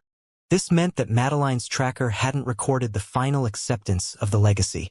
As if that wasn't convoluted enough for everyone to wrap their heads around, there were other strange occurrences in the top 10. Saru Shruti and Zabia Jafari had come out of nowhere to break into the top 5 despite both having less than 10 campaigns to their name. And the most shocking part was that they had purposefully skipped some campaigns, tracking no points at all on several occasions. Then, the greatest wrench in this entire system was Dian himself. Those who were truly intelligent were starting to doubt whether he had really cheated at all. Maybe he had a similar interaction with the gates as compared to Lionel? In fact, considering how many treasures he had on his person, many were truly beginning to believe this. After all, why would someone as powerful as Dian ever feel the need to cheat and sustain such a stain on his name? Everyone here knew that there were many other bottom 90 rankers that had strength that might rival the top 10 despite being on the younger side. There was no shame in being too young to rank highly. Everyone was aware that Dian was only 19 years old, and they all knew that it was his first campaign. No one would have looked down on him even if he didn't manage to rank at all. It just didn't make sense for him to take such a risk. In the end, though, Dian was fully aware that the only reason people were beginning to change their minds about him was because of the power he displayed. There was no sympathy or logic. They only acknowledged him because he had the power to force them to do so. It was that simple. Suddenly a loud boom and the crackling of lightning snapped everyone out of their thoughts. Dian felt the array holding him up nearly shatter, but his eyes quickly flashed with a golden light as his array reinforced itself. Raising an eyebrow, Dian remained reclined as he tilted his head to the side to find a familiar figure standing on a few stages down from his. Dian couldn't help but inwardly chuckle. You're not even challenging me, yet you felt the need to make sure I knew you were stepping up? If you're so scared, don't bother me. A few hundred meters away, Vidar Ragnar's sharp blue eyes pierced toward the air to land on Dian. He was pissed. How much blood, sweat, and tears had he put into his training so that he could put Dian in his place? And yet his father had gave him expressed orders to not challenge Dian and to first secure his place in the top 10. He felt his pride was being completely trampled over, and yet he didn't dare to disobey his father. Patriarch Ragnar was not a man who liked to repeat himself twice. Lightning danced along Vidar's black robes as a silver spear appeared in his hand, slamming into the already formed crater at his feet. The undulations spreading from the spear left no questions. This was a spiritual level weapon. The leaders of the other planets couldn't help but narrow their eyes. It wasn't a secret to anyone how weak this universe was. Even they had celestial experts that couldn't claim to have spiritual level weapons. At most they might have a few high-level master weapons. Maybe the luckier ones could claim to have lower grandmaster level weapons. And yet now there was first Dian and his wives and now this child too. What was going on? Many had thoughts of taking Dian's treasures. They just didn't dare to lose face so publicly. But now it seemed they had another target as well. The leaders of the royal god clans couldn't help but snort to themselves. They were the true leaders of the universe. And yet this genius of a mere god clan and another genius of a dead and gone sect dared to be so brazen before them. As ridiculous as it sounded, they took it as a slap to the face. That said, maybe most fittingly, there were only two leaders thinking this way. King Clyte and King Amun. Vidar's opponent turned a slight glance toward the silver spear, immediately deducing that it wasn't normal. In truth, he hadn't expected to be challenged so early. After all, he was ranked 7th currently. The safest bet for anyone would have been to challenge the 9th ranker, thereby avoiding Dian, but still taking on a relatively weak opponent. But it seemed that Vidar's pride had gotten the best of him. If the 7th ranker was aware of this logic, most others would be aware too. His father had already told him to avoid Dian, but he couldn't bring himself to choose the easiest opponent either. So, he went up as far as he could to a point where he thought he could still take an easy victory. The 7th ranker, though, wasn't amused. He was a member of planet Nyx, thus he had a very strong animosity toward Dian. He hadn't been there when Ulu was disrespected, but it was enough for him to know that their queen had been. He had no intention of losing before he could face Dian. The final competition between the top 10 would be a round robin. This meant that planet Nyx would have plenty of opportunities to cut Dian down before eventually allowing their king to seal him. He was stronger than they had expected, but very few had any awareness of how powerful their king Zabia Jafari was. This Dian was nothing before him. The 7th ranker, Yazid Jafari, snorted as he took a good look at this Vidar Ragnar. Your pride will be your downfall. His words were simple and to the point. He didn't like to waste his time or energy. He would quickly dispatch with this person and be on his way. In an instant, 9 swords appeared in the air, hovering in a seemingly random pattern. But those who were experts could feel the slight fluctuations in space and time around those swords. Their formation wasn't so simple. The faint ripples in space gave the swords a sharpness that shouldn't be underestimated. However, what was truly scary were the wrinkles in time. Even Dian frowned at this, looking toward Yazid Jafari with a serious expression. The swords seemed to fade in and out of existence. In one instant there would be 9, at others there would be 1, and in others there would be as many as 81. They all seemed real and yet ethereal all at the same time. There was simply no ease in explaining the phenomenon, and neither did Yazid bother to explain it either. Planet Nyx. Dian narrowed his eyes. Their use of wills is quite profound. Vidar's energy exploded. Arcs of lightning spread wildly, trying to disrupt the odd field generated by the sword formation. His spear pointed forward, glowing brightly as it heated under the pressure of his will. The transcendent weapon immediately reacted to its owner's change, sending terrifying undulations through the arena. My pride, Vidar sneered. Eat my spear. Vidar's black robes burst, revealing a toned and heavily scarred body as he flashed forward. Fast. Yazid's silver eyes focused. But speed means nothing before me. Yazid stood, completely unmoved. His swords glided through the air, glistening with odd blacks and silvers. Each movement seemed deliberate and slow, and yet just fast enough regardless. Vidar was shocked. He should have reached Yazid's position in an instant of time. They had only been separated by a few hundred meters at the most. For a lower essence gathering expert like him, especially with his main will of lightning being at the 9th level, it should have been child's play. And yet, 1, 2, 3 breaths of time and he was still halfway to his position. Every step forward felt like 3 back. Choosing me as your opponent was a mistake. Yazid spoke calmly. Vidar's eyes flashed. Danger! His body twisted, spinning in the air as he tucked his spear against himself. There was no sound, no fluctuation in the wind, nearly no sign at all. And yet, blood began to run down Vidar's arm as a slice appeared on his arm. What? Vidar's eyes narrowed as he took a look at the space around him. Other than faint and odd ripples that almost looked like the sky on an extremely hot day, there were no other oddities. If he hadn't felt his lightning arcs being sliced through, he would have never sensed the sword coming. He may very well have lost in a single move. Vidar stood from his kneeling position, his energy much more focused. He spread his lightning outwards, using it as an extended nervous system to boost his reaction time. This was a good passive ability of lightning and was coming in handy now. The bleeding of his arm didn't seem intent on stopping. In fact, it was getting worse. The wills Yazid had used were too profound for Vidar to heal it on a whim. However, that was when something that shocked everyone occurred. Tens of wounds appeared on Vidar's body in an instant, sending jets of blood every which way. The flesh of his bare torso immediately became mangled and drenched. Vidar's spear stabbed into the ground, sending violent arcs of lightning into his surrounding as his expression darkened. Your body is quite tough, Yazid said nonchalantly. I was trying to take at least an arm before making you quit. Consider yourself lucky. Take this opportunity to get off of my stage. And if I don't? Vidar sneered. I'll have to kill you. Kill me, HM? Vidar mocked. Everyone seems to think that lightning is all our Ragnar family is known for.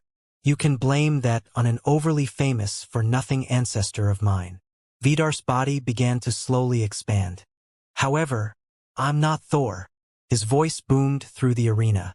I am the embodiment of vengeance, the giant of the Ragnars, the silent god who, frankly, is quite tired of being known as such. In an instant, Vidar stood at 20 meters tall, his weight crushing the arena below his feet. I am Vidar. Vidar's hulking figure stood tall in the fluctuating space Yazid's formation provided.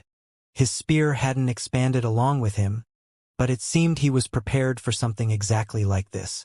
In an instant, the spear that had become nothing more than a toothpick in his hands was replaced by another one that could be more accurately described as a massive pole that just so happened to have a blade near the top of it. The spear was massive, being 25 meters tall and so thick that even Vidar's large hands barely wrapped around it. Yazid's eyes narrowed. This is a problem. His expansion wasn't superfluous. His mass increased along with his size. He quite literally made more of himself. How is that possible? Usually with expansion techniques, they would be exactly that. Simple expansion. The mass of the person wouldn't change, despite what the perception was. Originally, Yazid had assumed that Vidar's technique was exactly that with the usual simple strength boost. If that was the case, it would be easy to handle. However, the reality was well beyond his estimation. Vidar's body had become akin to a dense white star an instant away from collapsing into a black hole. The amount of matter he had condensed into himself nearly made gravity bend toward him instead of the planet. If he can... Yazid's thoughts were cut off by his exact fear acting out before him. The arcs of lightning around Vidar amplified, matching his obscene size. And then his hulking figure disappeared. Yazid's worst fears had been realized. His technique relied heavily on manipulating the space and time laws around a given space. However, such things came with a limit. If there was too much energy output to control, his formation would fail. If the energy quality was above his ability to manipulate, his formation would fail. If the area his needed to control was too large, his formation would fail. But none of those were the reason. If the mass of his opponent was too large, his formation would fail. Yazid tore through space, attempting to get away from the attack his knew was coming. But a sharp pain suddenly permeated through his entire back even as he did so. The skin of his back tore apart, charring and burning under the relentless lightning. Yazid grit his teeth, closing himself within space and appearing hundreds of meters away. Blood dripped from his back as his dark skin became tainted in red. Vidar's rumbling laugh filled the arena. "Seems my spear couldn't reach you. I was trying to take your life, to be honest." Vidar sneered. "You can consider yourself lucky. Take this opportunity to get off of my stage." Yazid frowned. He didn't care that Vidar was throwing his own words back at him. What he cared about was whether or not he could win this. It was clear that his formation wouldn't work anymore. His understanding was far more superficial than his younger cousin, so he could never hope to manipulate the space around such a large mass. But regardless, he still had to win. Even if he couldn't make use of his illusory-like techniques, how many could match the sharpness of his swords? All he had to do was make use of his experience and cultivation advantage to dispatch this Vidar character. Twin short swords appeared in Yazid's hands as he flashed forward, not giving Vidar the opportunity to take the initiative again. "Ha ha!" Vidar's voice boomed. "I commend you for your quick decision-making." His massive spear arched forward, bending under the strength of his arms. The speed of his strike was much too fast for the size of his body, and yet he did it. The most shocking part was that Vidar had yet to comprehend spatial laws, and yet the simple movement of his body sent ripples and cracks in space. No, that wasn't all. All the laws of the world seemed to crack under his presence. Quite simply put, he had the body of a god. Yazid's short swords were dwarfed and the space he controlled was completely torn apart by Vidar. And yet it was all too late. Their clash was like an irritated home owner swatting away a pesky fly. Yazid's body flew through air, his bones crushing under the weight of the impact. He had managed to stop the sharpness of the spear from reaching him, mostly because Vidar couldn't control his use of space, but that didn't stop the endless lightning from searing his skin and paralyzing his muscles. Not once in this competition had Vidar used his faith seed. And yet, in the moment he brought out a domineering display that belittled Dian's accomplishments. Dian had destroyed the 11th ranker with a few punches. But so what? Vidar flashed forward to end it all when a sudden message entered his ears. "Don't kill him." How could Vidar not recognize his own father's voice? Even he didn't know what his father's plans were. But he, much like every other Ragnar, had no choice but to follow. "Consider yourself lucky, I guess." Vidar repeated himself as he watched Yazid crash far outside of the arena in a sorry state. Settling down, Vidar took his spot at the center of the stage that was now his. Surprisingly, the cuts that Yazid had inflicted upon him were healed but hadn't disappeared. Instead, they formed new scars along his body. Scars Vidar wore like badges of honor. Sure, Dian had demolished the 11th ranker, but Vidar had just done the same to the 7th. Just where had all these outstanding young men come from? The crowd cheered loudly, all the more excited to see the next rounds. How long had it been since a member of the top 10 was dethroned? And now they had gotten to see it twice already. Vidar's gaze set itself upon Dian, who was still reclined, his eyes closed as though he was taking a nap. "Enjoy your rest while you can, mortal. Your act isn't fooling me." Vidar sneered, sending his voice directly to Dian's mind. Dian opened an eye, giving Vidar a cursory glance. 10 moves, he said nonchalantly before closing his eyes once again, smiling to himself as he leisurely resumed chatting with his wives. Dian's words entered Vidar's mind, causing him to shake in anger. 10 moves? Humph, we'll see. Truth be told, the crowd was shocked by Vidar's performance. He was so young, and yet had already managed to become so powerful.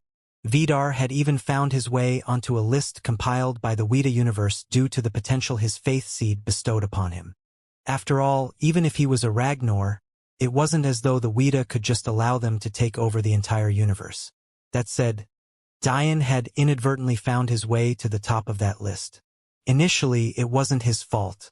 This was because Aladar had disguised himself as Dian before killing the 5th son of the Weta.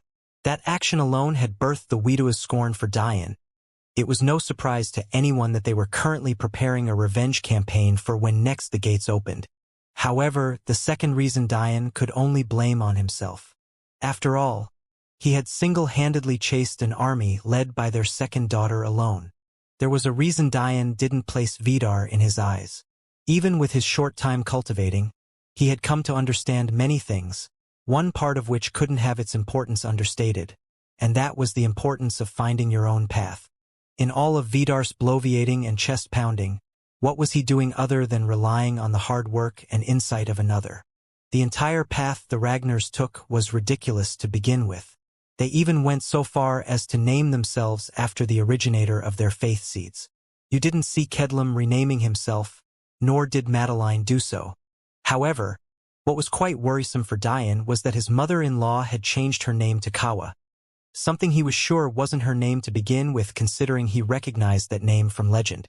That aside, Vidar took such pride in his faith seed that it would be his downfall. But that didn't mean he wasn't being quite useful to Dian. Now that he had an understanding of this quadrant's history, and he had come to know about the rise of Ragnars and more about the demon sage, how could Vidar's body not catch his attention? In fact, Dian wouldn't be surprised if the original Vidar had cultivated that body. The current Vidar was so proud of using the teachings of the demon sage. It seems the path of body cultivation is more complex than I gave it credit for, to foster a body capable of distorting the laws of the world itself. Amazing. It was just a shame that Vidar was barely using it properly. An instant later, the rough landing of yet another challenger disrupted Dian's thoughts. Not me again, huh? And here I thought I had enemies. Dian chuckled to himself. He had expected them to try and tire him out by using their challenges.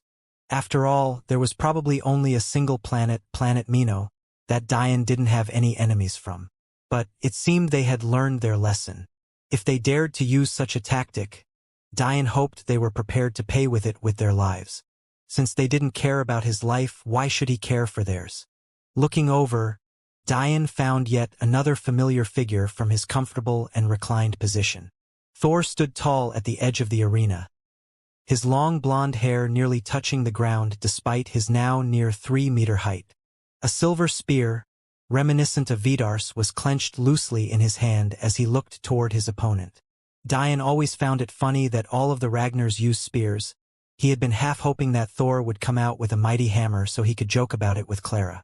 But he fully understood that if such a hammer really did exist, a mere branch family of the Ragnars wouldn't have it, and it would have to be at least a supreme rank treasure, much like the demon sage's tower. Thor, unlike his kinsman, was much more low-key. He had no intention of getting bent out of shape for his pride. In life, there were very few things that Thor wanted or expressed, but that didn't mean he didn't have a fire burning inside him no one had seen. Well, mostly no one. There was a reason why when Dian listed the people he wanted to take with him into the epistemic tower, he had included Thor. This was a man who had once been the entire hope of his branch family, just for that all to be taken away in an instant. True, it was his own little sister that had betrayed their newly formed Storm family, but what choice had Tammy had? If she didn't take initiative to act, who's to say that the Ragnars wouldn't have stolen her brother's faith seed and given it to another? In fact, who's to say that they didn't still have plans to do so? They were a brother-sister combo that had no one to rely on but themselves. They were too intelligent to ever truly trust Patriarch Ragnar with their lives, but they were also too smart to ever disobey him.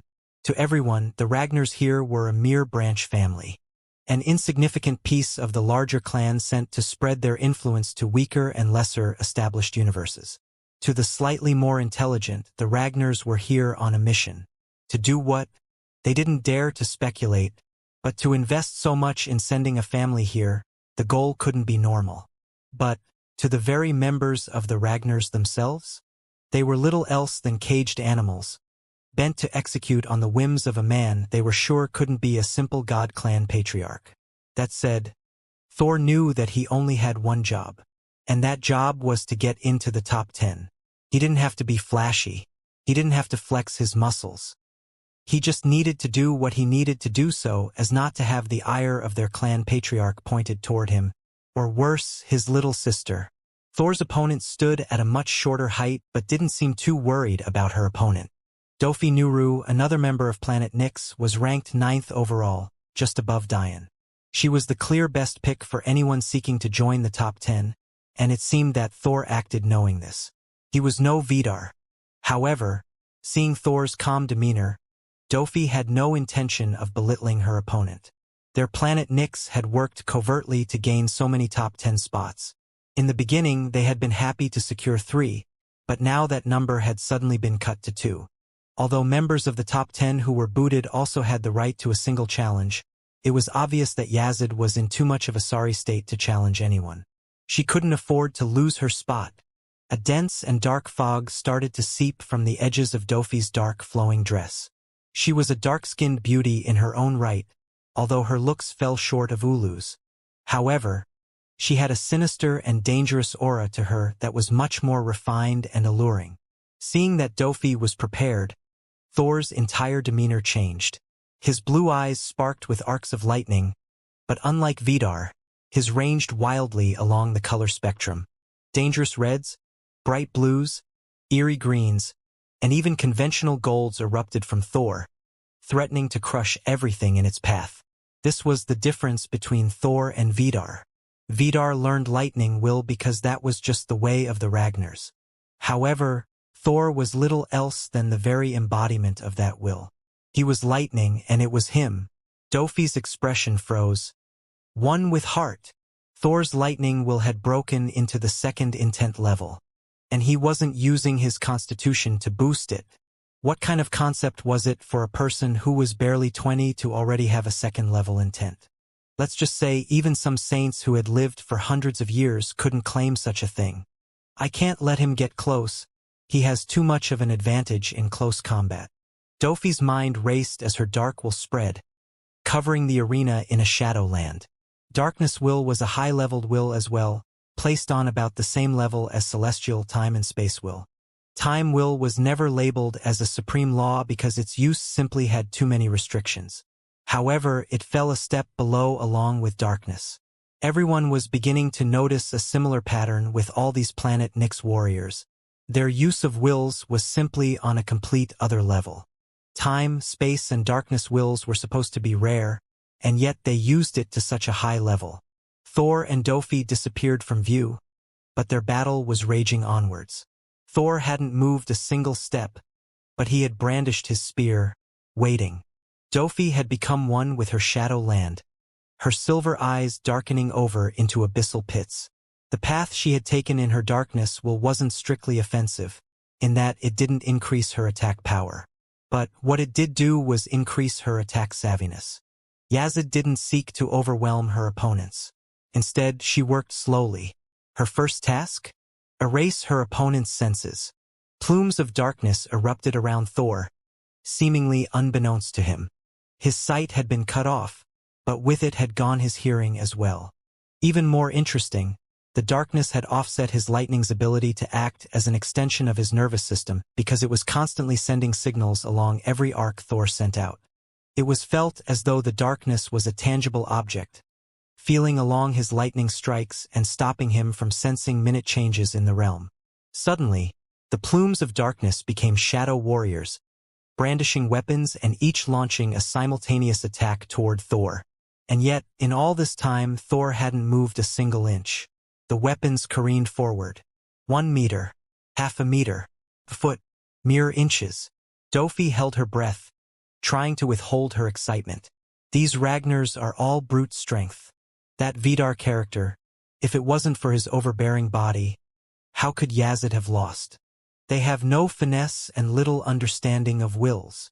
However, just as Dofi was about to celebrate her impaling Thor, he was suddenly gone. A flash of lightning tore through the shadow domain, sending crackling and charred bits of arena flying into the air. A sickle appeared in Dofi's hand. She was a top 10 ranker. She had earned her place. She was no pushover. Dofi had no intention of losing so easily, but she was shocking that she couldn't feel Thor even within her own domain. What would have shocked Dofi even more was that, from an outsider's perspective, her domain had already collapsed. The only part that remained was a small cloud of darkness left around her. To the crowd, Thor was visible, standing in the air with his spear brandished and ready. He knew exactly where Dofi was, even to the point of using his lightning intent to destroy her domain every but her immediate surroundings. Diane watched this with a newfound respect for Thor. His understanding of lightning will far surpasses my understanding of any one of my wills. It's not just about the power, it's also about the way he uses it. He's comprehended no less than 10 paths for that single will. Maybe more. Thor raised his spear into the air even as Dofi felt around frantically with her darkness will, trying to prepare for the incoming attack she had no clue would be coming from above. In the lightning path, each color denoted a new discipline. But none were more tyrannical than the destruction path of red lightning. Crimson arcs rained down from the skies, piercing toward the tip of Thor's spear as he stood silently. And then, a blinding flash of light tore through the air. Thor's spear careened forward, intent on taking his victory. But, much like Vidar had, Patriarch Ragnar once again told him not to kill. Dofi's chest nearly caved in as lightning sent her flying from her domain. Blood flew from her mouth, staining her already dark dress with a crimson as robust as Thor's lightning. Just like that, another top 10 ranker fell. Diane had seen the weakness of Dofi's darkness technique just as Thor had. The problem? She covered the surface but paid no mind to the ground beneath. Thor could have used force to destroy her domain directly, before clashing with her head-on. But he knew that would have been a waste of strength, and he might even end up losing. Thor's cultivation was still at the higher meridian formation levels, and the only reason he could bear using an intent was because of his faith seed. Using lightning will simply placed little burden upon him. He hadn't grown up with great resources, as the member of a branch family of a branch family. However, he wasn't willing to become an essence-gathering expert unless he was of the first-grade level, something nearly impossible in this universe. Because he was painfully aware of the weakness in his cultivation, Thor usually tried to avoid direct confrontation. In this case, Dofi was a peak essence-gathering expert much like most of the other top 10 rankers.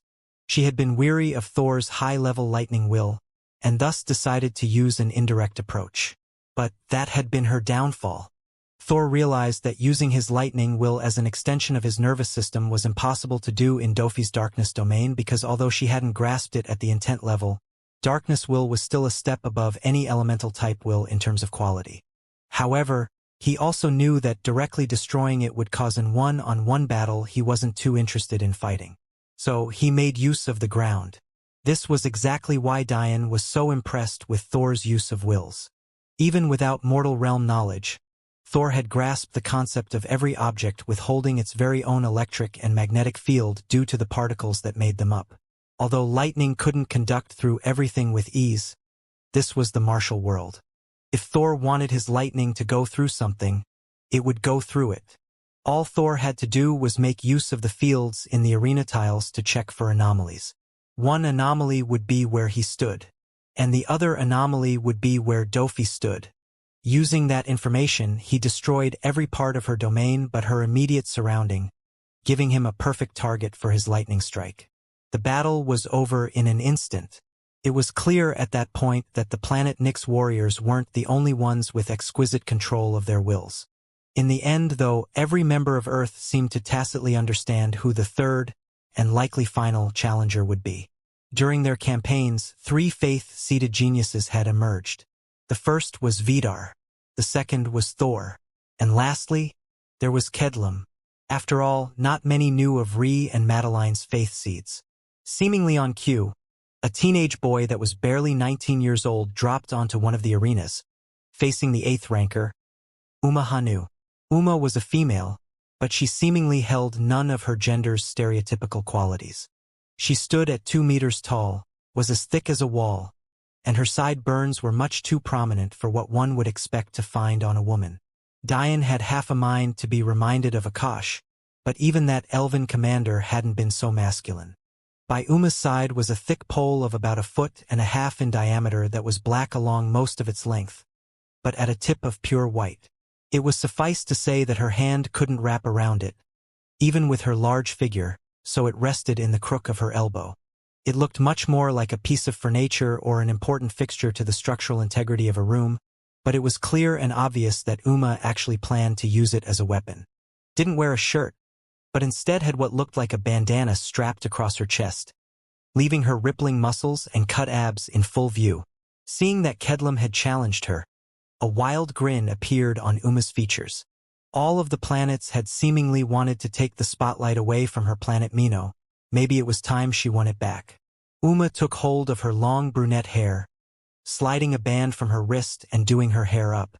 Her sideburns seemed to grow more prominent with her actions, revealing just how thick they were. But soon, everyone watched in shock as they realized it wasn't a mere optical illusion. Her sideburns really were thickening and growing.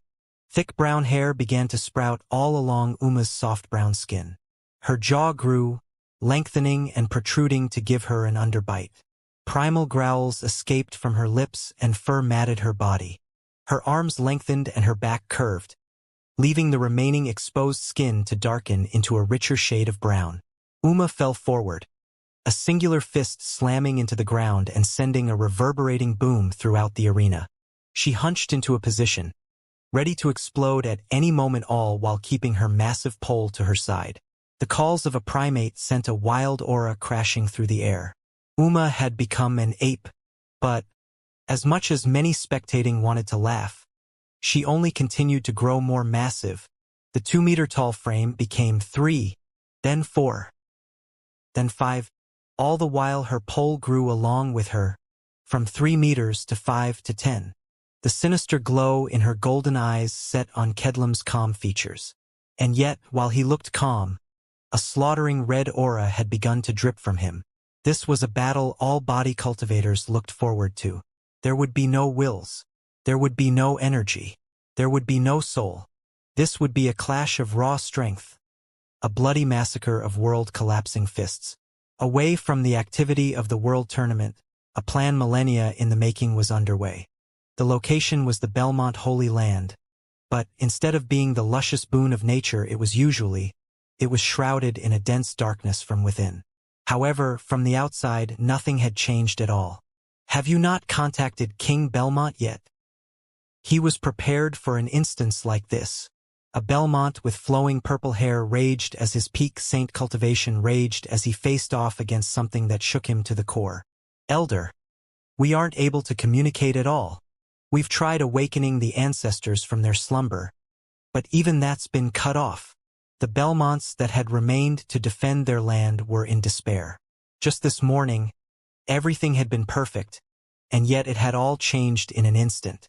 They couldn't believe how easily their communication had been cut off. They had reserved arrays for centuries, dating back to the time of the Celestial Deer Sect, in order to ensure that this never happened. And yet somehow these enemies they had never seen before still cut them off. Just what kind of power did it take to cut off arrays created by foremost experts of that level? They couldn't even fathom it. That said, if they were to choose, accepting something like that was more acceptable. But to not be able to awaken their ancestors, this was ridiculous. The lifespan of celestial-level experts could be expanded by tens of thousands of years as long as they induced deep sleep within themselves. The concept was very simple. In a mortal body, over time, damage to the body and, namely DNA, would lead to aging. However, when one reached the level of a celestial expert, that damage was slowed to such a considerable degree that you could live up to 10,000 years as a human and even up to 30,000 years as an elf or beast. But there was a level of control over the body that peak expert reached that allowed them to stop their cells from dividing, thus shutting down their whole bodies and stopping the progression of this DNA damage. This would only be done once a celestial or Tao-level expert reached the very end of their lifespans, unable to transcend. This provided clans with an extra layer of protection from their best experts in times of distress. Depending on the level the expert reached during their normal lifespan, they could be awakened anywhere from a single to tens of times without death. And then, after performing this duty for their clan, their good karma would increase, thus allowing their chances of reincarnating with higher talent much better. This concept of karma was quite complex, and often something one needed to reach a high level of cultivation to come to an understanding of. But It paints the perfect picture for how difficult it was for an enemy to interrupt such a sacred system. It was simply unfathomable. However, during that Belmont elder's last thoughts, he was almost happy that their ancestors didn't have to come out to face what he was facing. A massive ball of dense black flames engulfed him and an entire mountain range with a single thought. The destruction was unholy. Dragons had descended upon the Belmont family holy land. Back in the arena, the battle between Kedlam and Uma was raging. The feral growls of Uma's ape filled the stadium as she swung her pole toward the calm Kedlam. Furious booms of fist colliding with stone was grating on the ears. Lasting exchange after exchange with blurs of red skin and dense fur flashed across the stage. Ha ha! Uma's growls turned into delighted laughs. Kedlam's lack of hesitation at using his body to meet her rod was immensely satisfying to her. This was a true man, she thought to herself. Kedlam remained unperturbed. Pakal Emperor's Will. Act 1. Stage 1. In an instant, Kedlam's body grew to 3 meters tall, his frame expanding to meet Uma's next coming strike. His foot slammed into the ground, sending cracks reverberating as fist seemed to glide through the air. Dian's eyes flashed. The first thing he noticed was the similarity in technique. But he had already guessed that his demon emperor's will was shared, at least in some portion, with the Pakals. What caught his attention more was this Kedlam's fist movement. Seemed so slow, but Dian's thoughts were interrupted by Uma's massive figure flying backwards. However, instead of hearing a dull and pained cry, Uma's laughter only increased. Yes, more. Uma flipped in the air, landing softly on her hind legs before leaning her forward to slam her fist into the ground again. But this time the shock wave was on an entirely new level. The raging cultivation of a peak essence gathering expert wildly flooded the arena. But it wasn't energy cultivation. Her body was just that powerful. Her once brown skin reddened as her energy amplified, again and again. Suddenly, the arena cracked under her weight as she tossed her pole into the skies. If anyone was paying attention, they would have noticed that the upward force needed to throw her rod was so much that it cracked the stage beneath her feet. Just how heavy was that weapon? Uma roared, bringing her fists to her chest and pounding madly. Her eyes reddened, turning into rubies of dense blood, veined out of proportion. Just as her rod fell from her skies, spinning wildly, Uma's fist found a way to its end, sending it careening toward Kedlam. Space cracked, wildly distorting reality as the sound barrier shattered to the naked eye. Even Kedlam's normal calm expression turned serious at this moment. The amount of power in this strike was something her previous attacks couldn't match up to an even tenth of. Without time to think, the rod was before him in the blink of an eye. Kedlam crossed his arms, wincing as he felt his forearms crack under the impact. His body flew backward, sliding across the arena floor. However, this was by design. The shortest distance for him to go in dodging was downward, so he made the decision as quickly as possible. However, Uma only smirked, under the shocked gaze of everyone in attendance. The rod expanded its length by hundreds of meters in an instant. How rare were weapons that changed form. So rare that even King Acacia himself had put that on the top list of abilities Dian's Dragon Kingsword could do. And yet, here was yet another. King Belmont narrowed his eyes. He had long since gotten intelligence reports about the shifting of power on not just Planet Nyx but also Planet Mino. With the previous defeat of 2 Planet Nyx warriors, thus kicking them out of the top 10, he had felt slightly relieved. It wasn't ideal for those spots to be taken by the Ragnar family, but the Ragnars were at least a variable that the Belmonts could account for. The Nyx and Mino planets were complete anomalies. The World Tournament only took place every 100 years. But that time was a drop in the bucket even for a Saint-level expert. For the power structure of not just 1, but 2 entire planets to be sent into complete upheaval in just that time was unprecedented. And yet, it had happened. In fact, the first inklings of the new Jafari royal god clan of the Nyx, or the new Shruti royal god clan of the Mino, only started popping less than 2 decades ago. Even more interestingly, it was around the same time that the Kitsune locked on to this universe as a location they could find their Kawa in. What event set them off? Even the culprit was unawares. But, just under 2 decades ago, there was in fact an event that shone a beacon on this universe. And it was that same beacon that sped the plans of the Daiyu forward. Everyone was so focused on this world tournament, but those privy to the right information knew how little it really meant. In an instant, Uma's rod had extended itself back under her arm. Now an expansive 100-meter-long rod lay horizontally under her control, hovering just above Kedlam's figure as it skipped along the stage tiles. Uma grinned, her uproarious laughter filling the stadium. A vicious glint in her eye lit as she tilted forward, slamming the rod downward. The sound was sickening, forcing most to look away.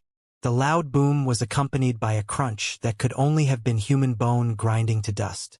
A mist of blood erupted from Kedlam's position. His body cultivation technique heated his body up to such an extent that even when he bled, it came out in a gaseous form.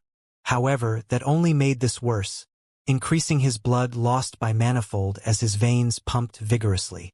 Uma's ape form continued laughing. "Get up! I'm having too much fun. Get up!" There was no doubt about it. Uma's body cultivation had reached such a frightening level already. But, with the boost of her beast form and her fur-reddening technique, she had pushed her upper limits from essence gathering to the outer fringes of sainthood. The problem with body cultivation techniques that amplified strength was that simple amplification didn't allow your body to reach saint levels unless it was by a ridiculous amount. Even if your body was at the peak essence gathering level, it didn't necessarily mean that any minute change could bring your body up to the saint level.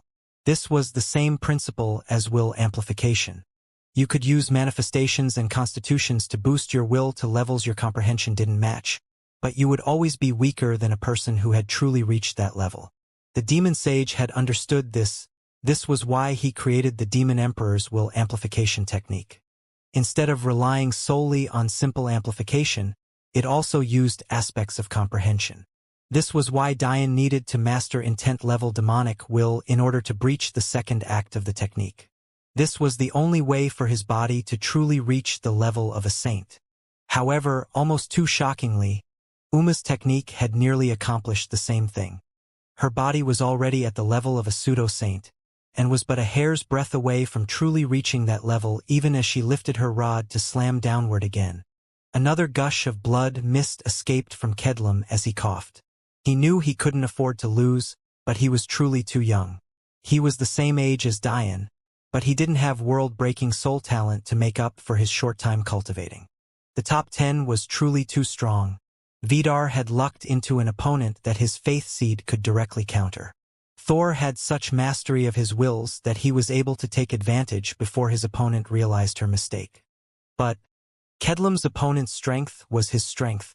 The only difference was that she had cultivated for much longer. Damn, I guess I have to use it, Kedlam thought bitterly. The problem was that he knew good and well that if he did, he could forget about competing for a better spot in the top 10. He would forever be slotted into the 10th position. But maybe he'd have to be happy with that. Because, quite frankly, if he was in such a sorry state, someone could very well challenge him and boot him out of the top 10 entirely. Suddenly, a dense red began to drip from Kedlam as Uma threatened to slam her rod down yet again. But this time its momentum was stopped entirely. Uma frowned. Her arms flexed, but she couldn't move the pillar at all. It was stuck. The rod began to slow move upwards, completely out of Uma's control. She tried to stand her ground, but she found herself nearly losing her footing entirely. At the other end of the pillar, an astonishing sight graced the eyes of the silenced crowd. A young man with skin as red as the blood coursing through his veins stood at 10 meters tall. However, that wasn't the most shocking part. His arms had multiplied from 2 to 6. He was like a demon risen from the dead. Kedlam roared, sending a reverberating boom throughout the arena as he yanked Uma's rod from her before throwing it with such velocity that the rod itself cracked under the pressure. Uma's eyes widened. That's a Grandmaster-level weapon. What? All this time Planet Mino was trying to stay low-key. They had disguised their weapons as simple Master-level ones, which was why no one noticed the oddity of Uma's rod until it expanded in size. But Uma knew the truth behind the weapon's strength. It shouldn't be possible to crack it like this. Patriarch Pakel sighed. He knew very well the state his son would be in after using this technique. But it seemed he preferred to win this battle and injure himself than to lose his old man some face. I've truly burdened you too much. You're just a child yet you carry such a weight on your shoulders. Twin horns continuously grew from Kedlam's forehead as his aura seemed to grow more and more powerful with each passing moment. Is this his faith seed? How domineering!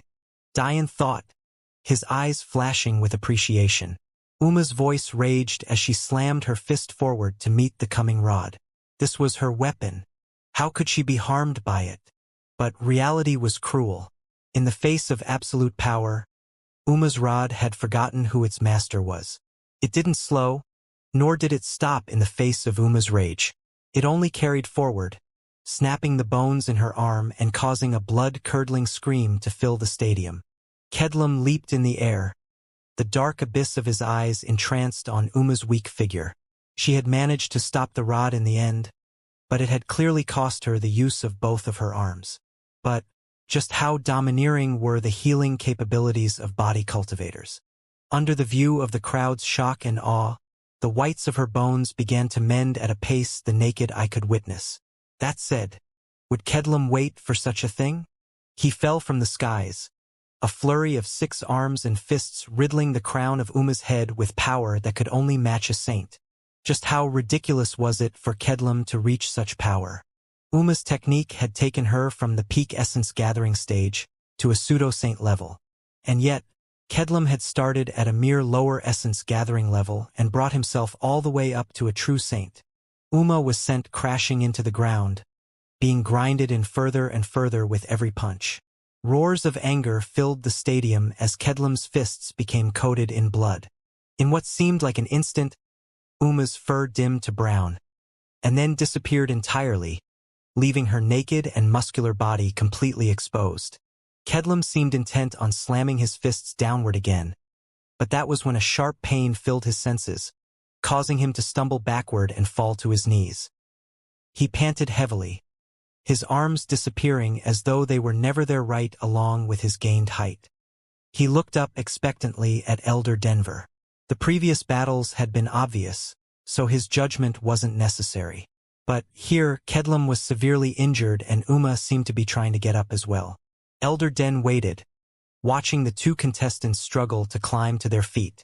There was no question that a glint of expectation was in the eyes of the bottom 90 contestants. No matter who won, they were severely injured. If they were quick to challenge, they just might earn a spot in the top 10. This was especially true of the top 20 contestants.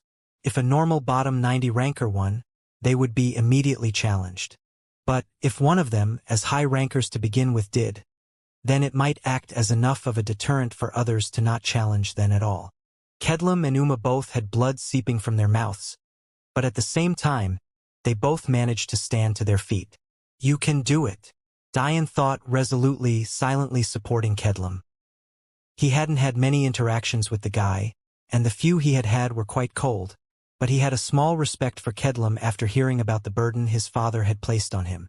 Even if Diane had initially held a grudge against Kedlam for not helping him when he had to fight 1 versus 11 at the Legacy World opening, something Diane of course hadn't done, he definitely wouldn't now. Kedlam had his family's future to think about. His father quite literally placed all of their hopes and dreams in him. How could he risk his life for a person he had only met just days before? Kedlam brandished his fists, prepared to fight as he looked into Uma's dark brown eyes. In fact, they were almost too dark for brown at all. But that was when Kedlam noticed that it wasn't because of the color of her eyes that it was so dark. She had lost consciousness. Winner, Kedlam Pakel. Elder Den's voice boomed at this time. The city of the Cavasitas was completely empty. After all, there was no fee for attending the world tournament. Anyone who could be there was, which was why the figure of a lone girl, raggedly dressed, running down the barren streets was so odd. She was petite and had long brunette hair, but her most striking feature were her violet eyes. Her clothes were torn in many places, and she had blood streaking down her leg, but she had a determined expression on her face as she clutched a box tightly to her chest. If Madeline or Delia had been there, they would have instantly broken down into tears and embraced her as tightly as they could. This was their missing sister, taken away from them by the cruelty and harsh realities of the martial world. By Maying, Kedlam's shoulders slumped as a small smile played his features. He was happy that he had one, but he was truly too fatigued now. Unlike Diane, he didn't have replenishing techniques, he could only rely on his body. However, because he had used his Azura transformation, even though it was only to a minor level, his recovery rate had significantly slowed despite his body cultivation expertise. He stood, to the best of his abilities, and watched as Uma was taken away by members of Planet Mino. It seemed they were stunned by their loss, but at the same time, there was a measure of respect in their eyes for Kedlam. What others didn't know just yet was that Planet Mino had been taken over by beasts. Uma herself was a member of a primal ape bloodline. She couldn't be said to be a peak-most member of this bloodline, but she had been deemed worthy enough to be sent on this mission along with the rest of their clan. That said, she wasn't their main hope, because that rested on the top 6 beauty, Saru's shoulders. Many started looking at the top 6 beauty after this display. Although Uma was part of a different clan, the fact she had turned into an ape made them quite apprehensive as to what Saru might be. If a beauty like her turned out to be an ape as well, wouldn't that just be too sad? However, Saru seemed oblivious to these gazes as she remained a picture of perfection frozen in time. She knew that although Kedlam had one, he was very much vulnerable right now. They had other members ranked highly in the top 20 that could take their place back forcefully. So, she wasn't too worried about their position weakening. Saru's thoughts seemed to be reciprocated by the crowd. Ferocious gazes seemed to pierce Kedlam's, heaving back as he tried to catch his breath. It seemed they were all waiting for the moment Uma was gone to be the first to step on stage. The time passed almost too slowly, but as soon as the final member of Planet Mino left the stage, a surging crowd of young warriors pushed and shoved toward Kedlam's stage, jockeying for position as they sprinted forward. Kedlam turned around, laughing bitterly to himself as he watched this scene. His muscles were completely torn, and his energy was depleted. He might as well forfeit to the person who stepped up first. However, the first to land on the stage was someone no one had ever expected. Even Kedlam was surprised, a questioning look appearing on his usually stoic features. "Hey, you already have a spot. You can't challenge him," someone roared from the crowd, turning their ire onto the figure that landed leisurely before Kedlam. The crowd of warriors completely agreeing, making their grievances known as they continued to make their way toward the stage, convinced that this person's challenge didn't count. Suddenly, a massive wall of gold and purple appeared around Kedlam's stage, completely blocking out the coming challengers and causing Elder Den's brow to furrow. "What exactly is it that you're doing? We've given you a spot in the top 10 already. Are you not satisfied? You want to use a fallen comrade as a chance to climb up the rankings? How pathetic can you get?" Elder Den sneered. Elder Den couldn't understand why Diane had stepped onto the stage. Why else would it be so other than him trying to secure a higher ranking? Either way, members of the top 10 aren't allowed to challenge each other in this stage. "But I do appreciate you making your character quite clear to everyone in attendance," Elder Den concluded. "Huh." Diane looked up from Kedlam. "I have no intention of challenging Kedlam. What are you talking about?" Elder Den's brow furrowed.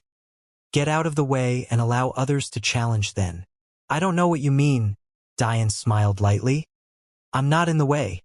As long as they step onto the stage, they can be considered to have challenged Kedlam. But it doesn't seem like they want it enough, so I'm just having a leisurely chat with a friend of mine."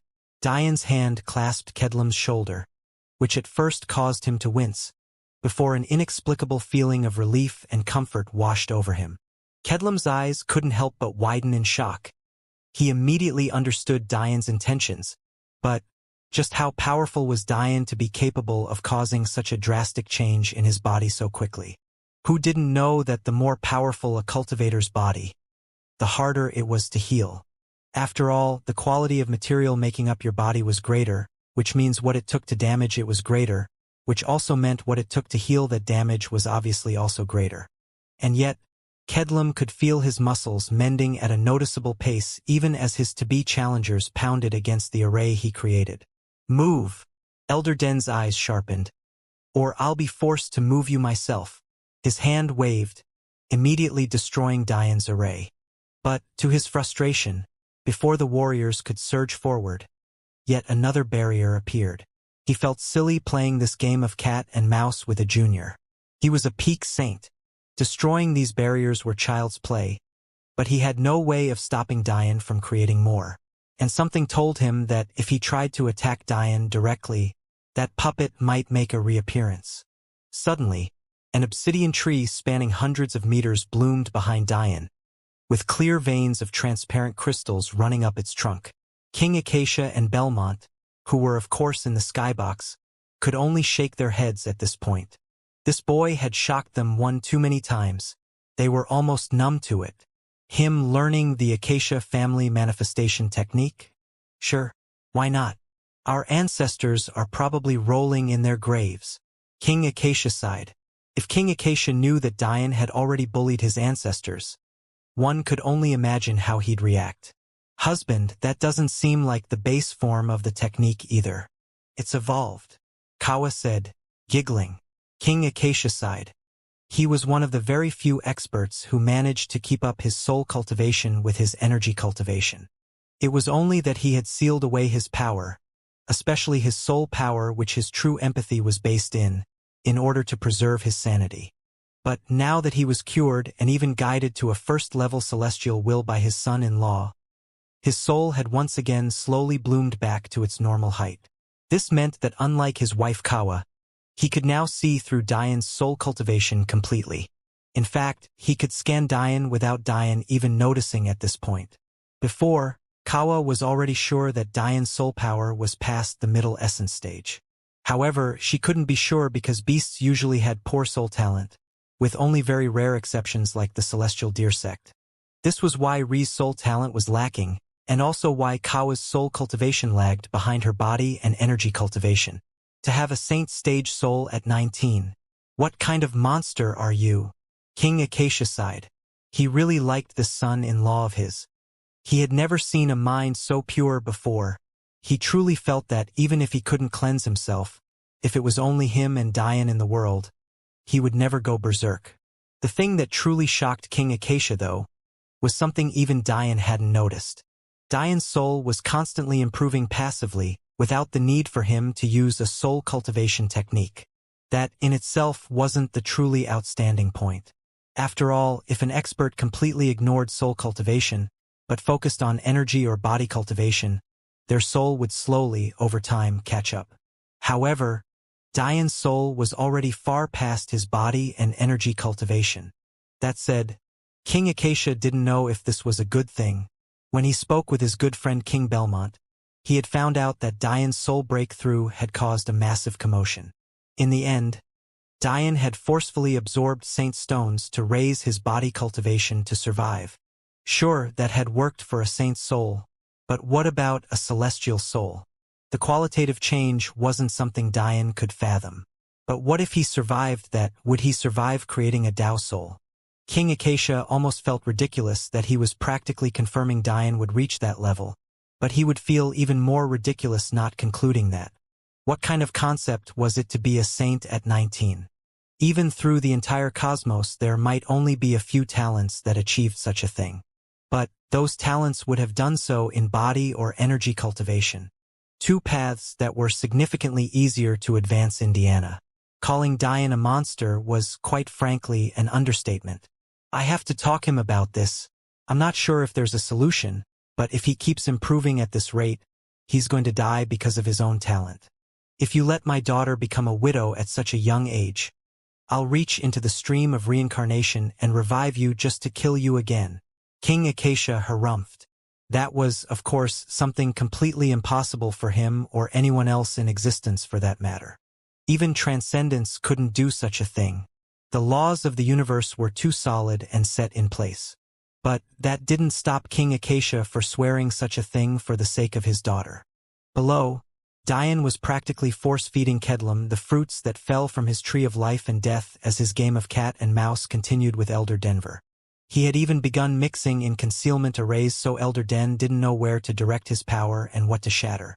It was quite funny watching those eager warriors think there was a free lane only to run into an invisible wall.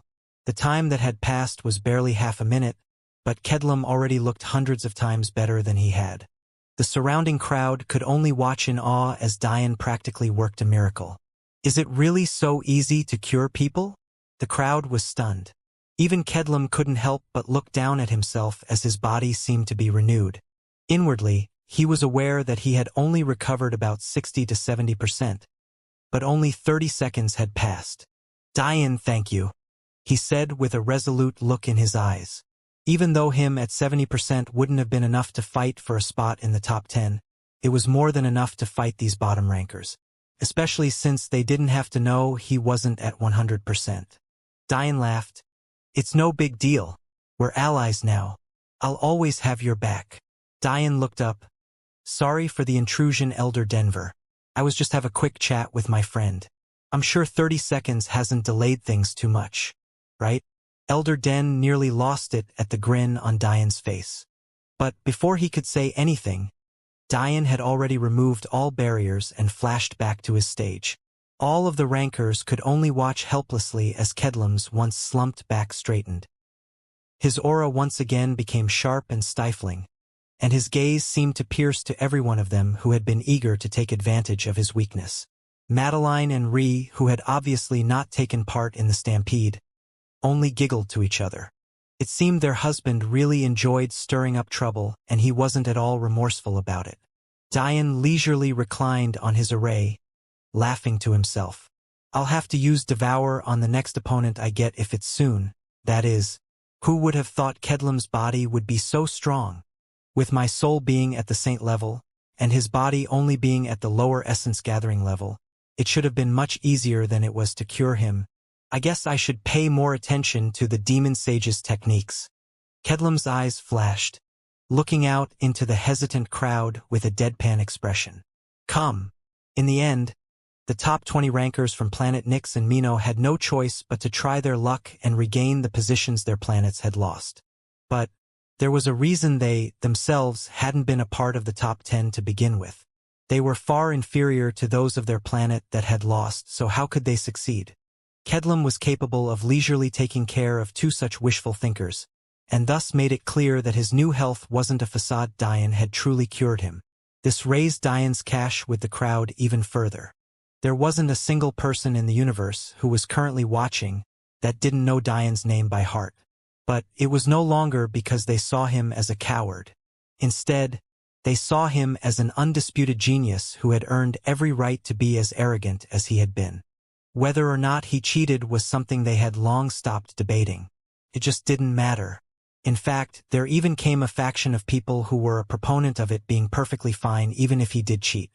They believed that since it was his expertise in array alchemy that had benefited him, it had technically been his very own power that he relied on to rank highly. As a result, who were they to say he didn't deserve his rank? "You go out and cheat if it's so easy," they'd say. It was clear that Dian was beginning to build up his very own fan club. "Humph. I liked it when he was less popular," Ree pouted. Madeline only giggled in response, taking Ree's arm in hers as they walked to a new set of stages. The challenging of the top 10 had concluded. Dian had been challenged a few times by the end, but those challengers had never expected to win. They only wanted to test the waters and temper themselves. So Dian had gladly obliged. He hadn't even needed to get up. Making use of his array alchemy to build defenses and send out spears was more than enough for him to secure his consecutive victories. Aside from that, many had tried to test their luck with Vidar and Thor, just to see if they were tired from their battles. But they had come up empty-handed. Now was the time to officially rank the bottom 90 rankers all before the most anticipated event of the tournament. Who would stand at the top of the geniuses? Would it be Tao Amen, the man with the most experience and the most accumulated cultivation? Would it be Lionel Belmont, a newly found #1, royal prince, and wielder of the almighty fire and ice flames? Would it be Saru Shruti, A beauty beyond words? And newcomer? Or would it be yet another newcomer in Zabia Jafari? A man with an outer appearance of a brute, but such fine and well-tuned control of his wills that he would be noted as a genius wherever he was? Or even yet, would it be the 4 completely new sprouts of those rankers? Kedlum? Thor? Vidar? Or would it be Dian? The penultimate battle would soon be upon them, in a cave under the Belmont Holy Land mountain range. I don't understand, grandfather. What was the point of waiting all of this time if we were just going to infiltrate without the Belmonts anyway? Don't tell me we were worried about a measly King Belmont enough to wait for him to be gone to attack. A familiar sharp Asian teen stood clad in black. His aura had seemingly completely changed in the past year, and although he had begged his family for a chance to participate in the World Tournament, they had turned him down. This young man was, of course, Dayu Chunglei. I know that you're feeling restless about not being able to participate in the tournament, but that's no reason to start doubting your elder's boy. Elder Dayu reprimanded. Do you know how vast this cosmos is? What use is there in ranking in such a small universe? There are competitions you may participate in for the future that are across entire quadrants. There are even inter-quadrant competitions, and you're worried about this little world tournament? Let me tell you, the only reason we even hold this tournament anymore is because we're not worthy of being invited to any other ones. Now stay focused. Chunglei nodded obediently, staying quiet. We attack now while King Belmont is away for many reasons. 1, he isn't to be underestimated. Or, more accurately, his allies shouldn't be underestimated. The Celestial Deer Sect paid a heavy price to shatter our Daos and severely weaken us, so even our strongest are stuck within the realms of celestial experts. You have no concept of how powerful the Elven King is at his peak. But even he isn't the one we really must worry about. Elder Dayu paused, shaking his head. There's no use in speaking of this. In all likelihood, they're aware that this is the best time for us to attack too. The only reason they aren't pressing us right now is because they know we also need them. You mean the reason we're attacking now is for leverage? Yes, we need to be in position for when the Belmonts do something only they can. But the only reason we can do this is because... Elder Dayu looked around. Where's little Maying? I sent her away. Chunglei responded. She served her purpose of finding the entrance for us. She's just a trophy wife for me now. She has no use here. Once I complete my technique, I'll consummate our union. Elder Dayu shook his head. You should value that girl. You have no idea how rare and powerful a feng shui compass will is. I dare say she may be the only one in the quadrant with such an ability. You saw for yourself, even that Jade girl's true empath abilities weren't able to find the entrance. And yet Maying succeeded easily. Chunglei harumphed. That's why I sent her away first. She was already tainted by another. Since she's no longer of use, I don't see why I can't just directly kill her. Chunglei felt nothing but disdain when he thought of Jade. Not only was she now incomparably ugly, she had even boasted to him about time she spent with Dian. Ridiculous. Chunglei's current impotence was a very sore spot for him, and she felt no qualms about pressing it. Never mind that. Hand me the box. Our family is still waging war above us. We can't delay. They need time to retreat before the tournament concludes. Chunglei nodded, but when he looked down at his finger, his eyes widened. My spatial ring. Suddenly, a corrosive laugh filled the hallway of the cave behind them as a masked girl with long silver hair appeared. Jade! Chunglei's brows furrowed. Didn't I tell you to leave? You should adopt a nicer tone with me, or else you'll never know what happened with that spatial ring of yours, and nor will you find that box. Jade giggled lightly, relishing in the power she held. The ranking of the bottom 90 was really nothing to speak of. Maybe the most entertaining event were Ree's fights, but that was mostly because she was angry beyond belief that she didn't get an opportunity to fight Ulu and take revenge how she wanted. After she had so easily suppressed Ebony, Ulu was intelligent enough to understand that she was no match for Ree, and thus directly conceded their bout. Truthfully speaking, this was because Ulu didn't care much for Ree's animosity. The only thing she had in mind was the success of her planet's goals. She hadn't attacked Ri out of any petty hatred or jealousy, although her means had been despicable and unforgivable. At the time, she had seen an opportunity to drastically increase the chance of their plan's success. So she had acted, not hesitating to attempt to trample over the futures of both Ri and Diane. Unfortunately, she had paid for it. The only hope she had of curing herself was Diane's sympathy or Diane's submission. After realizing this, she decided to no longer fight with his wives. Because if Zabia somehow failed, building any more animosity would only burn more bridges for her. Ulu was intelligent. Despite the hopes and aspirations her grandmother and the clan elders tried to butter her and the rest of the younger generation up with, she was fully aware that they were nothing but pawns. There would be no pity for her.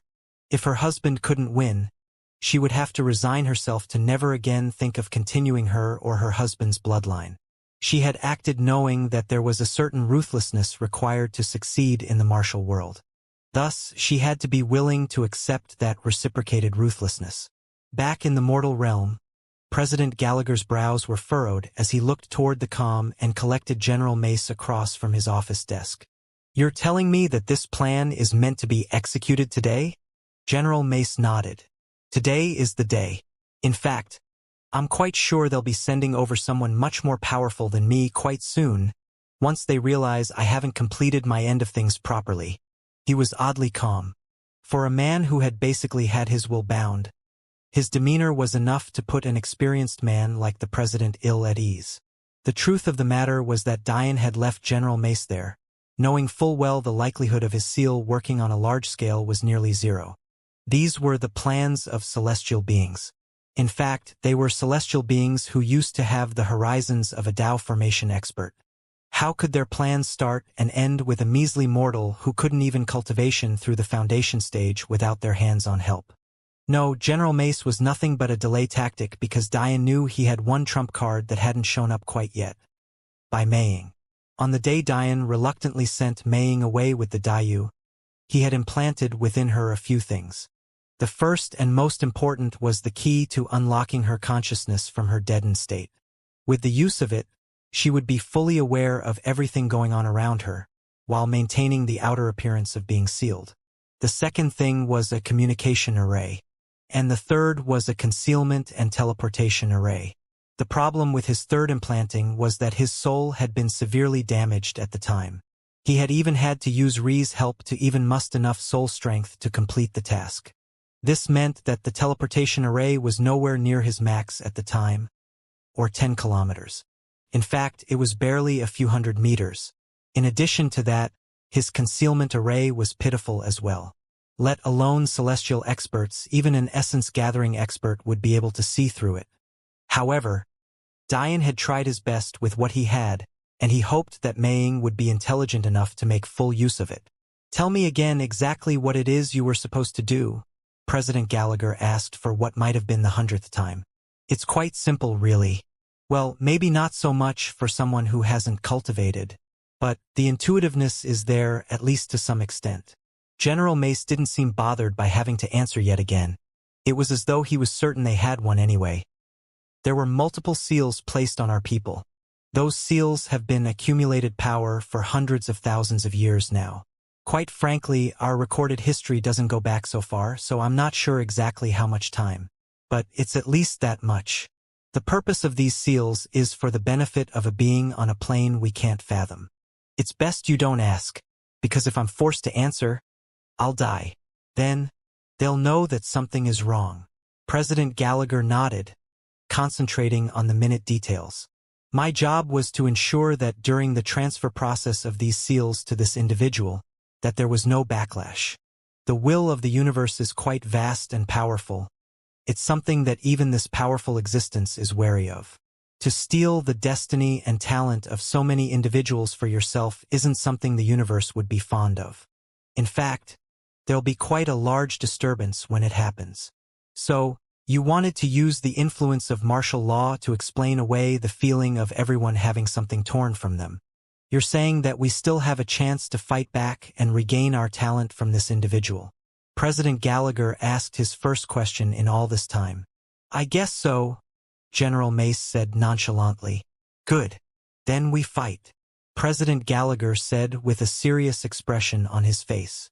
If they think we mortals are so easily bullied, they'll be in for a surprise. General Mace stayed silent, but he was inwardly sneering.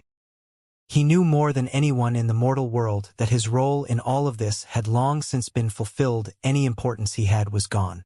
He hadn't lied, of course. His purpose, now, was to ensure that the will of the mortals didn't fight back for their talent once it was time for that individual to absorb them. But his role was truly nothing but an afterthought. In fact, he had lied about more powerful experts coming. They wouldn't care enough to come. This individual could hardly care about whether or not they fought back or not. Why? Because 7 billion mortal wills couldn't match up to even a percentage of his own will. Their destiny was set in stone, to forever be mortal. The tension in the stadium was building. The smell of blood and sweat permeated, creating a stifling atmosphere that the crowd couldn't bring themselves to cheer under. However, the slow rumbling of stomping feet had replaced it all, sending vibrations throughout. Excitement, anticipation, glory. This is the final round.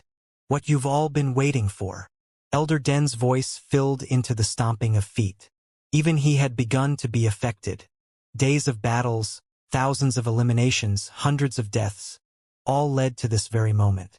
You are the top 10, he said, sending a heavy gaze toward the final 10. You are the future of this universe. People will speak of you in legends for decades to come, and should you live up to your potential, you can be written into the annals of history of millennia to come. Prepare yourselves. There was no need for Elder Den to explain anything. Everyone knew the rules. The remaining 10 would each fight against each other once for a total of 9 fights each. Whoever had the highest ranking in the end would be crowned as the best. Each match would be completely randomly chosen by the monitors for all to see. The first match.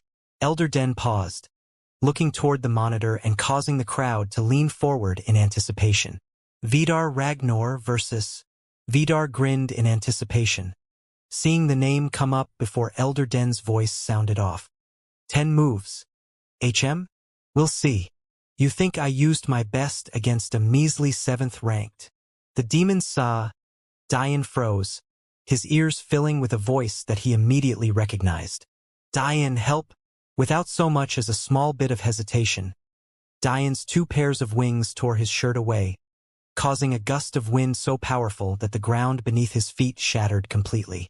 The top 10 rankers standing around Dian looked at him in shock, but he didn't have any time to explain himself. Only he knew exactly what was going on, and if he delayed for even a moment, she'd die. He couldn't have that guilt on his shoulders. He wasn't an essence-gathering expert yet, so he couldn't send messages with the much more efficient essence energy. All he could rely on was his wind will to do so, but over a long distance, especially when he was moving so quickly, it was a pipe dream to get a message to his mother and father-in-law. Regardless, they couldn't show themselves. Not yet. Dian flashed into the air with speed that only a saint could match. The shock that his actions created couldn't be understated. Was he running? No. Something so shameful couldn't be possible. Dian didn't have time to care. Madeline and Ree could only watch with worried eyes, having no idea what was going on as Dian disappeared into the distance. Vidar was stunned before he suddenly started laughing so hard that he clenched his stomach, unable to control himself. I've seen cowards in my day, he said between labored breaths. But this is just a new level. No one understood how to react. Did he really just cower? But that didn't make sense. Even if he would lose, it shouldn't have been by a large margin. What was going on? However, despite how much they wanted to know, Vidar's laughter was the only answer they got. Bai Meiying sprinted with every bit of speed her meridian formation cultivation allowed her, stumbling along the way with a shoddy concealment array practically falling apart around her. She had been able to continue to train under her imprisonment, but the Dayu barely had any cultivation resources. Just like Qinglei's father had lamented, they needed to use all of their remaining pieces to maneuver and garner allies. They simply couldn't afford to divert any away to the younger generation. In the sky, 3 experts scanned the empty city. They couldn't understand why they hadn't found her yet. The streets were so barren that one lone girl running should have been easy to spot. Even if she entered one of the buildings as experts, they should have been able to sense her. They continued to send cursory scans around. Mei was truly worried. She had already used Diane's teleportation array to cross the natural moat around the Belmont Holy Land. After all, she couldn't fly and she couldn't very well swim. That would be too slow. But that meant if she was found now, she would have no chance of escaping. She had been sending help signals out using Diane's communication array all this time, but she had no idea what the range was. Judging by Diane's other arrays, and the state he had been when he gave these things to her, it couldn't be that far. But Diane had to be in this city. The World Tournament was taking place. He couldn't miss that given his personality.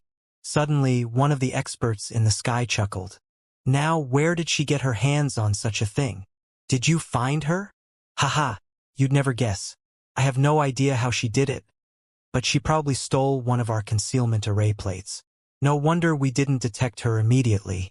Too bad that concealment array is much too weak to hinder my senses. This way. Don't you think it's a bit of an overkill to send us after one little girl?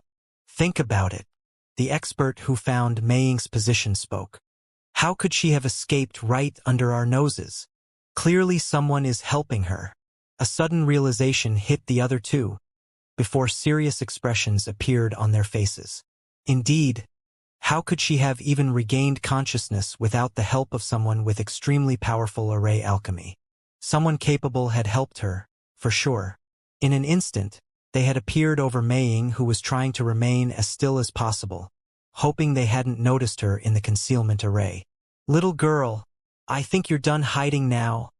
The expert grinned, baring his crooked and yellowed teeth. Meiying's heart seized as her head slowly turned to the skies. It's over. Tears fell from her eyes as she looked down at the box she was holding against her chest. I'm sorry. Now come along obediently. You're still the young master's favored wife. He'll definitely treat you well. One of the experts smiled, trying to coax Meiying into returning willingly. After all, should their plans succeed, their clan would rise to unprecedented levels. At that point, even should another Meiying come along and offer herself up, even they might not give her a second look. Suddenly, the sound of whipping air and breaking glass resounded. The experts turned pensive gazes toward the distance to see a young man with 2 pairs of wings flying toward them with speed that shouldn't have been possible for someone his age. Little did they know he was severely torturing his body by flying at this speed. After all, his wings were spurred by his soul cultivation, but his energy and body cultivation couldn't keep up. That said, his presence had the desired impact. Diane! Meiying's eyes turned misty. She had a sensitivity to the truth of things only true empaths could match. Despite Diane's speed being far beyond her cultivation's ability to see, she could just feel that it was him. Diane's ring flashed, causing 10 saint-level demon generals to appear. This was overkill considering the 3 experts were only at the lower saint stages, but Diane wanted to ensure that they knew that they had no chance whatsoever. In an instant, Diane had appeared before Meiying. The usually domineering and oppressive wind that circulated his wings became a gentle gust that wrapped around her protectively. Even in this situation, Meiying giggled. It seems I should apologize for all those times I teased you. Although Diane wasn't facing her, he grinned. You mean all those times you almost coaxed your dad into killing me? Thanks for that, by the way. PFT.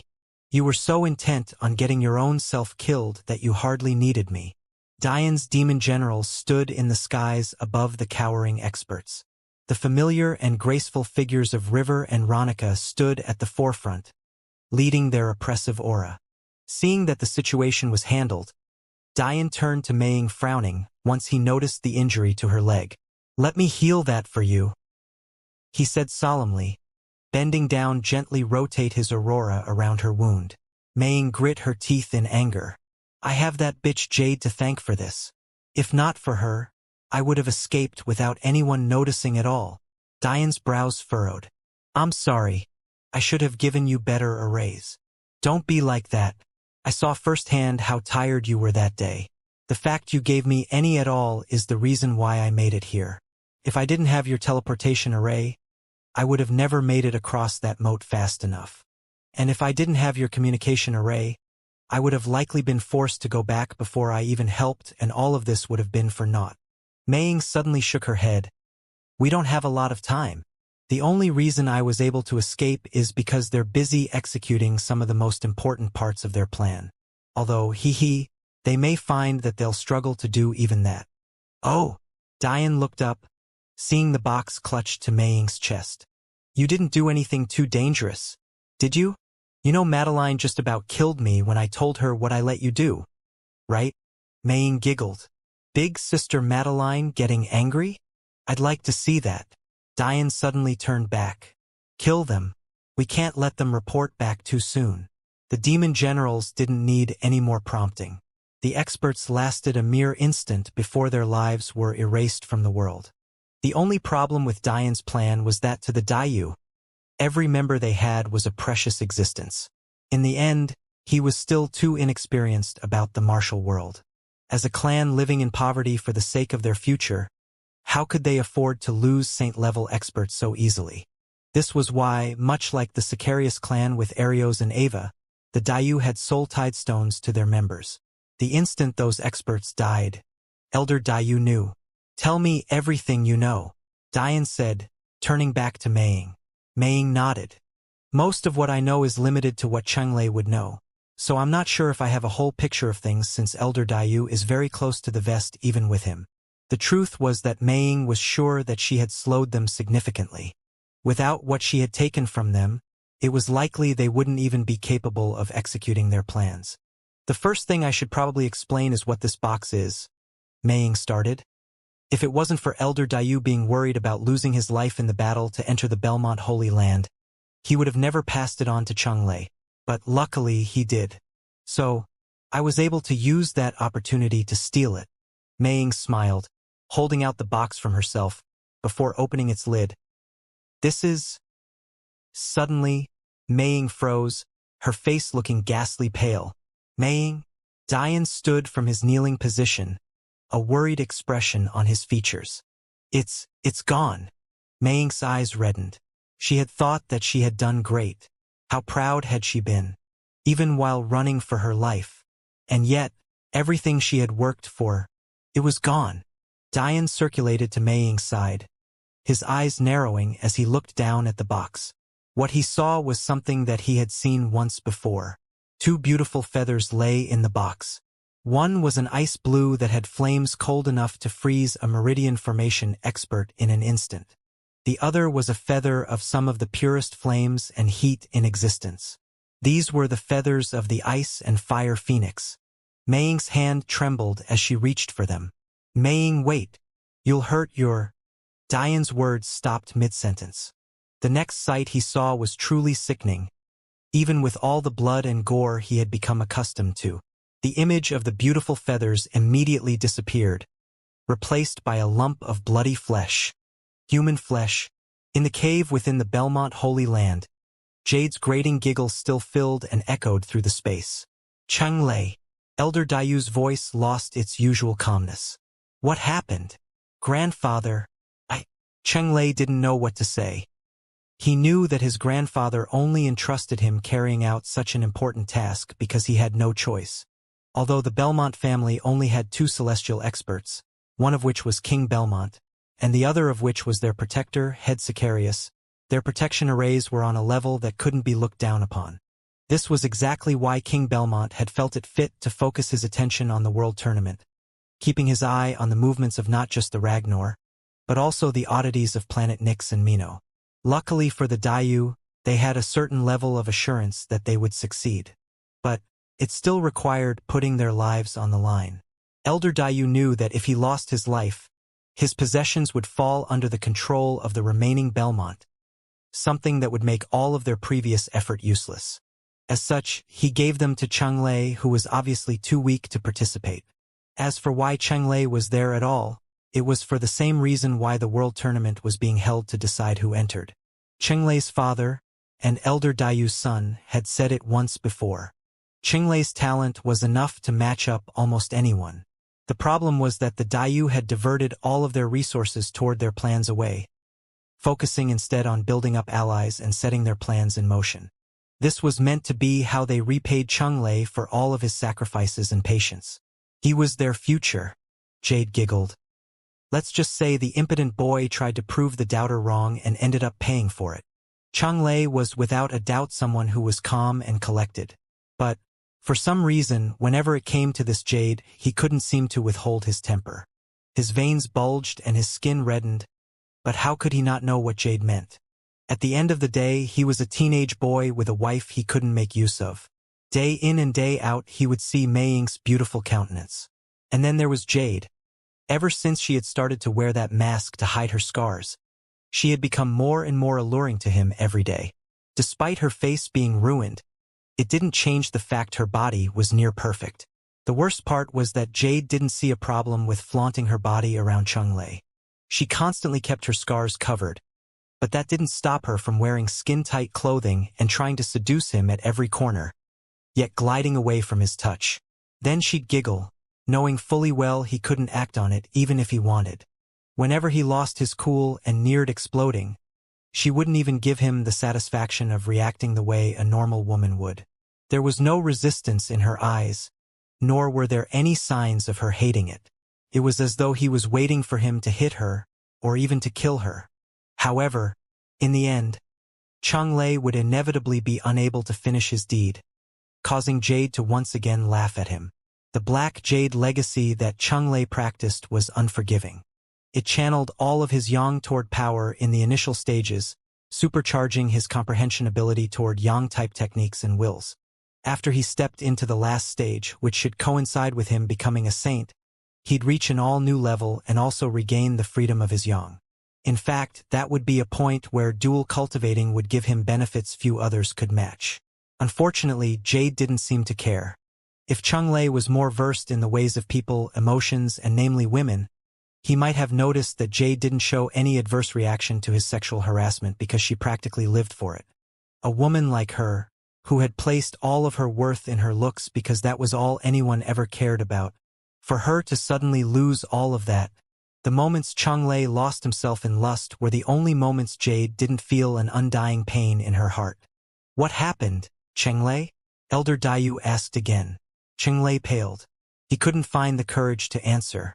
I'll answer for you then, Jade said, her smirk nearly penetrating her mask. The impotent young master thought that this was as good a time as any to have some fun with his one and only loving wife. So he did so. Unfortunately, that loving wife of his wasn't exactly so loving. Elder Dayu frowned. Impossible. Mei Ying has been sealed. Her actions are limited to listening to what either Lei or I say. Jade giggled. She hides herself quite well. She doesn't even flinch when the impotent young master asks her to strip. A commendable woman. Elder Dayu frowned, looking at his grandson. It wasn't as though he cared. In reality, Mei Ying was his wife. The problem he had was the timing. How could she? Elder Dayu's eyes flashed. Dian. Elder Dayu was a former Dao formation expert. Although his cultivation had plummeted, he was still much smart and sharper than most. Although he couldn't see through Dian's soul cultivation at the time because of his damaged Dao, something highly connected to the soul, that didn't stop him from understanding how great of an array alchemist Dian was. After all, he had been there when Dian showed how he had sealed 14 subfamilies on his own to protect his secrets. Ah, my first love, Jade said, reminiscing. But, given her tone, no one could tell whether she was serious or not. Yes, it was likely him, but that hardly matters now because, let's say I've helped you out quite a lot. Elder Dayu's eyes narrowed. He had brought along this girl because she might have been useful. In the end, he was right, but she was also out for herself. And he knew that. He also knew that if she was confident enough to step to him like this, the items they needed were likely hidden. In a time-sensitive mission like theirs, they couldn't afford the time to look for it. Taking a deep breath, Elder Dayu settled his emotions, trying to convince himself that this wasn't as bad as it could be. What do you want? Jade's light laughter once again filled the cave. The truth was that she had always known that Mei Ying had the ability to unseal herself. In fact, it was partially because Elder Dayu knew that Jade would be able to see through something like that he hadn't even considered the fact Maying might have gotten help from Diane. That said, the other reason was because he had personally witnessed Diane's soul fatigue. He didn't think that, at that point, Diane could do anything about the array even if he had the mind to. However, Jade had chosen to say nothing, instead quietly scheming and waiting for an opportunity. And now it was here. You definitely knew all of this time. Even if your true empathy isn't perfect, it's enough to tell something like that. Lei immediately deduced that they had been played. His anger exploded and he nearly lunged toward Jade. But his grandfather's withered old hand clamped his shoulder. Stop. What's done is done and we're running out of time.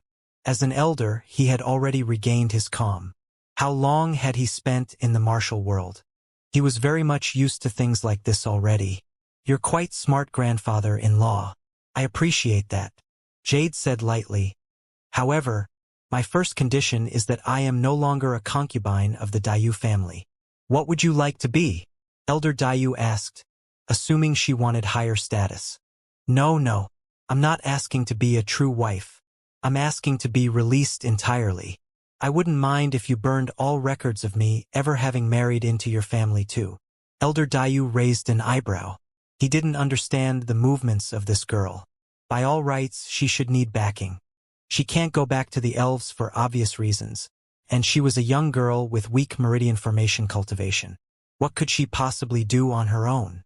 Jade only continued to wait for an answer, unperturbed by Elder Dayu's doubt.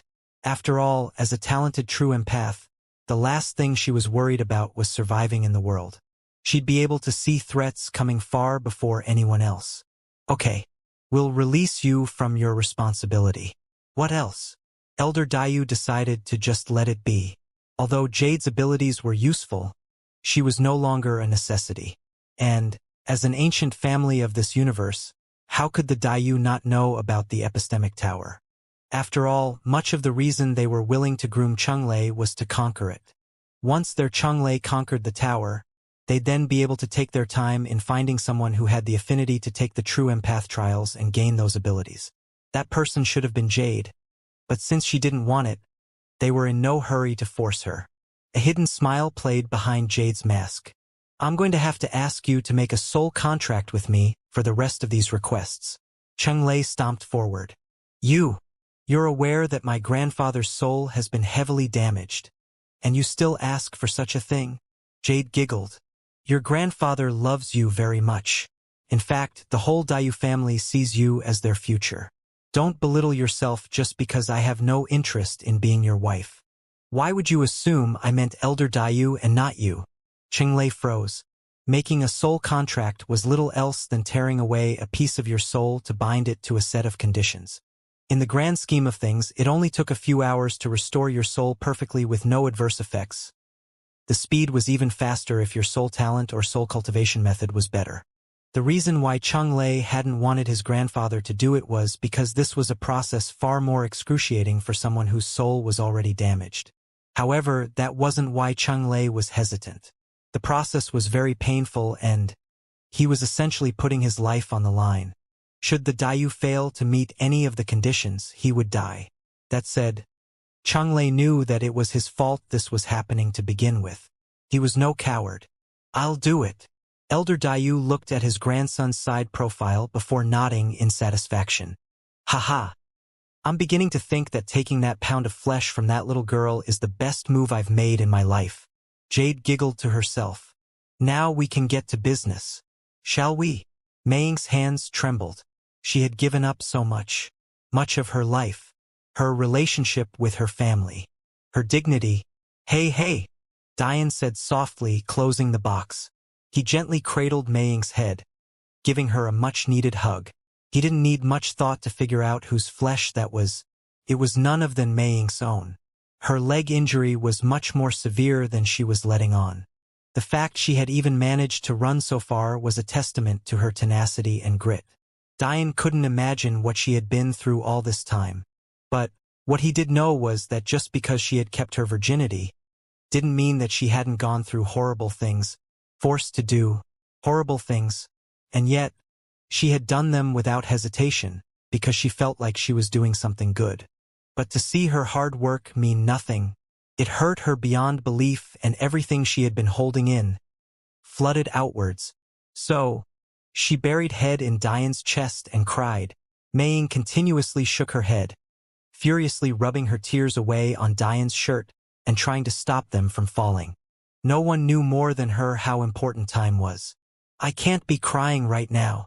However, as much as she wanted to, she couldn't. Diane didn't press her. At this point, he cared little for what big moves the Dayu were making and what the ramifications would be.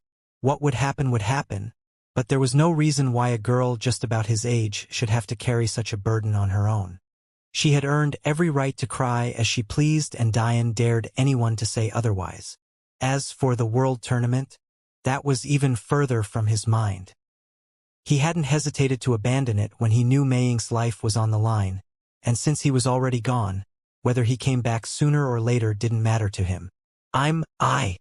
Maying tried to speak, but she couldn't get the words out. There's nothing left you need to do, Diane said softly. Even if you want to wash your hands clean of this and pretend it never happened, I wouldn't blame you. The day Madeline became my wife is the day you and Delia became my little sisters. Do you understand? Maying's tears erupted to an all-new level. All the previous apprehensions and misgivings she had crumbled as she let go, collapsing in Diane's arms. Thaddeus, who hadn't been in Diane's ring, but had of course followed Diane after seeing his odd movements, appeared beside River and Ronica. River snorted. You should take notes from the successor.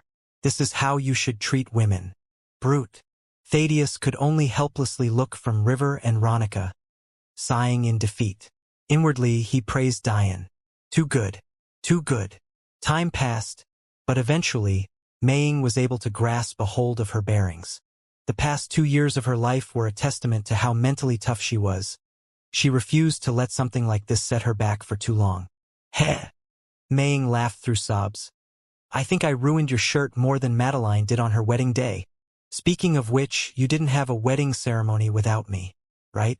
Diane laughed. Of course not. Even if I brought it up, she'd refuse unless you were there. Maying lightly pushed Diane away, wiping her red and puffy eyes before lightly patting herself on the cheeks. It was truly adorable. Diane looked at Maying with a tinge of regret in his eyes. He shouldn't have agreed to her doing it, he knew it. But, you know, Maying, the very fact the object you stole were what they were told me a lot. In fact, it told me a lot more than you know. Diane spoke seriously, he meant what he said. The fact those objects in particularly were so key to the plan of the Dayu let him know a lot. He never thought he'd say it, but he had to thank Elwing for that. Really? Maying's violet eyes sparkled, looking up at Diane. Of course. And, considering how much time you spent with them, I have no doubt that you know other things of importance. Anything you can think of, no matter how minuscule or seemingly unimportant, might help greatly. The time you spent there won't have been in vain. I promise. Maying nodded, smiling light. There was a lot I learned, but much of it was about Dayu history and how they came into conflict with your celestial deer sect. Father-in-law told me about this last night, actually. I believe it had to do with the marriage to my master and the Dragon King.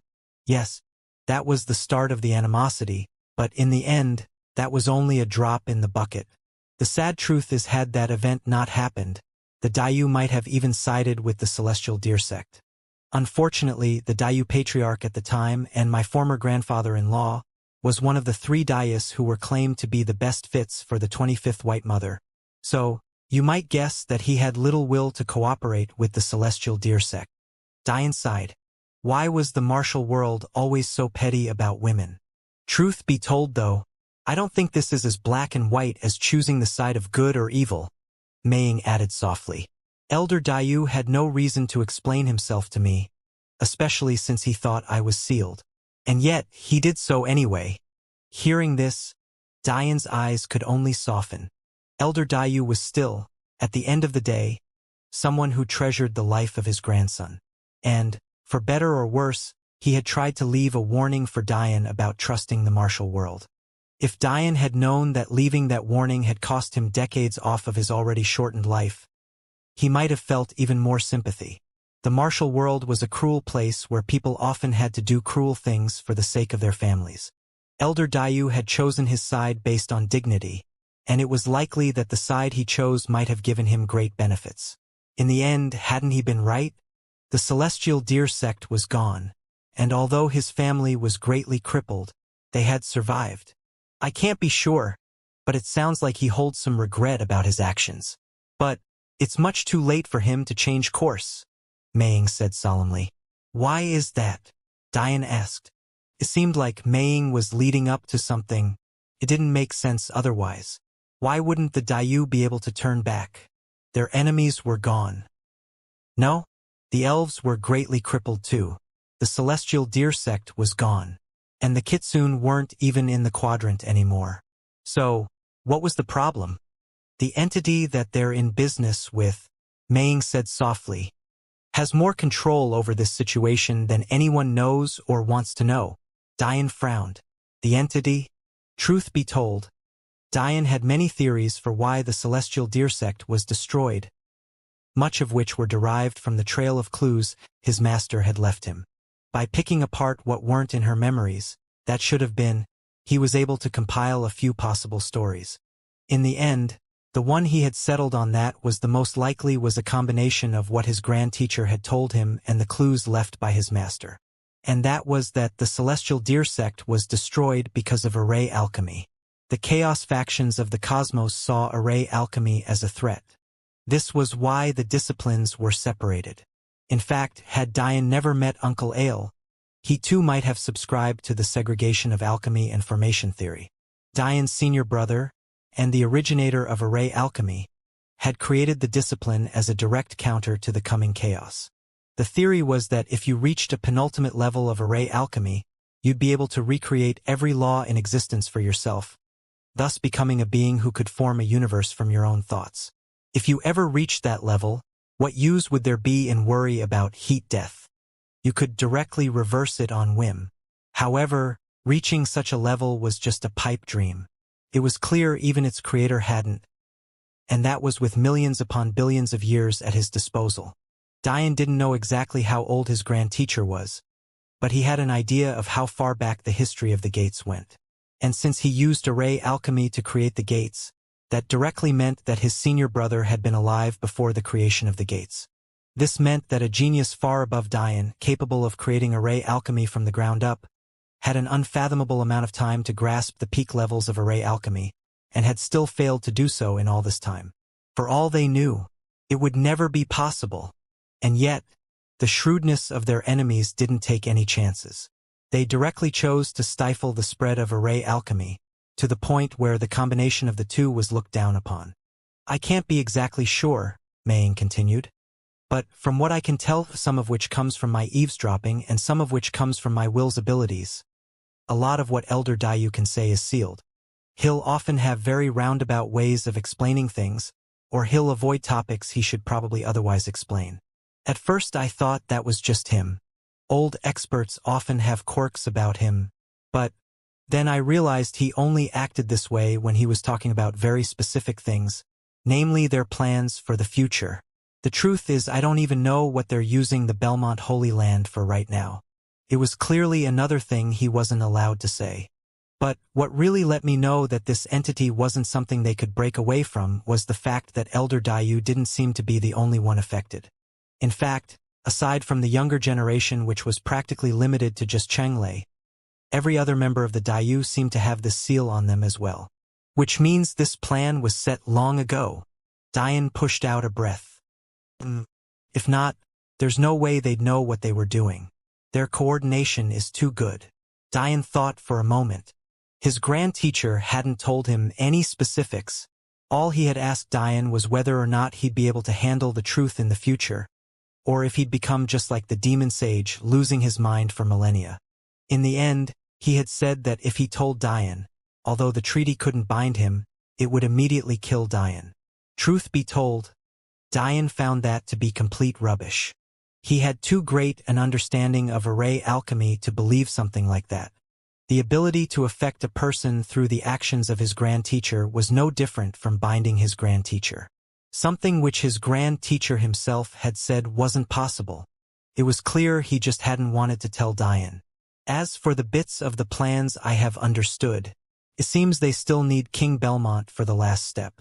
Their goal was to first infiltrate and lie in wait for the Belmonts, which is probably why they sent Saints to chase after me despite how important they are to their plan.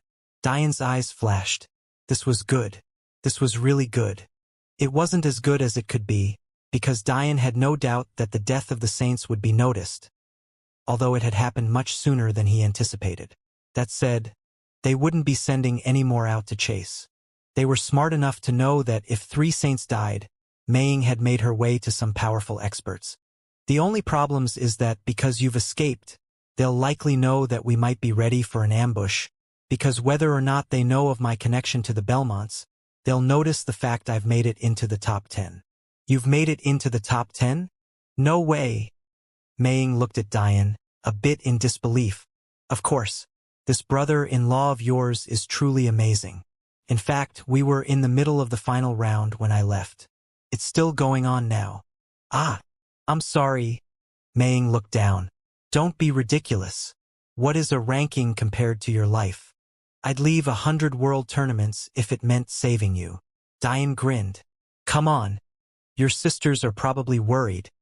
They miss you. Diane scooped Meiying up, his wings flashing as he flew toward the arena with his demon generals trailing him. He knew that since the Dayu were lying in wait, there was no point in speeding over there. There were too many other variables, and Diane still didn't know how the Ragnar and the other planets fit into all of this. Meiying looked up at Diane's side profile, a faint anxiety playing her heartstrings. But the more she thought about it, the less she could bring herself to tell Diane. He's such a caring person, she thought. But if he finds out, when he finds out the truth, will he still be the same? Diane watched from the entrance of his cornered area as Madeline and Delia were seemingly trying to suffocate Meiying to death. Behind him there was a battle raging. It was between Tao Amin and Zabia Jafari. Truth be told, it was quite interesting, but Diane couldn't be bothered to care. Humph. So you left us all worrying just so you could go save another girl? Clara teased, poking Diane's side. Diane coughed. I do a good deed, and this is how you treat me? You could have at least said something, Ree pouted. We were worrying. Okay. Sorry. Diane wrapped his arm around Ree's shoulder, kissing her head. Clara shook her head. Upped and got 2 wives and suddenly forgets how to apologize to his friends. What happened to bros before hoes? Diane grinned. So you admit you're a boy now? I knew it all along, to be honest. How could a woman be so aggressive? Literally no redeeming quality? Clara pinched Diane's side. Diane jumped, pretending to be hurt to appease Clara. How many times did they call my name while I was gone? Diane asked. He didn't think he had been gone for long, but martial battles could last hours, but they could also last a few seconds. If the battles he missed aired on the side of seconds, he might have missed much of the event already. You were called up 3 times, Ree said, frowning. They clearly did it on purpose. No one else has been called more than once. But that Kedlum guy and Thor directly resigned. They happen to be 2 of your opponents, so right now you have 2 losses and 2 wins. Clara finished. Really? Diane raised an eyebrow. Kedlum he could understand. But Thor was a nice surprise. It seems I didn't misjudge you. I'll leave it up to Ava whether she forgives your sister or not. But you 2 deserve my help. Who was the person I lost to? Diane asked. Other than Vidar, there was this person named Jace Clyte. Ree answered. All right, no big deal. To be honest, with this lineup, I can probably still get top 3. Diane looked over his shoulder again. He noticed something odd about the fight between Tao and Zabia, almost like it was being stalled. But he thought nothing much of it. Meiying, Diane called. Looking up, a misty-eyed Meiying peeked over Madeline's shoulder. I'm going to change your appearance a bit. There may still be some enemies lurking around here, and it might not be great for you to be out and about. Meiying nodded, allowing Diane's eyes to flash gold and change her features. Her eyes dimmed to a calm brown and her face became sharper, in contrast with its usual delicateness. Next fight. Elder Den's voice boomed. Oh. Diane looked over. Tawaman won. Huh. Interesting. Saru Shruti versus Vidar Ragnar. All right, Diane said, finishing up with maying. After the tournament, we'll find an opportunity to explain everything to King Belmont. Maying nodded, but before she could even finish the action, Elder Den's voice boomed again. Victor Saru Shruti. Diane snorted in laughter. It had been maybe 5 seconds, and he had already lost? That's sad even by his standards.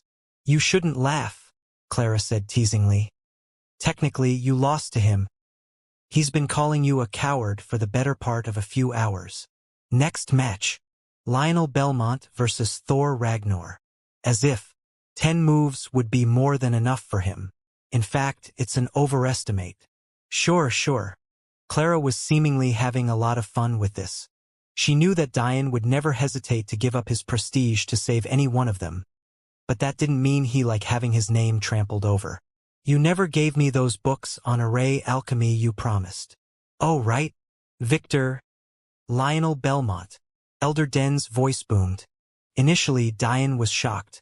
Is Lionel that strong? But when he looked over, he noticed that Thor had simply resigned again.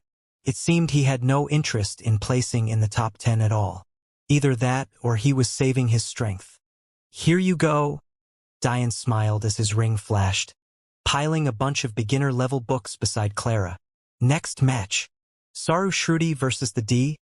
Elder Den paused, shaking his head and sneering. Victor. Sa. Diane's eyes flashed. In an instant, his body disappeared from his position. Diane's voice suddenly interrupted Elder Denver. Sorry about that. I'm here now. Elder Den frowned, looking down toward Diane. Do you take this tournament as a joke? There was little else Elder Den wanted to call Diane other than a coward, but even he knew how ridiculous that sounded. Diane ran from Vidar yet came back to face the opponent that had beaten him in a near instant. He didn't feel like walking into a verbal trap again. Of course not. Diane smiled. But when nature calls, it calls. You can't have expected me to just hold it in, right? Elder Den's face twitched. What was he talking about? Martial artists past the foundation stage had no need for such things. In fact, as soon as you tempered your inner organs at the 5th and 6th stages, you would never again have to. Who was he trying to fool? Elder Den, you have such a perverted mind. Nature calls for many things. I'm just a bit too embarrassed to share. But I'll take my losses in stride. You won't stop me from participating from now on, right? Suddenly, a beauty gently landed onto the stage. She was truly worthy of being known as a member of the 6 beauties of the universe, although they had now lost one of their members. Her delicate brown skin was flawless and unblemished. She wore a beautiful sky blue sari dress with long and flowing sleeves, but had a body that clung tightly to her curves. Her hair was a long jet black, but her eyes shone a piercing sky blue. She was truly perfect. Vidar, who was on the sidelines, gritted his teeth. He didn't know where Diane had gone, but for him to come back at this very moment when he had just taken a devastating loss truly irked him. Elder Den couldn't find a reason to reject. Since Diane had accepted his losses, there was no longer anything to discuss. Begin! Saru Shruti stood silently, completely unmoving. And yet, Diane too didn't move. I've been looking forward to fighting you. Her voice was gentle, like spring waters gliding over the smooth rocks of a river. The crowd was immediately mesmerized. This was the first time they had heard this beauty speak throughout the entire competition. However, her words only served to further aggravate Vidar. She hadn't spoke a word to him. She simply ended his chances with a simple palm. Diane shook his head. Women are truly too dangerous. Saru Shruti smiled. Since I respect you, I'll give you the favor of using my full strength. How sensitive was Diane to music will. Could be said that he was nearly without match in this regard. It had been the very first will he grasped, and that was when he had no real concept of such a thing. So, how could he not tell what Saru was lacing her voice with? However, why was he frowning? If he knew what was happening, especially since it was a will he was so familiar with. What need would he have to frown? Quite simply put, this was a level of music will mastery he had never seen before. Saru's voice seemed to be everywhere at once. It echoed and reverberated as though a single sentence from her was worth the weight of thousands. The air sung along with her melodic tone, trembling and dulling Diane's senses. He couldn't help but stand there blankly for an instant, mesmerized and enraptured. Vidar suddenly grinned on the sideline. This was how he had lost. Although Saru hadn't spoken to him, she had seemingly been able to affect change in the atmosphere, stunting his inner ear. He was disoriented, and before he had the opportunity to do much of anything, he found himself kneeling in submission with his life under the full control of the beauty. It was suffice to say that since Saru went out of her way to speak to Diane, her attack on him was many times more effective. This was a music path that Diane had never heard of before, something completely new. It went so far as gaining control over an entire sense. Diane's eyes dulled, darkening from their bright hazel green to a murky blackness. It was almost as though he had lost consciousness, losing a tangible understanding of what was going on around him. Saru floated forward. Her speed was quite fast, and yet she still managed to seem unhurried. A strange vibration began to compress on her small and delicate palms as she rapidly closed the distance. Her eyes were calm as a lake and her facial features didn't fluctuate. But, if you paid close attention, one could almost notice the small semblance of loss. No, it was more like disappointment. Saru lightly stepped before Diane, the air on her palm oscillating gently as she pushed it forward. All of her actions were graceful and seemingly without killing intent. However, any expert could see the danger of this attack. Despite all of the great warriors they had seen, it wouldn't be an exaggeration to say that Saru Shruti still boasted the strongest attack power. Boom! Blood flew from Diane's mouth as his chest almost caved inward. His body flew backward with such velocity that the back of his clothes were sheared off, first by the wind, and then from the friction, burning them to nothingness. Diane! Madeline and Clara covered their mouths in horror. They had become so used to Diane having everything within his control, so used to him being able to figure things out before he ever entered any real danger. And yet, he had failed this time. Even when he fought Femi, although there was a point where it seemed like he might lose, he had at least been able to put up a fight first. What was going on? Saru watched quietly as Diane's body catapulted through the air. In her eyes, there was no need to attack again. She had no malicious intentions against Diane. In fact, she cared little for this tournament in general. The only reason she fought was to sharpen her skills. She had thought that Diane would be someone she would be able to do this against, but it seemed as though she had overestimated him. In these tournament rules, there was no such thing as out of bounds. In reality, although the stage was quite large in and of itself, fights at this stage were no longer so restricted since they were occurring one at a time. The battle would end when someone either gave up or lost consciousness. Those were the only two ways. Aside from death, of course. Saru looked toward Elder Den to call the match. There was no reason to continue. In her estimation, there was no way Diane had maintained his consciousness. The way her technique worked, it made powerful bodies obsolete. It didn't matter how powerful Diane's body was. In fact, as long as it was within Saru's range, having a more powerful body might be more of a detriment than a help. Diane's body crashed to the ground, skidding and skipping as though he was a flat rock gliding across water. The tough arena material even broke apart and separated as though it, itself, really was a liquid. Noticing Saru's gaze, Elder Den frowned. He had been told, very strictly, by Patriarch Ragnar to maintain absolute fairness because they had been embarrassed enough times. He simply couldn't call the match even if he wanted to. Diane still had his consciousness. The flow of energy within a conscious versus unconscious expert was very clear and obvious. As a peak saint expert, how could Elder Den not be able to tell the difference? If he called the match prematurely, he'd become a laughingstock. Saru Shruti raised an eyebrow, but, noticing that Elder Den had no intention of calling the match, a rare bit of surprise rippled across her features. Oh! Her voice was light and detached as she looked toward the crater Diane lied in. She didn't hurry forward, deciding to observe the situation first. For him to take the full brunt of her attack like that, there was something off. A hoarse cough suddenly sounded through the silent arena. The crowd watched with anticipation, wondering just what was happening. Diane stood slowly, still coughing. He winced a bit, stretching his back and spitting away the last bit of blood from his mouth. "That was some attack," he said, laughing bitterly. The dullness in his eyes had faded, giving them back their previous sharpness. Clara blushed furiously as she looked at the monitor, looking away to stop the quickening beat of her heart. "Put on some clothes, you pervert." Madeline and Ree giggled at Clara's innocent reaction. But what was maybe more surprising was the fact even Saru blushed, averting her gaze in such a way that it didn't seem like she was embarrassed, but rather that she couldn't be bothered to look at Diane. Looking down at himself, Diane didn't seem too embarrassed. The sound of screeching females in the audience, though, awoke him to the fact that Ree would probably kill him if he didn't put on clothes soon. Stretching his neck, Diane's eyes flashed with gold, replacing his lost clothes in an instant.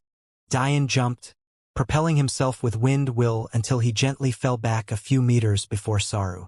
"I have to say, your technique is quite dangerous. It's certainly not simple to counter. But, if that's all there is, I'm afraid I'll have to disappoint another beauty today."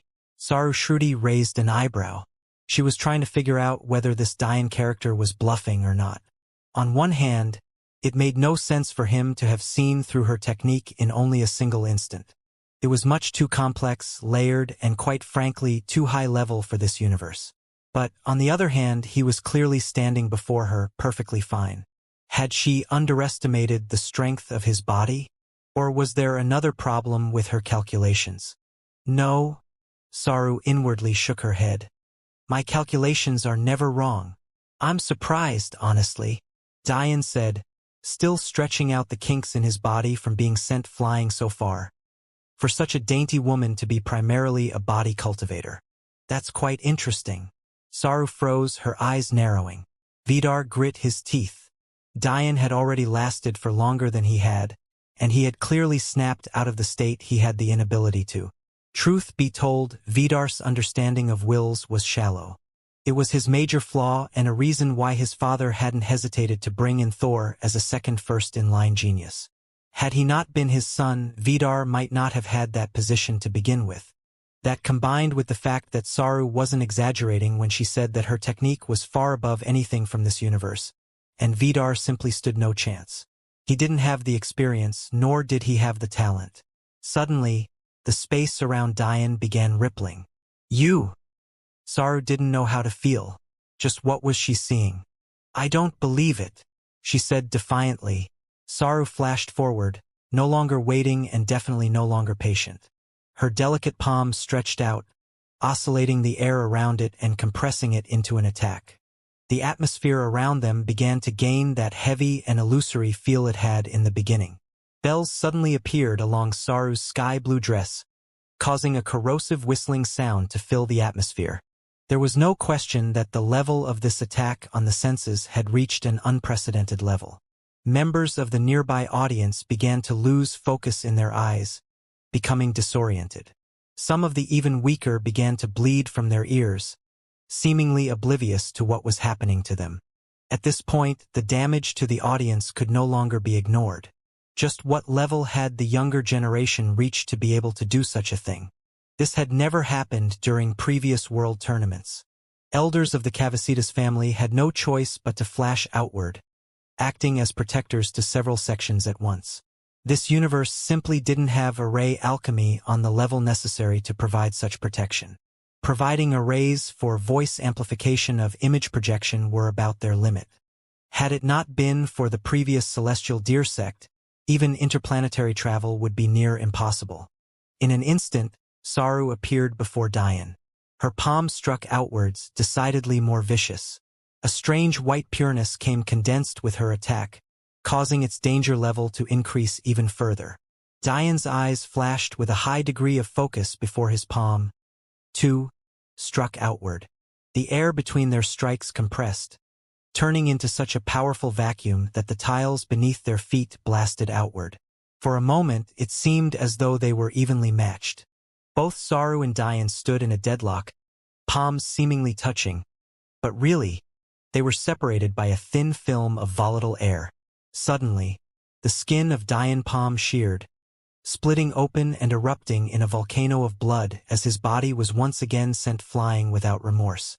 And yet, Saru was not the least bit happy as she watched him once again skid through the air and ground. It didn't take Diane so long to get up this time. He was up in an instant, flashing toward Saru and striking his palm outward again. Saru's palm slapped Diane away again, her strange white energy becoming more intense as her agitation grew. However, despite being sent flying for the third time, Diane didn't seem perturbed. In fact, there was a light smile playing on his features. The crowd seemed confused. Why was this so one-sided? And since it was, why hadn't Diane given up yet? A chorus of boos began to rain downwards as chants for Diane to give up became louder and louder. Vidar stood on the sidelines, sneering on one hand and sighing in relief on the other. So what if he had lasted a bit longer? Vidar thought. Even if he had, it just made Vidar look smarter for resigning much quicker. One knew his limits and the other didn't. That said, the growing frown on Saru's face told an entirely different story. In fact, if anyone was really paying attention, they would have noticed that she had long since stopped trying to use her confusion technique at all. Why? Because it wasn't working. Diane leaped upwards for the fifth time, his clothes completely unscathed and the smile on his face all the more entrancing. Time to get serious, don't you think? He said lightly as his skin subtly bulged in agitation. Demon Emperor's Will. Act 1. Stage 3. Perfection. Diane's speed reached an all-new height. Booms of sounds and circles of agitated air blasted in his wake as he sent a sixth palm toward Saru. Vidar's sneer only got wider as the crowd continued to boo, calling for Elder Den to end it. And yet, something astonishing happened. Boom! Saru and Diane's palms met. However, this time, there was no pocket of air between them and there definitely was no one-sided affair. Even Saru's odd wide energy cracked under the pressure, slamming their palms together. For a moment, people were almost fooled into thinking they were once again equal. But then, Saru stumbled backward. Saru looked up in shock even as her father, Patriarch Shruti eyes widened in surprise. She had lost her first exchange. A light smile played Diane's lips, but inwardly he was still quite surprised. He had boosted his body cultivation by 8 and yet he had only managed to make Saru stumble a step or two. Maybe the most troubling part was the fact he was sure that as a body cultivator, her techniques weren't limited to this. Not to mention the fact his palm was still trembling from their contact. I won't be able to beat her with just body cultivation, Diane thought to himself silently. To have figured it out so quickly, you are truly a wasted genius. Saru said lightly, however. Her latter words were spoken directly into Diane's mind. Wasted genius? Diane raised an eyebrow but didn't think much of it. Your technique is fairly clever, but I have too much experience in the wills you use for it to have taken me a long time to figure it out, Diane responded. Saru shook her head, flashing forward to clash palms with Diane once again. Their battle raged, ripples in space and compressed air sending loud and crashing booms to the ears of those in attendance. You don't seem to understand, Saru said, her face serene even as their mighty strikes seemed to cause the world itself to collapse. You're not normal. Diane smiled lightly as he began to coat his palms with celestial will, seeking out a way to break Saru's odd white energy. It's more so that you're underestimating the world I come from, Diane replied. The two of them clashed, their bodies both being sent flying. An array appeared behind Diane in an instant as wings burst from his back. A violent wind will sharpened his palm strikes and he sent wave after wave of compressed air toward Saru's retreating figure. Your first technique was a simple trick. You disorient the senses by using a combination of essence energy sent messages with real-world messages. Something as simple as making a sound that really comes from the right actually seem like it comes from the left can cause an odd sense of imbalance and confusion. Diane slowly explained even as weapons hell array spun into existence, hundreds aiming directly at Saru. The inner ear itself is already important toward balance. So, if you add an extra level of complexity by disrupting its function, then you have a technique that leaves a person in an uncomfortable daze. Saru leisurely dodged Diane's attacks, slipping by them with ease. Her clan had its own sensing-type technique that once again made use of vibrations and music will. She could dodge these attacks even with her eyes closed if she chose to. But, despite her outward appearance, the shock in her heart was truly too much. She had expected Diane to have a surface-level understanding of her technique considering he had been able to adapt so quickly. But this explanation was truly too in-depth. At Saru's level, that was exactly how the technique worked. Diane's weapon's hell pagoda blossomed into existence, plunging the surrounding arena into an eerie darkness of dripping blacks and reds. A javelin jetted out from its doors, landing in Diane's hands as a blazing formation of blinding white lights. "Your palm strikes, though," Diane continued as he layered his javelin with piercing sword and wind will before pumping it with such pure demonic will that his skin reddened even further. "Those are quite special and are what really took me a bit of time to counter." Diane's arm shot forward, relentlessly sending his javelin towards Saru's calm features. Shrudi's stomp, first performance. Saru's curved body quivered, her hands clapping together as he foot rose before gently falling. There was no force in her actions, and yet a light ripple of blazing white took form, meeting Diane's javelin head-on without fear. Saru didn't even feel the need to dodge. Every object has a certain frequency to it. The reason why a voice can shatter glass is exactly because of that. "But it's also what makes you quite dangerous," Diane said, admiring Saru's defenses as they stopped his javelin. This was why Saru had attack power among the best and why powerful bodies meant nothing to her. Saru had such mastery over the vibrational path of music will that she was capable and keying in on an object's internal frequency. She would then use that information to send palm strikes at this frequency to shatter her attack target in an instant. By all rights, Saru's first palm to Diane should have completely crushed his inner organs to minced meat. The only way to counter this technique was by either using overwhelming energy to suppress the attack, have a body so strong that it was outside of Saru's capabilities to match the frequency of, or, as Diane had done, counter her wave frequencies with your own. A massive animal's foot stomped down on Diane's javelin, shattering it in an instant and leaving behind Saru's immaculate figure in the center of the ring. Diane's wings flapped leisurely in the skies as he looked down. He was confident, but he was also being cautious now. Although Saru had displayed more than enough talent to warrant the top 10, she was definitely still withholding more of her power.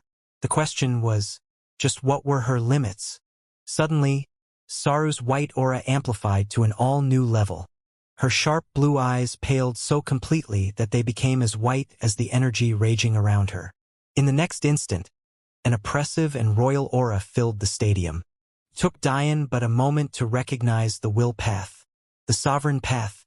Saru's long brunette hair whipped about wildly as her aura continued to grow. Her body disappeared behind the blinding lights, shearing her clothes away as her skin began to be coated from toes to neck in a beautiful white leathery skin. Patterns of gold and black trailed over her body, complementing the tyrannical white. In the end, even her hair became a wonderland of blinding lights. In the next moment, a 5-headed white elephant manifested ethereally above her head, roaring into the skies with a domineering might that shook the very foundations of the stadium. Saru Shrudi stood completely unperturbed. It was as though she had swapped her dress for a tight-fitting leather bodysuit. However, the partial scales covering on her nipples and treasured area made it clear to everyone watching that this was in fact her very own body. She was like a she-devil. But her beauty had been brought to such an oppressive level that it was becoming difficult for bystanders to control themselves. It was as though a beauty beyond words had put on a skin-tight bodysuit that left so little to the imagination that she might as well be naked.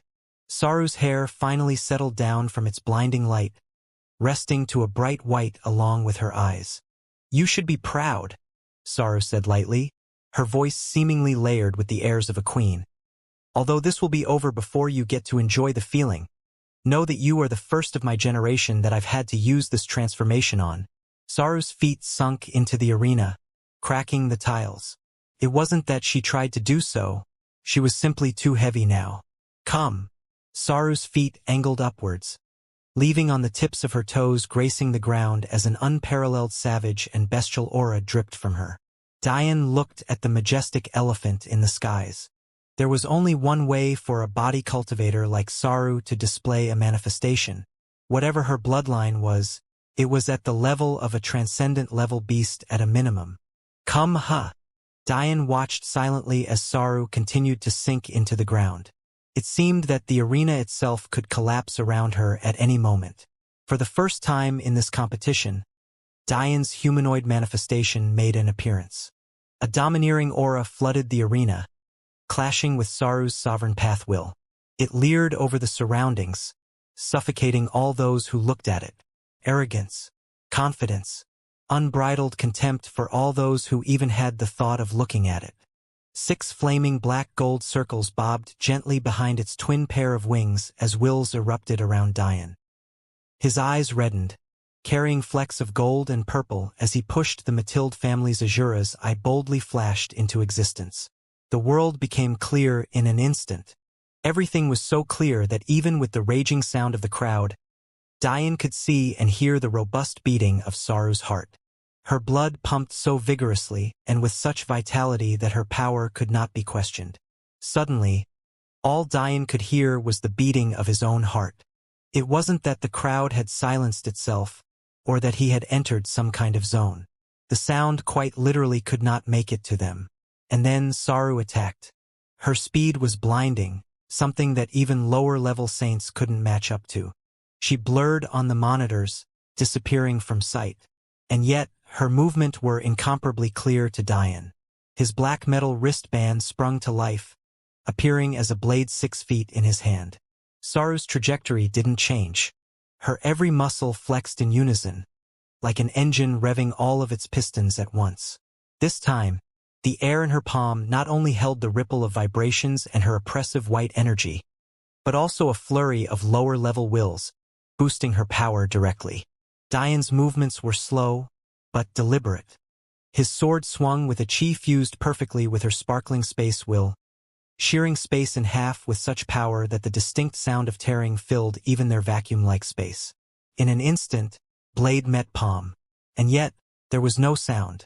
The wills let a muffled groan loose as they both retracted their attacks before immediately continuing in a burst of exchanges. Saru's speed was only matched by her nimbleness.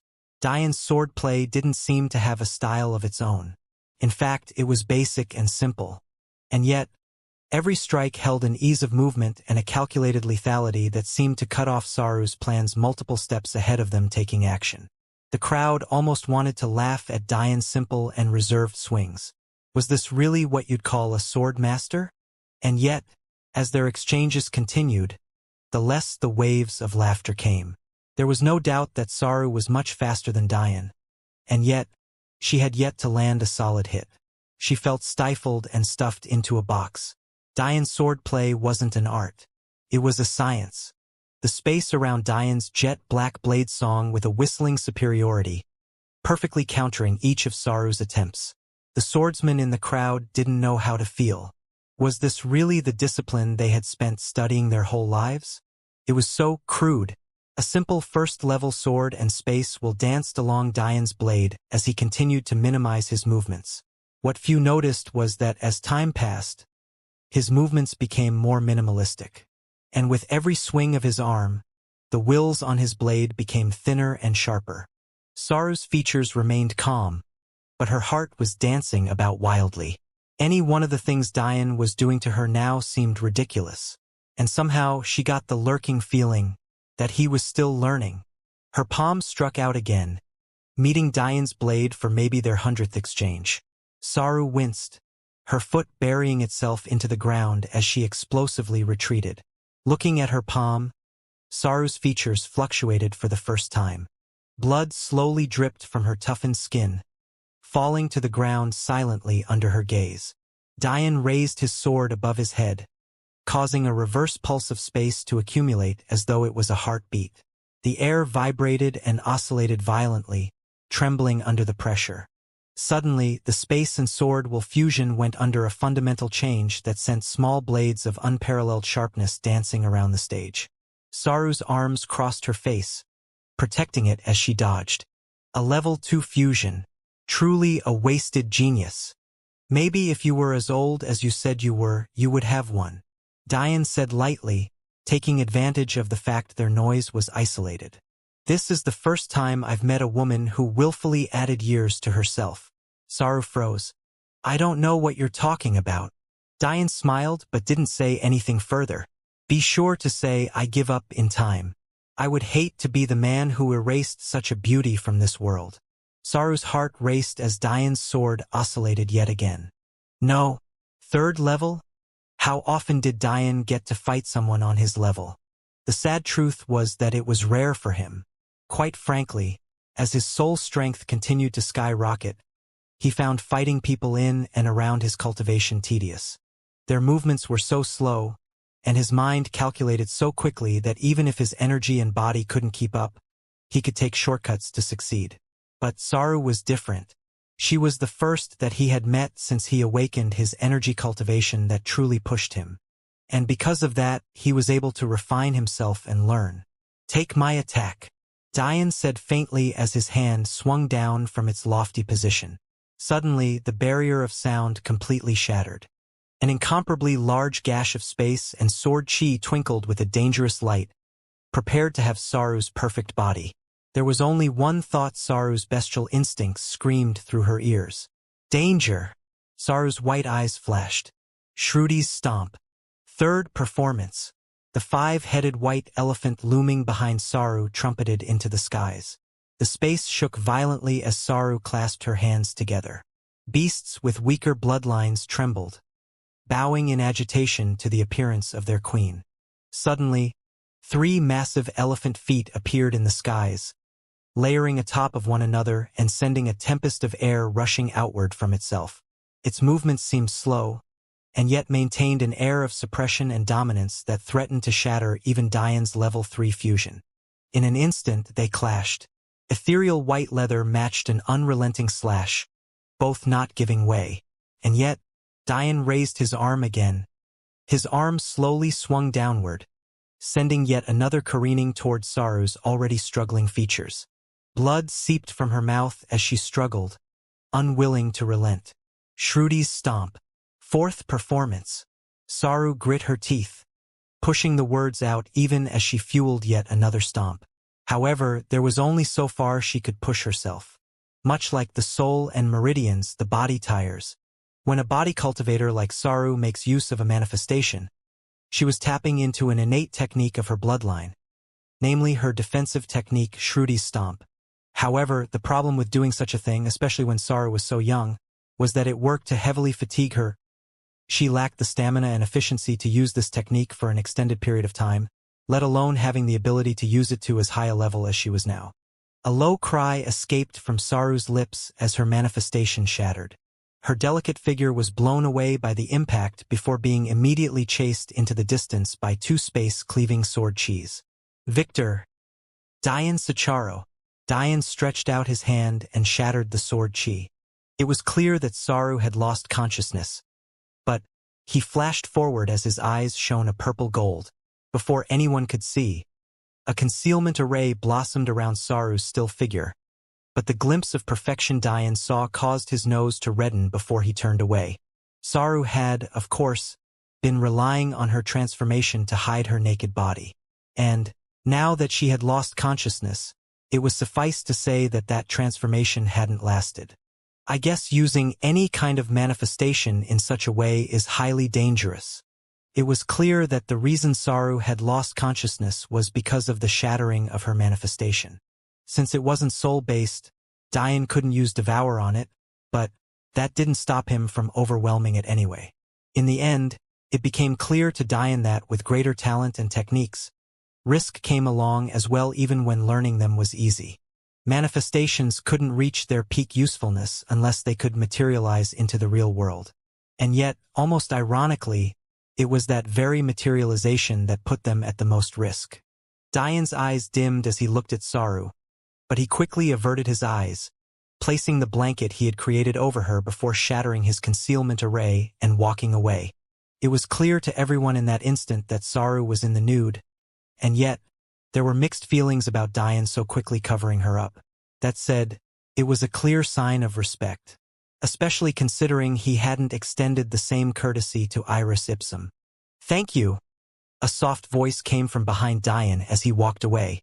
Looking back, Dian smiled lightly before flashing away from the stage. Coincidentally, he landed beside Vidar, who was apparently fuming in anger. It shouldn't have been so easy to beat her. Even if he understands music will, there shouldn't be anyone alive who could conquer her so quickly. Seeing Vidar's face, a light smile played Dian's feature. "Forget 10 moves.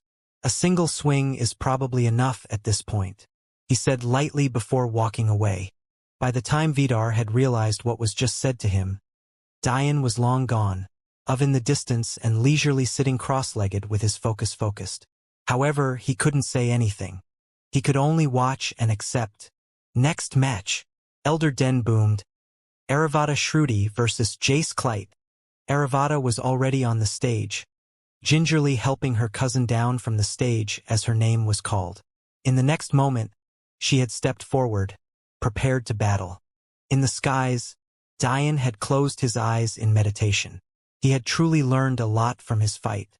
Namely, he had learned that with his increased soul strength, he could finally fuse wills beyond just the first level. In addition, he was able to control the output of his sword space fusion into finer and finer detail, such that the sharpness would be concentrated and therefore all the more potent. Time and time again, he found that his soul gave him an unprecedented advantage in terms of comprehension ability. And yet, he had yet to fully grasp just why that was as the battle between Aravata and Jace erupted. The soul was of unprecedented importance to the martial world despite its being neglected. Despite what the pursuit of energy and body cultivation might tell you, both of those were just a means to an end, and both were just as fleeting.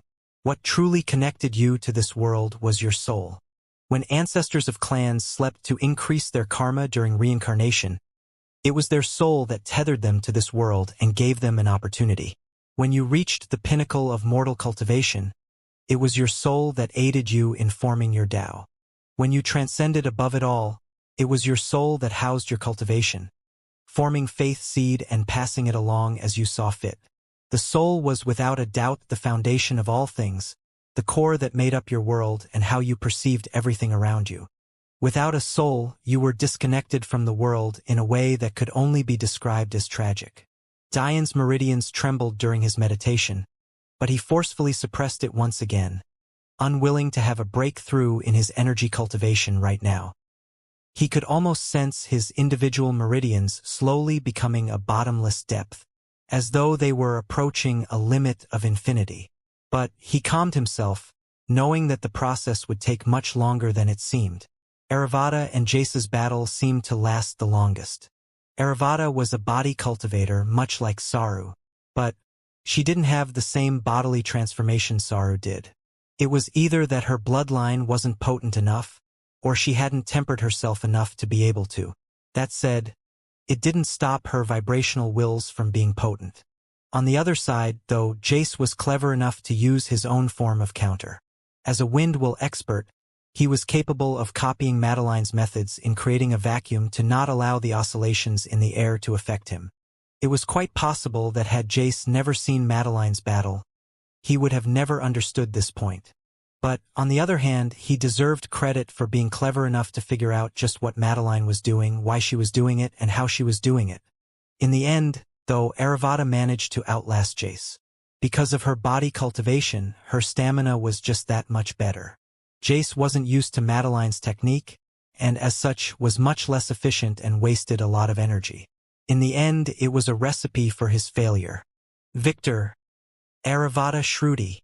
The battles continued until everyone had fought 5 total battles. Because Dian had been called so frequently to begin with, he was conveniently not called up again. It was becoming very clear to everyone that these random matches weren't so random after all. Vidar boasted a single win against Dian forfeit, and another against Thor's forfeit. However, he was clearly unhappy with it because aside from those 2 forfeits, he couldn't seem to buy another win. Even Kedlum, who had conceded his other 4 matches, decided to fight him and won.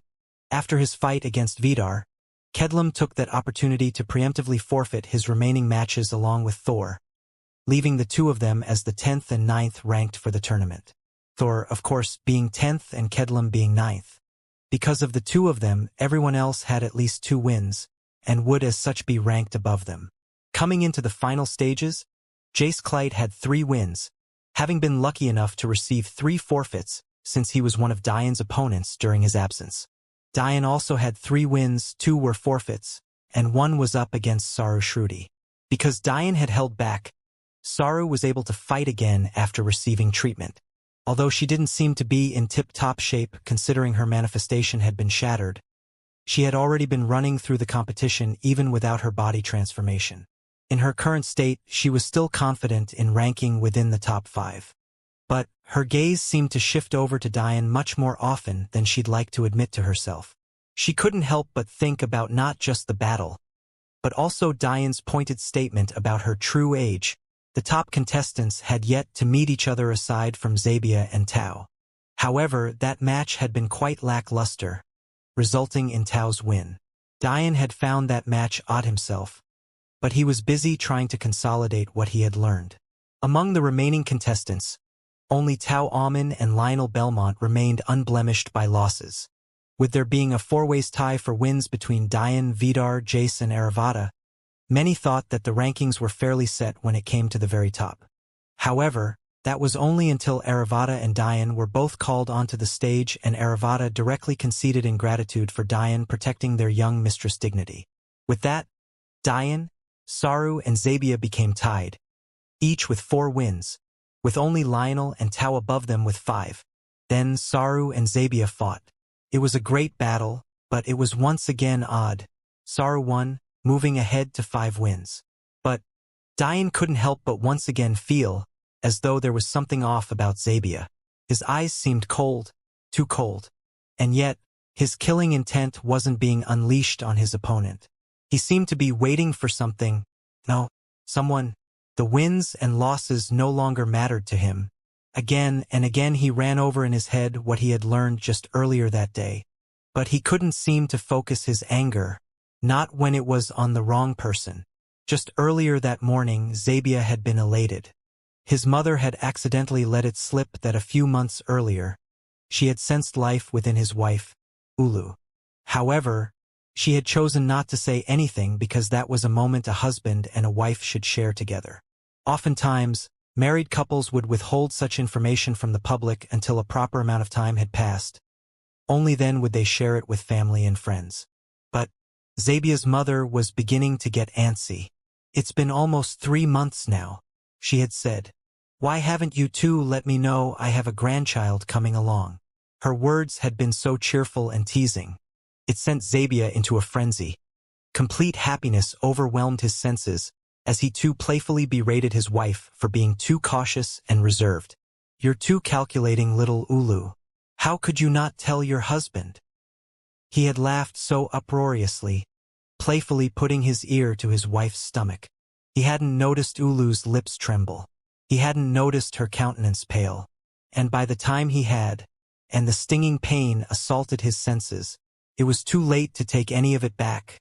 All of his joy, all of his anticipation, all of his plans, all of it came crashing down. Next match.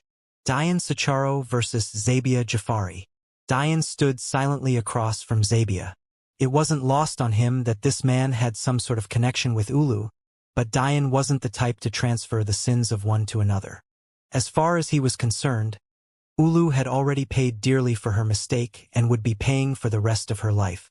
Whether the relationship between Ulu and Zabia was close or distant was irrelevant to him. Zabia, however, wore an expression so dark that the atmosphere seemed to turn heavy in response. His momentum was deep and rumbling, his thoughts seeming to manifest and take form in the real world, carrying a hidden but towering strength with it.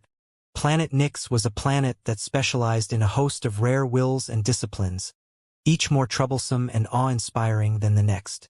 The Nuru God clan was one born of darkness. Although failing to reach the pinnacle of a supreme law, the power of a wielder of darkness could not be underestimated.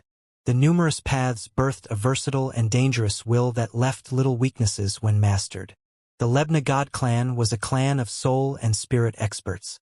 Their seals were their trademark, capable of tying down even the most powerful of experts with a single thought.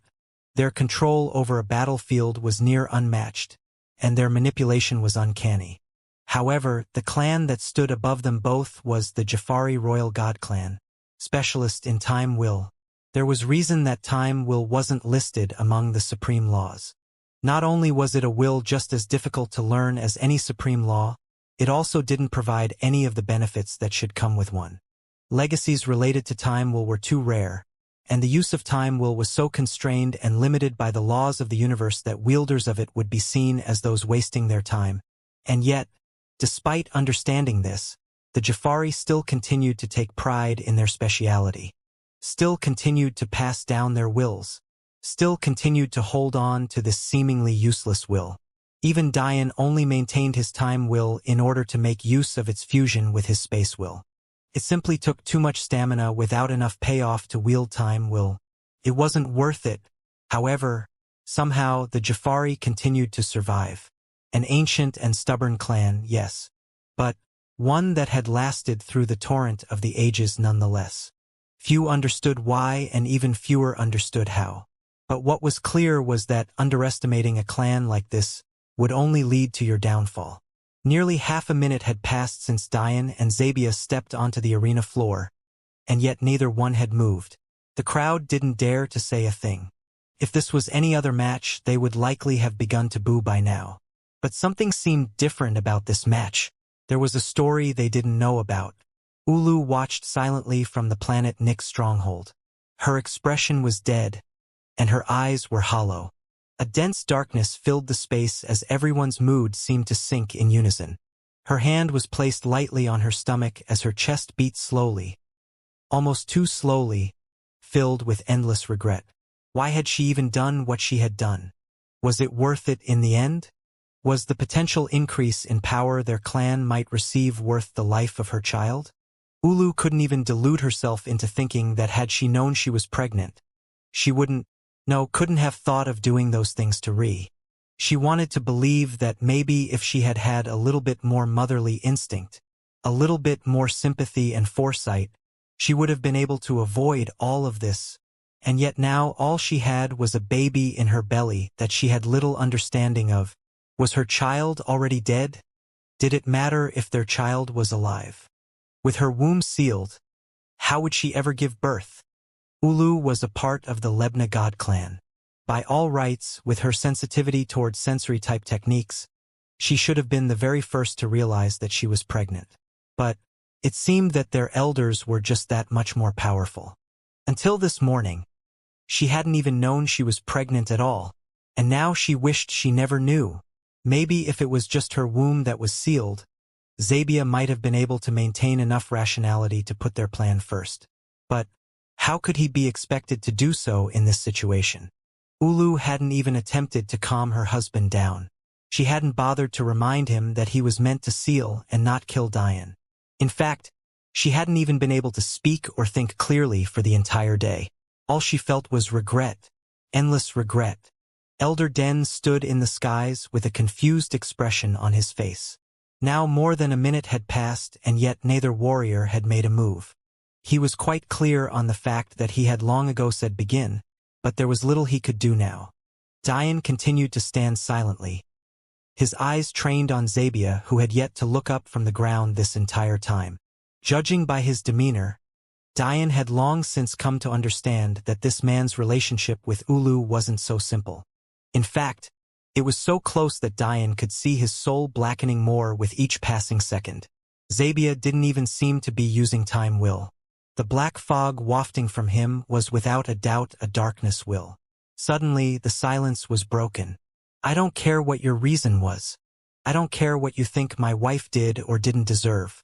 For the price of playing with the life of my child, today is the day you die.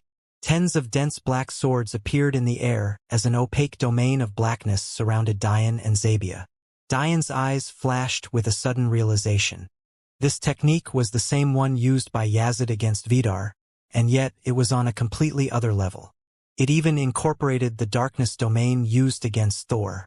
The illusory and yet tangible sword blinked into and out of existence, but suddenly, as the domain thickened, they disappeared entirely. Dian had no time to think about what Zabia meant, and quite frankly, he didn't have the time to care. He immediately bloomed his humanoid manifestation into existence, boosting his soul to its full extent while awakening the Mathilde family technique. His eyes sharpened, piercing through the darkness as the swords once again appeared within his field of view. Dian had been very much impressed by this technique. It combined the use of time will and space will in a unique way, making use of their ability to distort reality in the perfect way. The only issue he had seen with the technique was the stamina needed. To use time will as a simple illusory technique buffer was like the waste of all wastes. However, that was only what Dian had thought before he saw the final attack that hit Vidar before he was forced to activate his Faith Seed's constitution.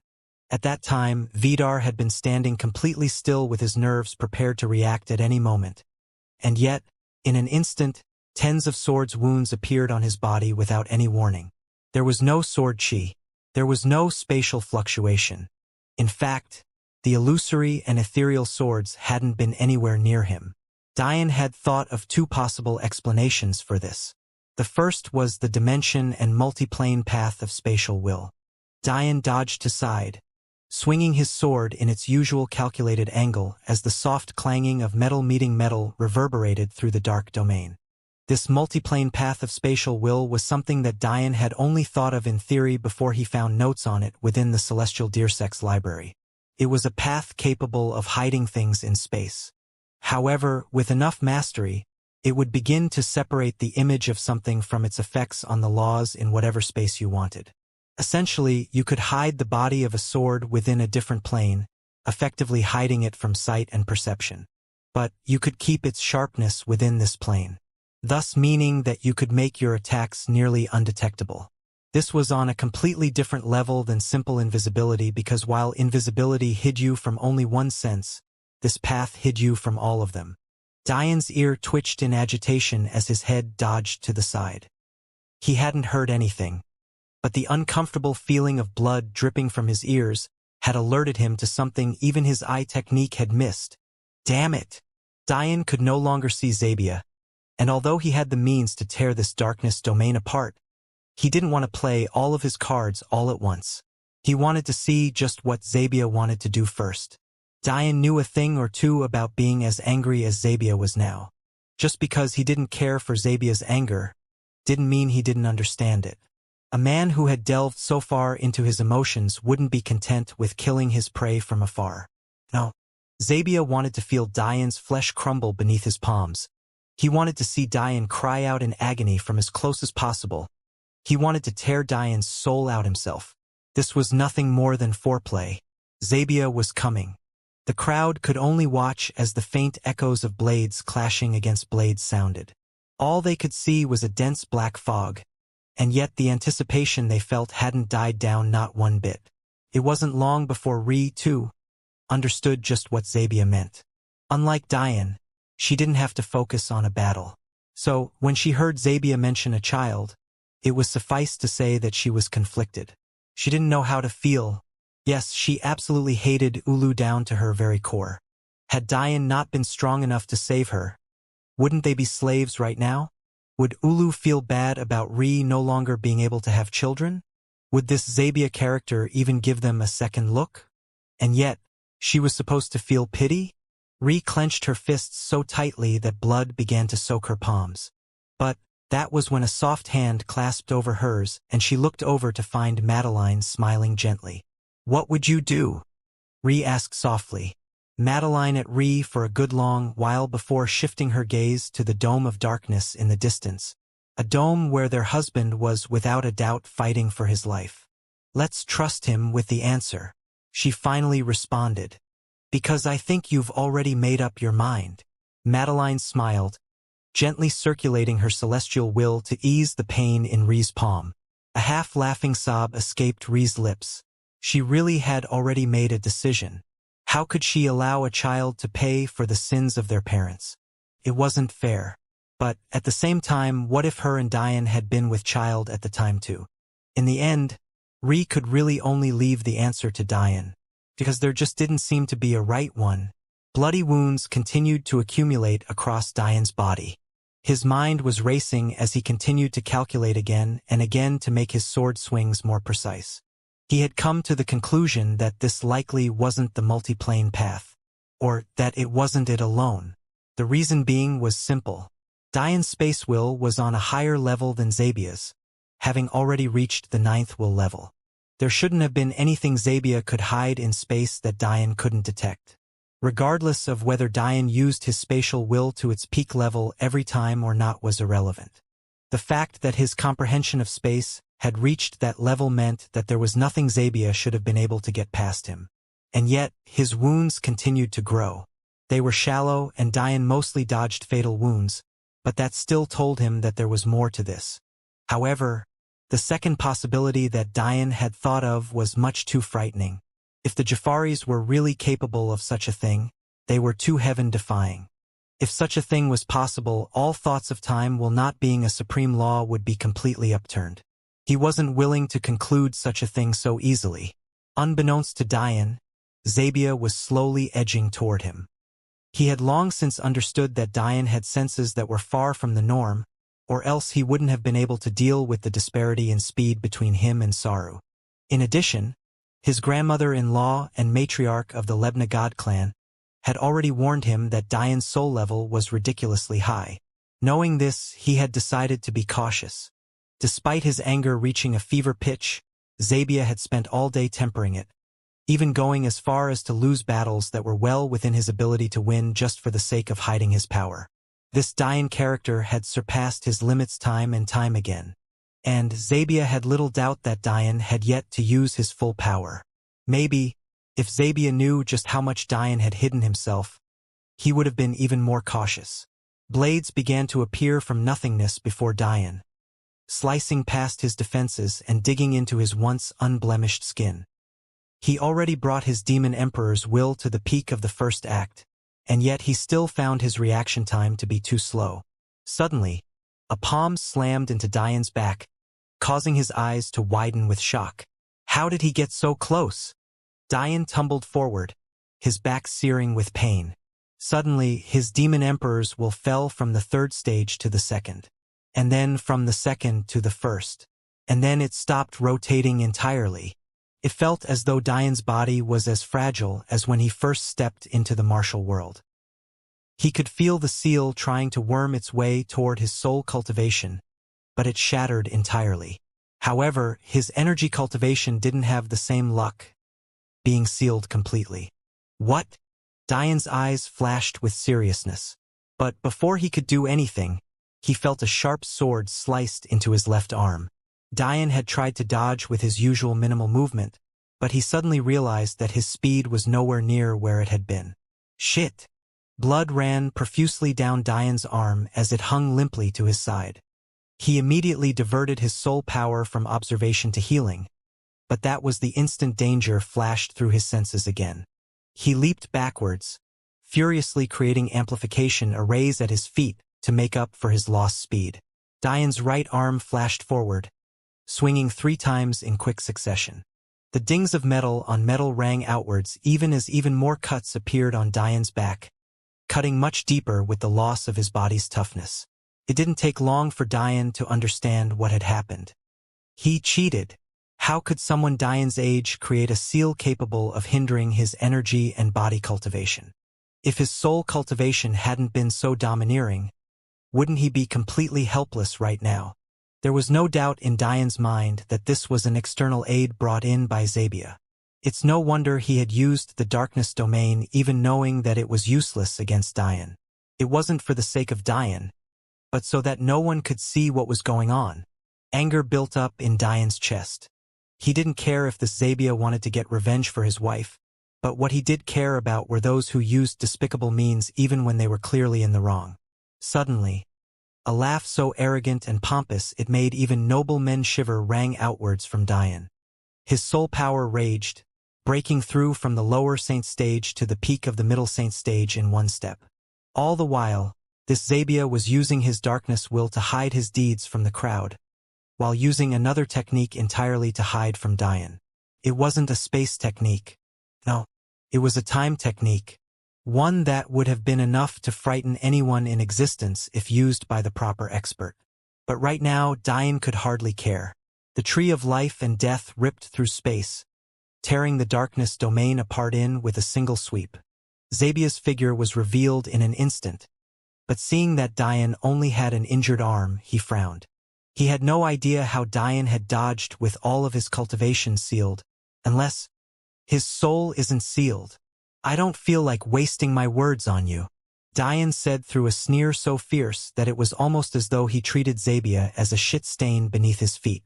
You think you've known despair? I'll show you true despair. A wild aura raged from Dian, permeating such dense darkness that the smell of death and bloody roses filled the arena. Dian's humanoid manifestation roared into the skies, causing the Protector Elders to once again have to take action, shielding the audience from the permeating music intent laced with Dian's new comprehension of the vibrational path. Tattoos of gray and black danced across Dian's skin, graying his healthy caramel to a pale white. The seal within Dian eroded to nothing, being eaten away by death chi in an instant. It stood not a single chance. Just as quickly, Dian's body and energy cultivation raged to their peak, breaking him through to the third stage of his Demon Emperor's will. The crowd trembled as even the God and Royal God clan heads stood to their feet and the hearts of the top 10 rankers seized. Dian's sword morphed in his right hand, growing steadily into a 10-foot-tall rod. In the next moment, a blade curved from its edge, glistening in an eerie darkness as it loomed over Dian's figure. The weapon's pagoda in the skies trembled in space, leaking a dense fog that touched down to the arena, quaking the stadium in its entirety. A supreme law that hadn't made an appearance in the martial world since the death of the phoenixes had finally made its way back. Dian's scythe swept across his body, sending a tempest of winds raging through the air and shattering the ground beneath his feet. I'll show you death,